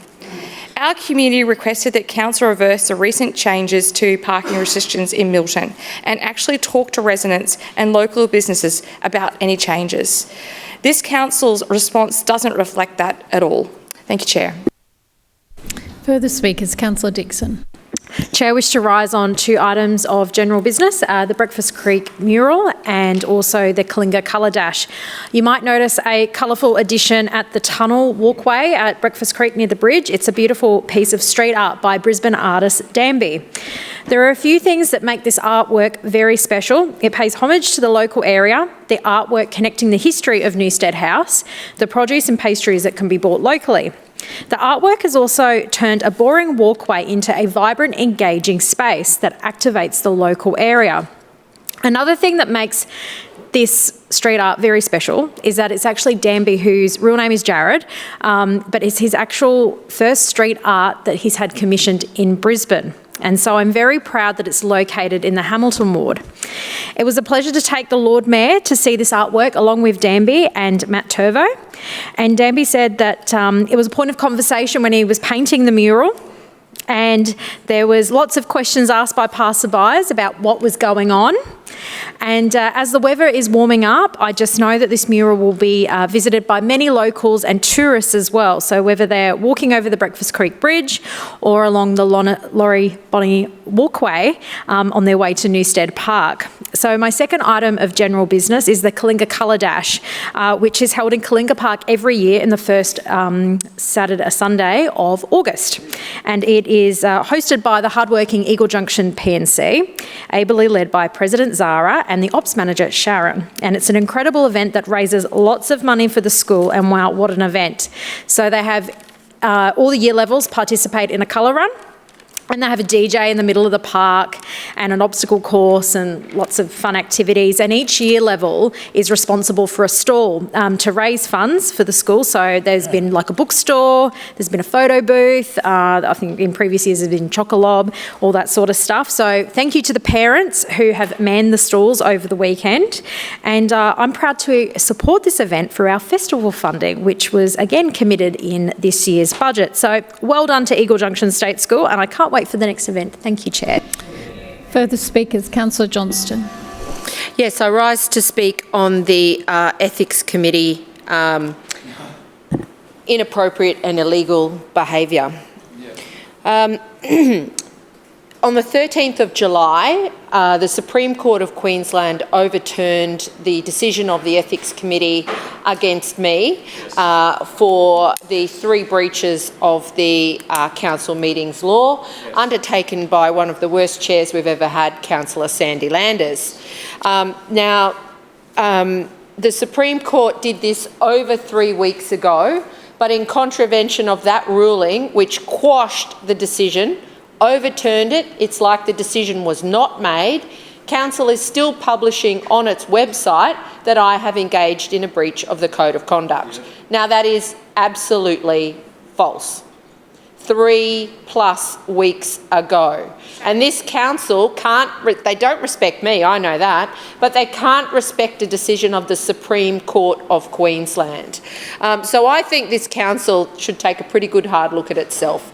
I raised it earlier with a very senior council officer this morning, and I checked before I spoke, it's still up. So if the Supreme Court of Queensland is telling this council that what they're doing is wrong, and this council is still not reflecting that in its actions, what is this council doing? Now let me raise the wrongdoing of the Ethics Committee Chair and Councillor Landers as part of this court case. Yes. The Ethics Committee have been meeting in secret for the past few years. They have not been publishing their committee meeting times publicly as required under the meeting's local law. It's a secret star chamber where Councillor Adam Allen, who we know can't tell the truth, we know he can't tell the truth. At the special council meeting of Brisbane City Council, he couldn't even stand up and say his LNP colleagues and he had made decisions without the Labor councillors. The newest councillor had to call him out on his deception and untruths. But meanwhile, Councillor Adam Allen, who is responsible for this committee as the chair, has been meeting in secret without publishing the meeting dates as required under the law. He has failed to notify councillors about whom matters were being decided, that these matters were being considered. So no notification to myself or other councillors who have been the subject of this secret star chamber. In addition, Councillor Adam Allen has failed to provide natural justice to councillors about whom decisions were being made by failing to provide them with an opportunity to make submissions prior to decisions being made. Now, the Supreme Court action has got council grovelling in writing to me. Councillor, we will make sure that you're treated fairly in future. Do I think that we will be treated, myself or any other councillor will be treated fairly in future? No, because this LNP administration under the unethical Ethics Committee Chairman, Councillor Adam Allen, can't do these basic things properly. But it gets worse. Councillor Adam Allen allowed Councillor Sandy Landers to engage in a serious conflict of interest breach by participating in a manner about which her behaviour as the Chair of Council was being questioned and under discussion as part of the decision at the Ethics Committee. Do you know what else happened during that court case? During the court case, council came grovelling along again in writing saying, oh, Councillor Landers has resigned from the committee. We'll be fair in future. Yeah, do you remember what happened? And Councillor Landers' behaviour in sitting in that meeting when she knew that the matters that were being discussed related to her actions as the chair that were under dispute is reprehensible. Yes. Councillor Adam Allen, her colleague, allowed that to happen as the Chair of Council. He didn't even bat an eyelid at the conflict of interest. No. Councillor Adam Allen at the special meeting of Brisbane City Council provided false information publicly about when the Ethics Committee had met and who was a member of the Ethics Committee at the time, and that is just inappropriate, absolutely inappropriate. And Councillor Adam Allen knows what he should do. But it gets worse. The decision about me has not been removed from the website. Council has failed to recognise the Supreme Court decision and has not removed it. It is outrageous that Council continues to ignore a Supreme Court decision. It is outrageous that Councillor Adam Allen allows this committee to operate illegally and unethically, as is his own behaviour. Your time has expired. Further speakers, Councillor Wolf. Thanks, Madam Chair, and I rise to speak on 4 items, all involving celebrating 100 years. 100 years in the Walter Taylor Ward, St Lucia Golf Course, Indooroopilly Golf Course, the Holy Family Parish and the 100 Plus Club.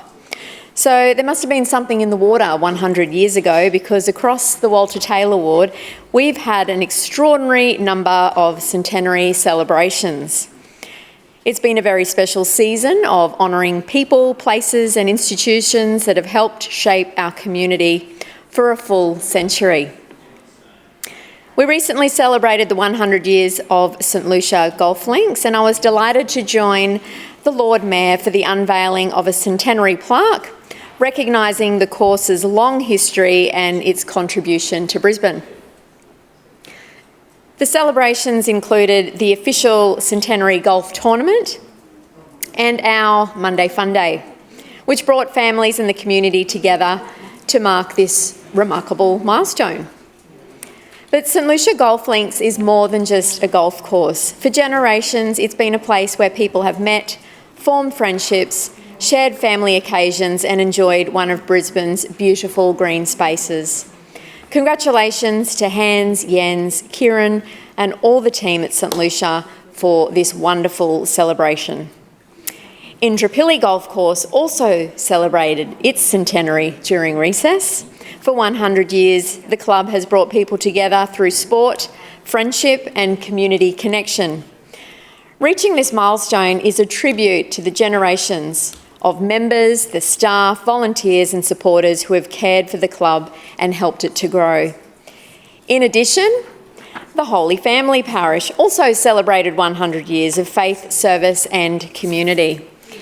Over the past century, the parish has supported countless families, celebrated life's most important moments and provided care and friendship during difficult times. These centenary celebrations remind us that strong communities are not built overnight. They are created through thousands of acts of service, generosity and commitment, repeated year after year and passed from generation to generation. But Chair, our centenary celebrations have not only been about organisations.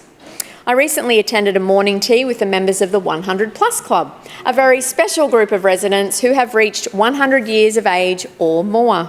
It was an absolute privilege to spend time with them and to hear some of their stories. But on top of that, I've also had the joy of visiting 3 remarkable local women, Elsa, Elvie and Kathleen, all who celebrated 101 years during June and July. These women have lived through enormous social change, world events, new technologies and transformations in the way that we live. Yet what stood out was not simply the years that they have lived, it was their humour, their resilience, their warmth and the deep connections that they have formed with their family and with our wider community. Chair, whether we are celebrating a golf course, a parish or a much-loved resident, reaching 100 years is something truly special. These milestones give us an opportunity to pause, to look back and to recognise the people whose hard work created the community that we all get to enjoy today. They also remind us of our responsibility to protect and strengthen these community connections for the generations that will follow. Whatever the reason, the Walter Taylor Award has had much to celebrate, and I'm very proud to honour every person and organisation that has reached this remarkable milestone. Thank you. Further speakers? Councillor Massey. Thank you, Chair. I rise to speak on 2 items in general business. Item 1, the Lord Mayor Adrian Schrinner, dictator of no for residents across the Gabba. And 2, Homelessness Week. I'm going to read out a non-definitive list of the things that the Lord Mayor Adrian Schrinner has said no to residents across the Gabba ward. Yeah. Funding intersection upgrades for all users, scooters, bike users, pedestrians, drivers, to keep everyone safe at these following intersections: Ferry Road, Montague, Drake; Hampstead Road, Dornoch; Ganges, Dornoch, Hardgrave; Gladstone Road Crossing; Park Avenue pedestrian crossing for kids. And for both those crossings, that's literally for children. One is for children at Dutton Park State School. The other one is for St Ida's and public transport users. Signalised crossings. A signalised slip lane at Noble Street. Crossing and intersection updates to Annerley Road and the area surrounding. Cronwell and Annerley Road. Intersection upgrades at Jane and Montague intersection. I'm not even going to get into the Montague Road project because we are now in the 3rd years of that project. So I assume the Lord Mayor will say no to that too for the residents of West End and Kurilpa. Upgrades to the Kurilpa Library, the Lord Mayor has said no to for decades. This LNP council has said no to. They still don't have toilets, by the way, but this Lord Mayor says no to that. No replacement dog parks. I had to replace the dog parks from my Suburban Enhancement Fund. No City Cat for Kangaroo Point, no second West End Ferry Terminal, though it was this LNP council that actually put it in their plan. They said no to the 86 Kurilpa Loop. They discontinued the 27 bus for Kangaroo Point. The Lord Mayor has said no to increases in bus services and better frequency for the 234, for the 196, for the 192. The Lord Mayor has said no to a metro station for Dutton Park Place. The Lord Mayor has said no to residents across the ward who are craving green space. This includes the things that I've requested for buyback, including 26 Archibald Street, the Kurilpa Commons, 127 to 129 Hardgrave Road, West End, 116 to 24 Duncan Street, West End, 75 Ipswich Road, Wollongabba, 8 to 12 Hamilton Street, Kangaroo Point. The Lord Mayor has also said no to actual policies that can help us in the housing crisis. Yes. All the Lord Mayor says is that all they can do is approve developments. They've said no to inclusionary zoning, to vacancy levies, and they recently just backflipped on their own policy for an Airbnb crackdown. But do you know what the Lord Mayor has said yes to? Moving on, rough sleepers. Shame. Which brings me to topic 2, Homelessness Week. A Across Brisbane, homelessness and rough sleeping crisis does continue, no matter what this LNP council and this LNP state government say. And the reality is it's not reducing. If anyone in this chamber was to walk outside and open their eyes and notice their surround, they would know that the homelessness crisis is still here. More and more people are being pushed to housing insecurity because there simply isn't enough affordable housing. There isn't enough social housing, and the support systems continue to be put under more pressure.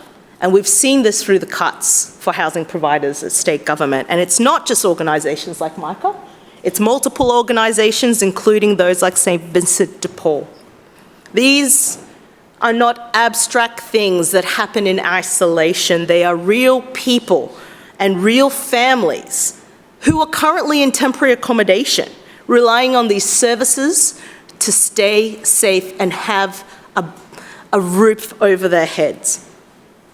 Once this temporary accommodation is finished, because the funding is done, they're not going to be lining up at the night shelter in Emmanuel Mission hoping to get a bed for one night. They'll be back sleeping in cars, they'll be couch surfing with family or friends, they'll be pitching up tents, and they'll be back on the streets. And that is going to be the legacy of the LNP Council and the ALP state government. That is your legacy, and this is what you are LNP. Well, it is the LNP right now. You're cutting the funding. Councillor Massey, your time has expired. That's your legacy. Are there further speakers? Councillor Adams. Thank you, Madam Chair. And I rise to speak on a very exciting event that just happened in my ward recently, and that is the 110th Malcravat Show. Sometimes I feel like I've been to every one, but no. About 20 in a row. It is 20 in a row that I've been to, but there obviously was many that I went to in my youth as well. During the 80s and 90s, it really was seen as the alternate Ekka, and I think it's definitely coming back there as well. It was a beautiful, sunny weekend, which obviously made it even more popular. And of course, it is the largest agricultural and horticultural show in the city of Brisbane, Councillor Adaman. Yeah, it is. And each year it gets bigger and better. We had an enormous year in 2023 when everybody came back from COVID and they were really keen to get out. It's been a bit quieter, but this year we saw more than 11,000 people come through the gates over the 2 days, which is a fantastic outcome. Particularly in a cost of living crisis, there's always a worry that people find ticketing events a little bit more difficult, but the one thing you can say about the Malcravat Show, it is definitely a family-friendly cost alternative to the exhibition. Not that we don't love the Ekka, because I love the Ekka. But $2 rides, very attractive for families to get out there. And there were some big scary ones, and then there was, of course, the teacups. I actually prefer the big scary ones. The teacup make me vomit, but that's okay. There was lots of kids there. The nursery animals were obviously the absolute favourite. But everything is there that you will see at the Ekka. There was the show jumping. There was the judging of the animals. There was the judging of the judging, because we have a lot of schools that come in with their agricultural programs for the kids to learn how to judge, and then the judges judge them in their judging, if you can get your head around that. But it's great to see a grand parade at the opening on the Saturday afternoon of all those kids and their livestock. It really does bring the country to the city, and it's a beautiful way for us in the Malcravat area to lead into the biggest country meat city in just 2 weeks' time after we've had the Malcravat Show as well. I would like to thank the Lord Mayor for coming out this year, and I don't think it's that hard because his kids now know what goes on at the Malcravat Show, and he insists that they go out every year, so he has been visiting regularly. But it's also all of the agricultural shows from around Queensland. There was many that were represented, particularly, and I wouldn't say just southeast corner, but the southeast wider region came down and shared that with us as well. Of course, Justice David Thomas from the RNA as well is always there as a great supporter. As I said, the weather was wonderful. We got lots of people, but I don't think we should take for granted how hard it is actually to organise something like the Malcravat Show. It's not like a normal festival that we do very regularly in our wards where you have an event permit. It goes to the next level when you've got livestock. livestock, and it actually then brings in the chief health officer, and it is quite complicated for livestock, particularly travelling into the city. I am keeping a watching brief on obviously what's happening with bird flu, because that can make a lot of changes to our agricultural shows in the near future as well. But we're very, very lucky to have a fantastic weekend. I want to say congratulations to the new president this year, Mr. Justin Rosenberg, the president of the Show Society, and the entire team and all the stewards who do such an amazing job. It really does show off our beautiful little piece of heaven in Mount Gravatt to its absolute best. And I couldn't go without advertising that the rodeo is now coming up in September. It will be the second year of that, and hopefully that will get bigger and better, and we will prove yet again to Councillor Adderman that we are the biggest and best showgrounds in the city at Mount Gravatt. Thank you, Madam Chair. Point of order, Chair. Point of order, Councillor Dixon. Chair, I move that the meeting adjourn for a period of 1 hour, which commences only when all councillors have vacated the chamber and the doors have been... Seconded. It has been moved by Councillor Dixon and seconded by Councillor Adderman that council adjourn for dinner for a period of 1 hour, which commences only when all councillors have vacated the chamber and the doors have been locked. All those in favour say aye. Aye. Those against, no. The ayes have it. The meeting will be adjourned when all councillors have left the chamber.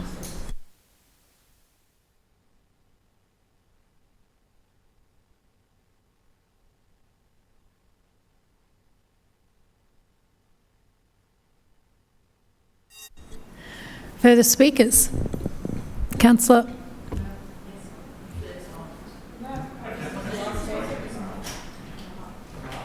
Councillor Givney. Thank you, Chair. I rise today to speak about some of the highlights from the budget in Program 5. I acknowledge this program sits at the very heart of local government community. When the people think about Brisbane City Council, they often think about roads, rates, rubbish and recreation. And those things are certainly important. But what makes Brisbane a truly wonderful place to live isn't just the infrastructure we build, it's the people who bring our suburbs to life. It's the volunteers who coach the under-8s every Saturday morning. It's the committee member who spends countless hours organising community events. And it's the men's sheds volunteer who quietly checks on a mate who's having a tough time. These are the people who build our community. And as a councillor of Wynnum Manly, I see this every single week.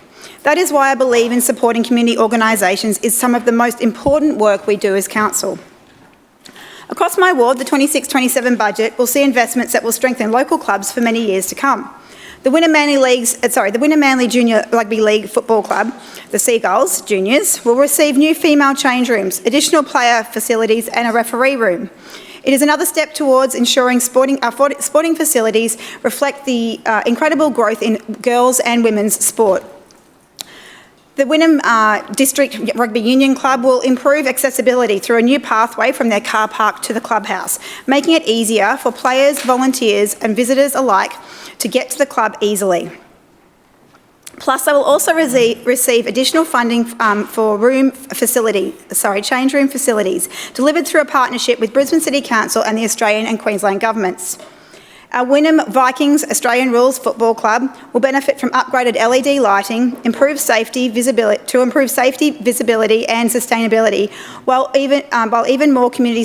allowing even more community sport to take place.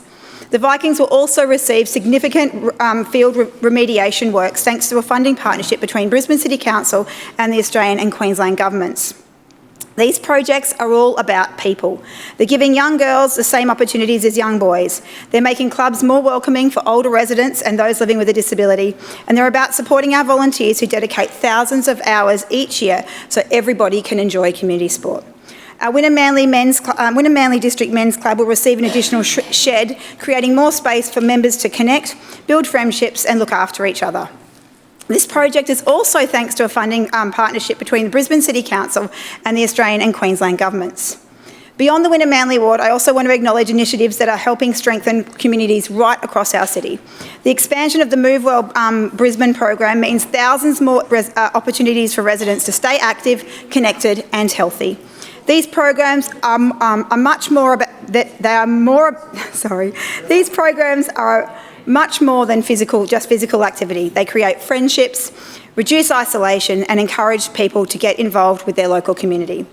As a mum, I also have to mention the Summer Dips program. My kids absolutely love heading to the Manly Pool for that water slide.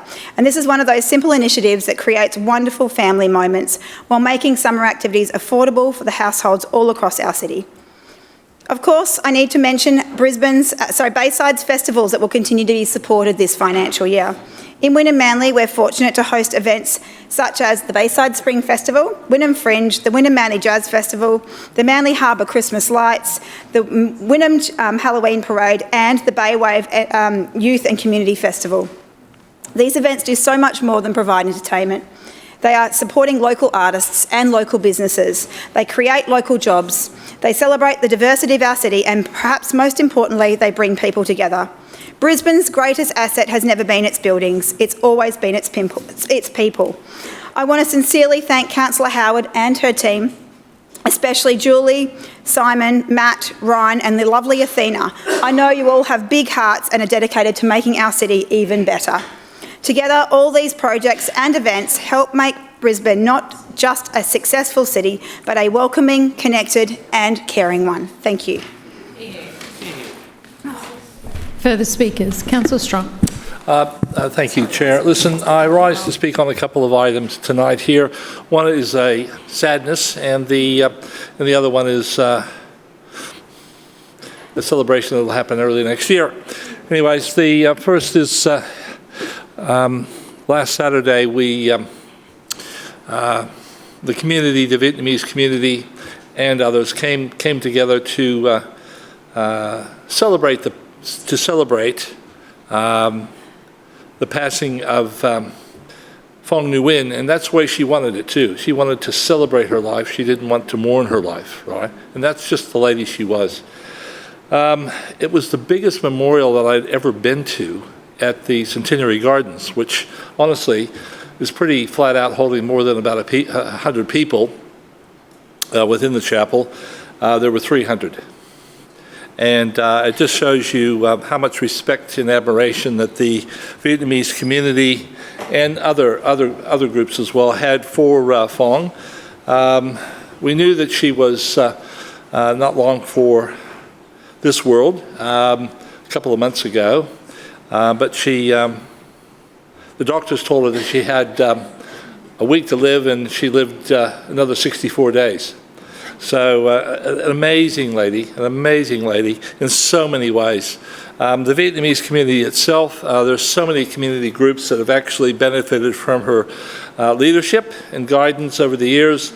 The Vietnamese Women's Association, the Vietnamese Seniors Association, and again, so many others. And most of the temples, right, within the Anala Durack ward, or the Forsyth ward now, of course, in the Anala Durack area. She embraced them all, and they all benefited from her guidance and support. Now, Milton was the first to say, Milton was the first of the elected members that was the first cab off the rank to speak, and he attributed his 2008 election to council to her, because she said it was going to be a tough election. He was just following on from Les Bryant, who wasn't happy to leave the chamber, right? He wanted to stay on, you know. After 18 years, he wanted more, and which is fair enough. Yeah. Anyway, so Henry was the first one to say. Henry Palaszczuk was the first to say, "Listen, if you want to know the Vietnamese community, you got to sit down with Phuong." And that's exactly what he did, and it was a 2-hour coffee, and he learned so much. And then she continued to help him right through the campaign, and she did the same for me as well when I decided to put my hand up and replace Milton, because the Vietnamese community is 25% of the Forsyth ward, right? A big diaspora in the Forsyth ward. And then, of course, we have the two state members, Jess Pugh and, of course, Margie Nightingale, who spoke as well about their interaction with Phuong and what she was able to do for them as well. And then I shared a pew with Sarah Hutton, right, who was just down at the end of the pew, and she was there as well. So both sides of this chamber were represented, it's just, she was just an amazing, and of course the stories that her two kids told were just, she was a single mom for most of the raising her kids, and she was such a success, socially, financially, in every way, and she was probably the politician that Labor should have had but never had, because she didn't want that. She just wanted to help. She just wanted to get people elected, all right? And she didn't want the kudos for herself. She just wanted to help others. And that's this type of the lady she was.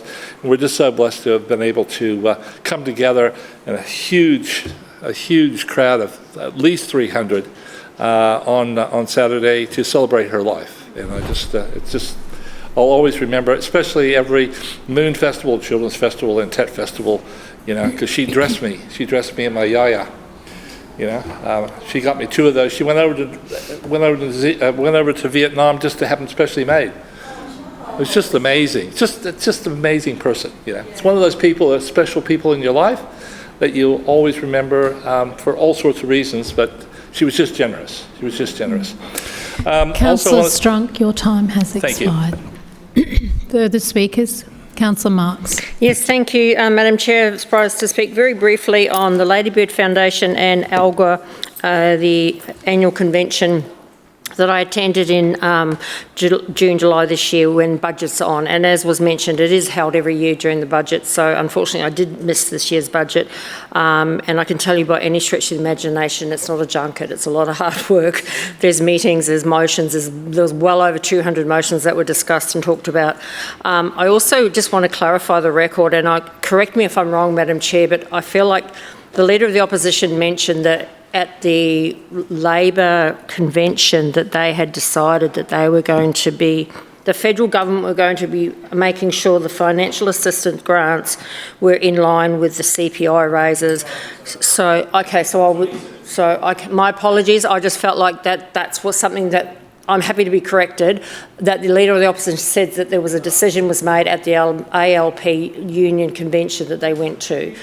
I just want to clarify from the perspective of the LGAQ, it was certainly discussed at that convention, but there was but it was very generic about a commitment to increase funding, but it lacked specific details. But certainly the LGAQ, and they did this down at ALGA in Canberra, were very keen and made a very big deal about approaching the federal government to increase the financial assistance grants, at least to a bare minimum to the 1% that was promised all those years ago. But as I said, that was just one of many hundreds of different motions that were spoken about at that convention, and there was certainly a lot of support, and there was a lot of talk about cost shifting that the LGAQ was very upset about on behalf of all councils across all the spectrums and across all the political parties about the cost shifting that was happening from a federal level to the council. So that was certainly something that was discussed, and I would imagine it will be on the agenda again at the convention in Cairns this year in October. The other thing I did want to talk about was, as I said, the Ladybird Foundation, which was a foundation started by a couple, Wayne and Emma Pascoe, on behalf of their daughter Emma. I first met Wayne many years ago when I first became the councillor, and he was a PNC president of Currabee Special School. Their lovely daughter Emma obviously went there. She was born healthy but then developed heart problems and had sickness through a lot of her life. But in particular the last few months of her life, she was actually very, very ill. But she did manage to live till she was 18 years old. However, when she passed, what Wayne and Emma said was they felt that there was nobody out there to talk to them as grieving parents, and they thought it was something that was really important and was missing in the community as a general. So they created this Ladybird Foundation. We heard the story about how it was named that. So when Emma was little, they used to read her a book, and in the book the main character was called Lily Ladybird. So they called her Lily Ladybird, and then henceforth the Ladybird Foundation. I sat with Councillor Lisa Atwood. She was there with me on the night, looking very glamorous in her gown, I have to say. We got lots of compliments. She looked lovely. And Councillor Emily Kim was also there as well from the Cullenvale ward, and so was Shannon Fentiman, that was the other one. I knew her face and I couldn't remember her name, but anyway. And she was also there, and I know that they are looking forward to, I think the Lady Mayoress and Lord Mayor hopefully will attend next year, and they are certainly looking forward to their company because it is a foundation and charity that is very close to the Lady Mayoress's heart. And we did meet a lady by the name of Sue who does craft making, makes cards and that. And of course that got me very excited, and so I did make the commitment to her that I would be going through my stash and we call it a craft de-stash, and I will be doing that, and I've already started that, and I will be delivering some stuff out to her. So if you do have any old craft stuff that you don't want, probably no one has as much as I do, but yes, I will be delivering it out to her, and she's very appreciative of that because it's all just donations and she doesn't charge anything, it's all volunteers. Yes, both Lisa and I did buy raffle tickets. Unfortunately, neither of us won anything, but it was all right. It was all for a good cause. So thank you, Madam Chair. Further speakers, Councillor Griffiths. Sorry, I rise to speak about three. There we go. Rise to speak about three items. I'd like to acknowledge Anne Clark. I'd like to thank officers, and I'd also like to speak about rewilding Moorooka. So the first thing is Anne Clark was a very passionate person in the community out Oxley Way in the Graceville corridor there. She worked tirelessly in terms of developing OCCA and getting that group going. And my sympathies go to her and to the family. She's left a legacy in terms of the great work that OCCA is doing. And speaking of OCCA, but before I speak of OCCA, I'd just like to thank staff. So there's been 2 years I've been waiting for some CEF jobs to get done. One is to get trees planted in a waterway. After multiple acts of planting them in different spots, they finally got planted in the correct spot. So I thank those officers for doing that. And the second thing was outside the clubhouse at Moorooka. It's a small section of concrete, not much larger than our desks here, that's taken 2 years to work out that I don't have to pay CEF to get that little piece of concrete put in so that people can enter the clubhouse without going through mud. Council actually did it, and they did it without much fuss. So that was something we used to do very quickly and easily when I first came into the chamber. It's good to know things are heading towards that point again. But what I really am here to talk about is rewilding, and that's my interest and really my passion in terms of rewilding Moorooka Ward. And on the weekend we had a very successful event at the clubhouse at Moorooka. We had about 500 people turn up to that event, lots of young families. But we also, in the endeavours of building this group up and this organisation up, we've had a young man who's about 14, 15, Tasman, and he got up first time and spoke about his love of birding and also some of the great things he's seeing around the ward. So it was really good to see him supported by his father, speaking in front of a local community crowd. Also had residents like Brad Lambert, who supported me with the koala work we've done in the ward. Frank and Denise Assorta, who from Rotate, who look at recycling pieces of plastic and so forth. And also Wesley from Comfy Creatures. So one of the things we've been very successful with rewilding using CEF funds, don't get council funding for this, is we've been able to establish 5 or 6 new groups. They're orphaned bush care groups because they're not necessarily supported directly by council. They're supported through their catchment organisation.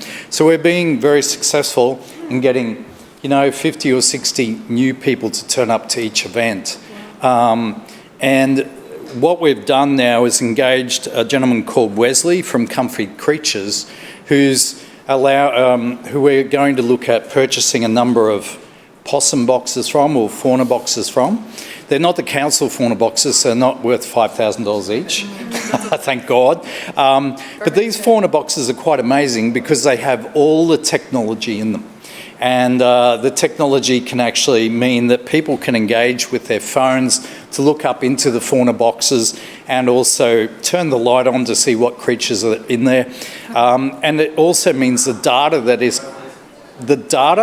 that is collected from these fauna boxes can also be shared with the university and with the students we've got up there. We're looking at getting about 50 of these boxes and putting them at various sites across the ward. And the idea with that is to measure and show what is happening with the work we're doing with the community. I think it's really positive. I think it's really amazing in terms of engaging the community.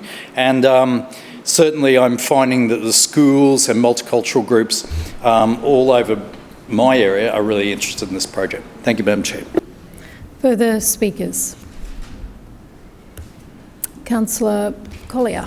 Thanks very much, Chair. I have two items of general business to discuss. Firstly, solidarity with our City Cat crews, and secondly, it is World Breastfeeding Week. So I'll start on World Breastfeeding Week. That's this week, and it's a really important cause, I think, to raise awareness of, because there's a few things that the Australian Breastfeeding Association are calling on the community to do. Firstly, to encourage parents and families to connect with trusted sources of information when making decisions, accessing information and support. I think in this day and age, there's so much content out there on social media, especially when you are potentially in a really, quite a transformative period going through matrescence. I've spoken about that word several times in this place, but what we are seeing is an emerging culture of social media content being created with no research, no scientific evidence, and no backing behind that. So fully support those calls. The second thing the ABA is calling on is for everyone to be referred, if they need support, to the National Breastfeeding Helpline, which is delivered through the Breastfeeding Association. I myself have accessed that. It's available all the time, when you're up potentially dealing with mastitis or latching issues or any of those things. It's a really great resource for families to access, and it's free. And it's all based out of evidence. The third thing, which I think is relevant to all politicians of every level of government, is calling on policymakers to support stronger regulation of formula marketing, and that reflects all of the World Health Organisation's code to protect families from commercial influence. This is a really important thing, and awareness should be raised at all levels of government about these decisions. At council, we have so much contact with new families and new parents in particular, so to be able to speak about World Breastfeeding Week and raise those really three important matters in this place, I think, is essential, and I hope other councillors will be able to make that information available to all families in their communities. The second thing I wanted to talk to tonight was about solidarity with City Cat and ferry crews. These are hard-working staff who have been negotiating for over a year to try and get the best pay and conditions that they deserve. Now, I went last Friday and stood alongside several of those crews who walked off the job demanding better pay and conditions from River City Ferries. And let me say, our communities stand alongside them, because our City Cat and ferry crews are working hard every single day to transport thousands of people around our beautiful city, whether they're using City Cats and ferries to get to work, to view our city as tourists, or everything and anything in between. We know that the people of Brisbane value the services that are provided. They love City Cats, and the Lord Mayor, the LNP Lord Mayor, is always happy to stand up and say this is a great thing that council provides. He's always happy to take the credit when things are good, but now the crews and the staff are asking for leadership. The Lord Mayor needs to come out strongly, stand in support of all of these incredibly hard-working people and get them the pay and conditions that they deserve. Let's be clear. We know that hundreds and thousands of people use these City Cats. We know that there has been huge growth across the network because of 50 cent fares, and we love to see people take up those opportunities. But let's be clear, the LNP have known about increases on the network. Have they increased services? No, they've cut them. They cut services from Apollo Road Ferry Terminal, they cut services from Milton Terminal as well, and they are asking staff to do more with less than ever before. Yep. I stand alongside those CityCat crews, those ferry crews as well, as does every single Brisbane Labor councillor. It is well past time for the Lord Mayor to stand up, show some leadership and get this sorted out.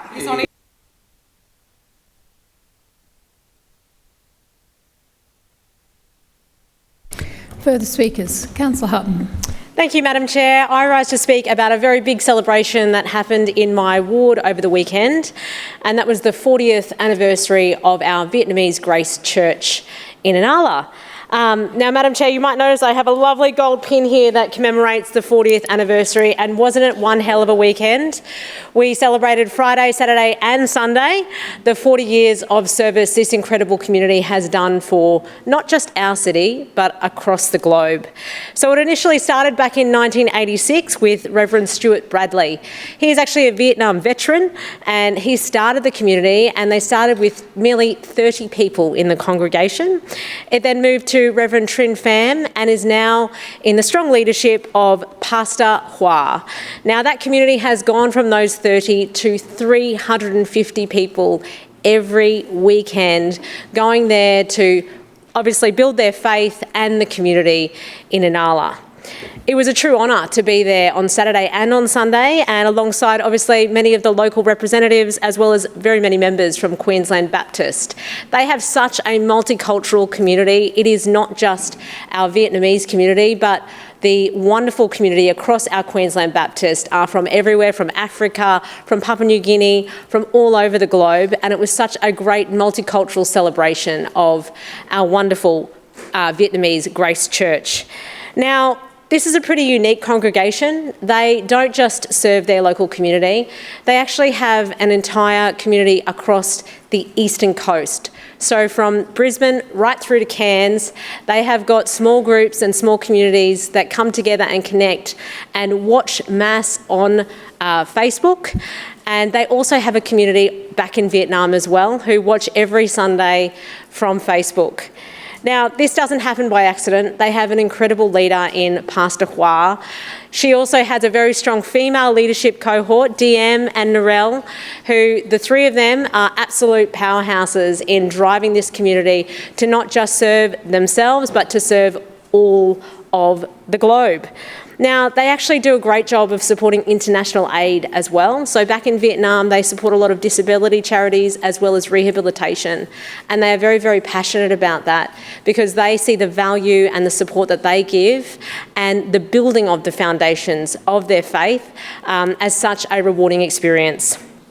Now, you might notice actually on the badge itself, it says, "What he starts, he will finish."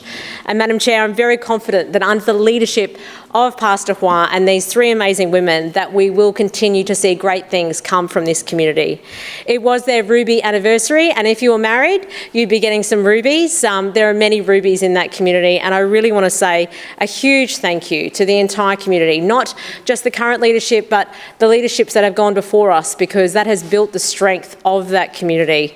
We are so blessed as a city to have these kind of people in our city supporting and serving others. It really makes me so proud to represent them. Thank you, Madam Chair. Further speakers? No further speakers? Councillors, I draw your attention to the notice of motion at item 10 on the agenda. Councillor Collier, would you please move the motion? Thanks very much, Chair. Councillor Cassidy, sorry. I move that this council present a wage offer to council employees in the current enterprise bargaining agreement negotiations that reflects Brisbane's cost of living pressures and maintains sufficient staffing levels to ensure workloads are distributed fairly and sustainably. Seconded. It has been moved by Councillor Cassidy and seconded by Councillor Collier that this council present a wage offer to council employees in the current enterprise bargaining agreement negotiations that reflects Brisbane's cost of living pressures and maintain sufficient staffing levels to ensure workloads are distributed fairly and sustainably. Councillor Cassidy. Thanks very much, Chair. Valuing our council staff needs to be more than just lip service. As the Lord Mayor said earlier today, what we need to see is action. Well, this is how the Lord Mayor and his LNP colleagues can put their money where their mouth is. Because Brisbane's workforce is not being valued by the LNP. No. That's how they feel. From sun up to sundown, every minute in between, Brisbane City Council staff make this city tick. Working with poor amenities, if they're available at all to them, working through tough conditions in hot summers and wet winters, filling potholes, resealing roads or maintaining our public spaces, serving people of various ages, skill sets and backgrounds as they use library facilities, responding to calls from sometimes frustrated residents at the contact centre 24 hours a day, 7 days a week. If you can't help more people live in the city that they serve, we can surely offer at least a fair day's pay for a fair day's work. We can surely uplift council's workforce as more people move here, needing reliable infrastructure and dependable services, and we need to put work safe, home safe back on the priority list as well. Right now we've got an LNP council constantly pushing for contracting out and cutting staff. Since the last election, upwards of 500 council staff have been axed, and the ones who are left report feeling overwhelmed and their workloads are unsustainable. We know while wages are being haggled over at the moment by council's negotiators, conditions and entitlements are being stripped away too, like toil, time off in lieu. And that's not being stripped away from political staffers in ward offices, it's being stripped away from our outdoor workforce. Yet, with the Lord Mayor knowing all of this, his focus remains on his priorities, not Brisbane's. Yeah, where is he? A ballooning advertising budget, wasteful overseas junkets, cost blowouts because of this Lord Mayor's dithering and delays. The Lord Mayor carries on about how tough things are for council, but never how tough they are at the moment for council workers. Yeah. We owe our employees so much better than just lip service. Yeah. That's why we're calling on council to back in what council workers need to live. That's right. The current offer does not meet rising inflation in Brisbane and the cost of living challenges they are facing. It is a slap in the face of our hard-working council staff to be offered an increase that is below inflation. Now, the Lord Mayor's increased rates on unit owners by 25% over the last 2 years. That's a bit above inflation. A lot. But in fact, what they're offering our council workforce, who work hard every single day, is below inflation. Shame. It's the wrong way around with the LNP. You see, workers have only one thing that they can trade for the ability to support themselves and their families, and that is their labour. That is their 8 hours a day. In the 12 months to April 2026 this year, Brisbane's inflation increased by 4.6%. Yet this council, this LNP council, decided to offer staff just a 3.25% increase in the first year of the agreement, then dropping that to 3% for years 2 and 3. It's no wonder they had to go back to the drawing board. As recently as last week, we have seen what happens when employers fail to respect the reasonable asks of workers.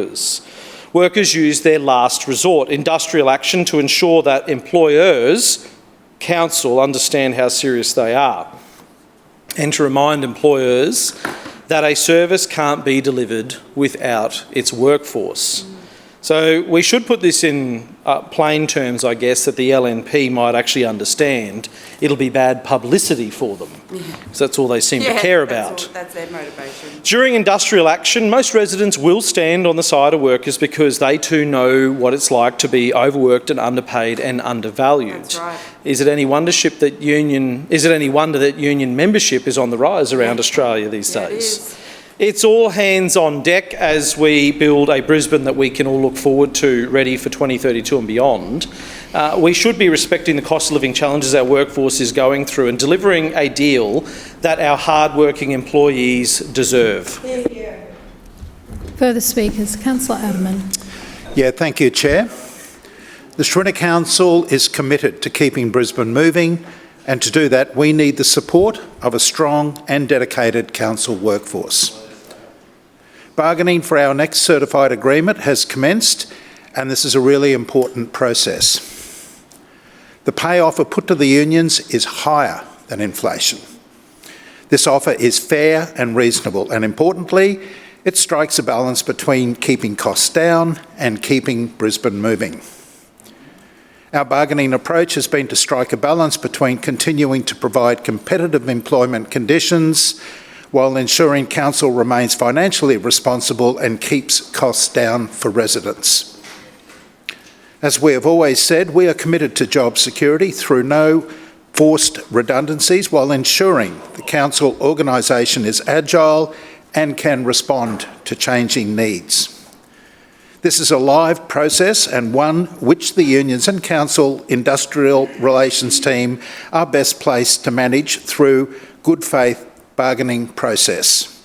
It is not a process that should be debated by politicians in an arena like this. On that basis, I move that this motion lie on the table. Seconded. It has been moved by Councillor Aderman to lay the motion on the table and seconded by Councillor Dixon. All those in favour say aye. Aye. Those against no. No. The ayes have it. Division. Division called by Councillor Cassidy and seconded by Councillor Collier. Ayes to my right and noes to my left. Clerks, please ring the bells.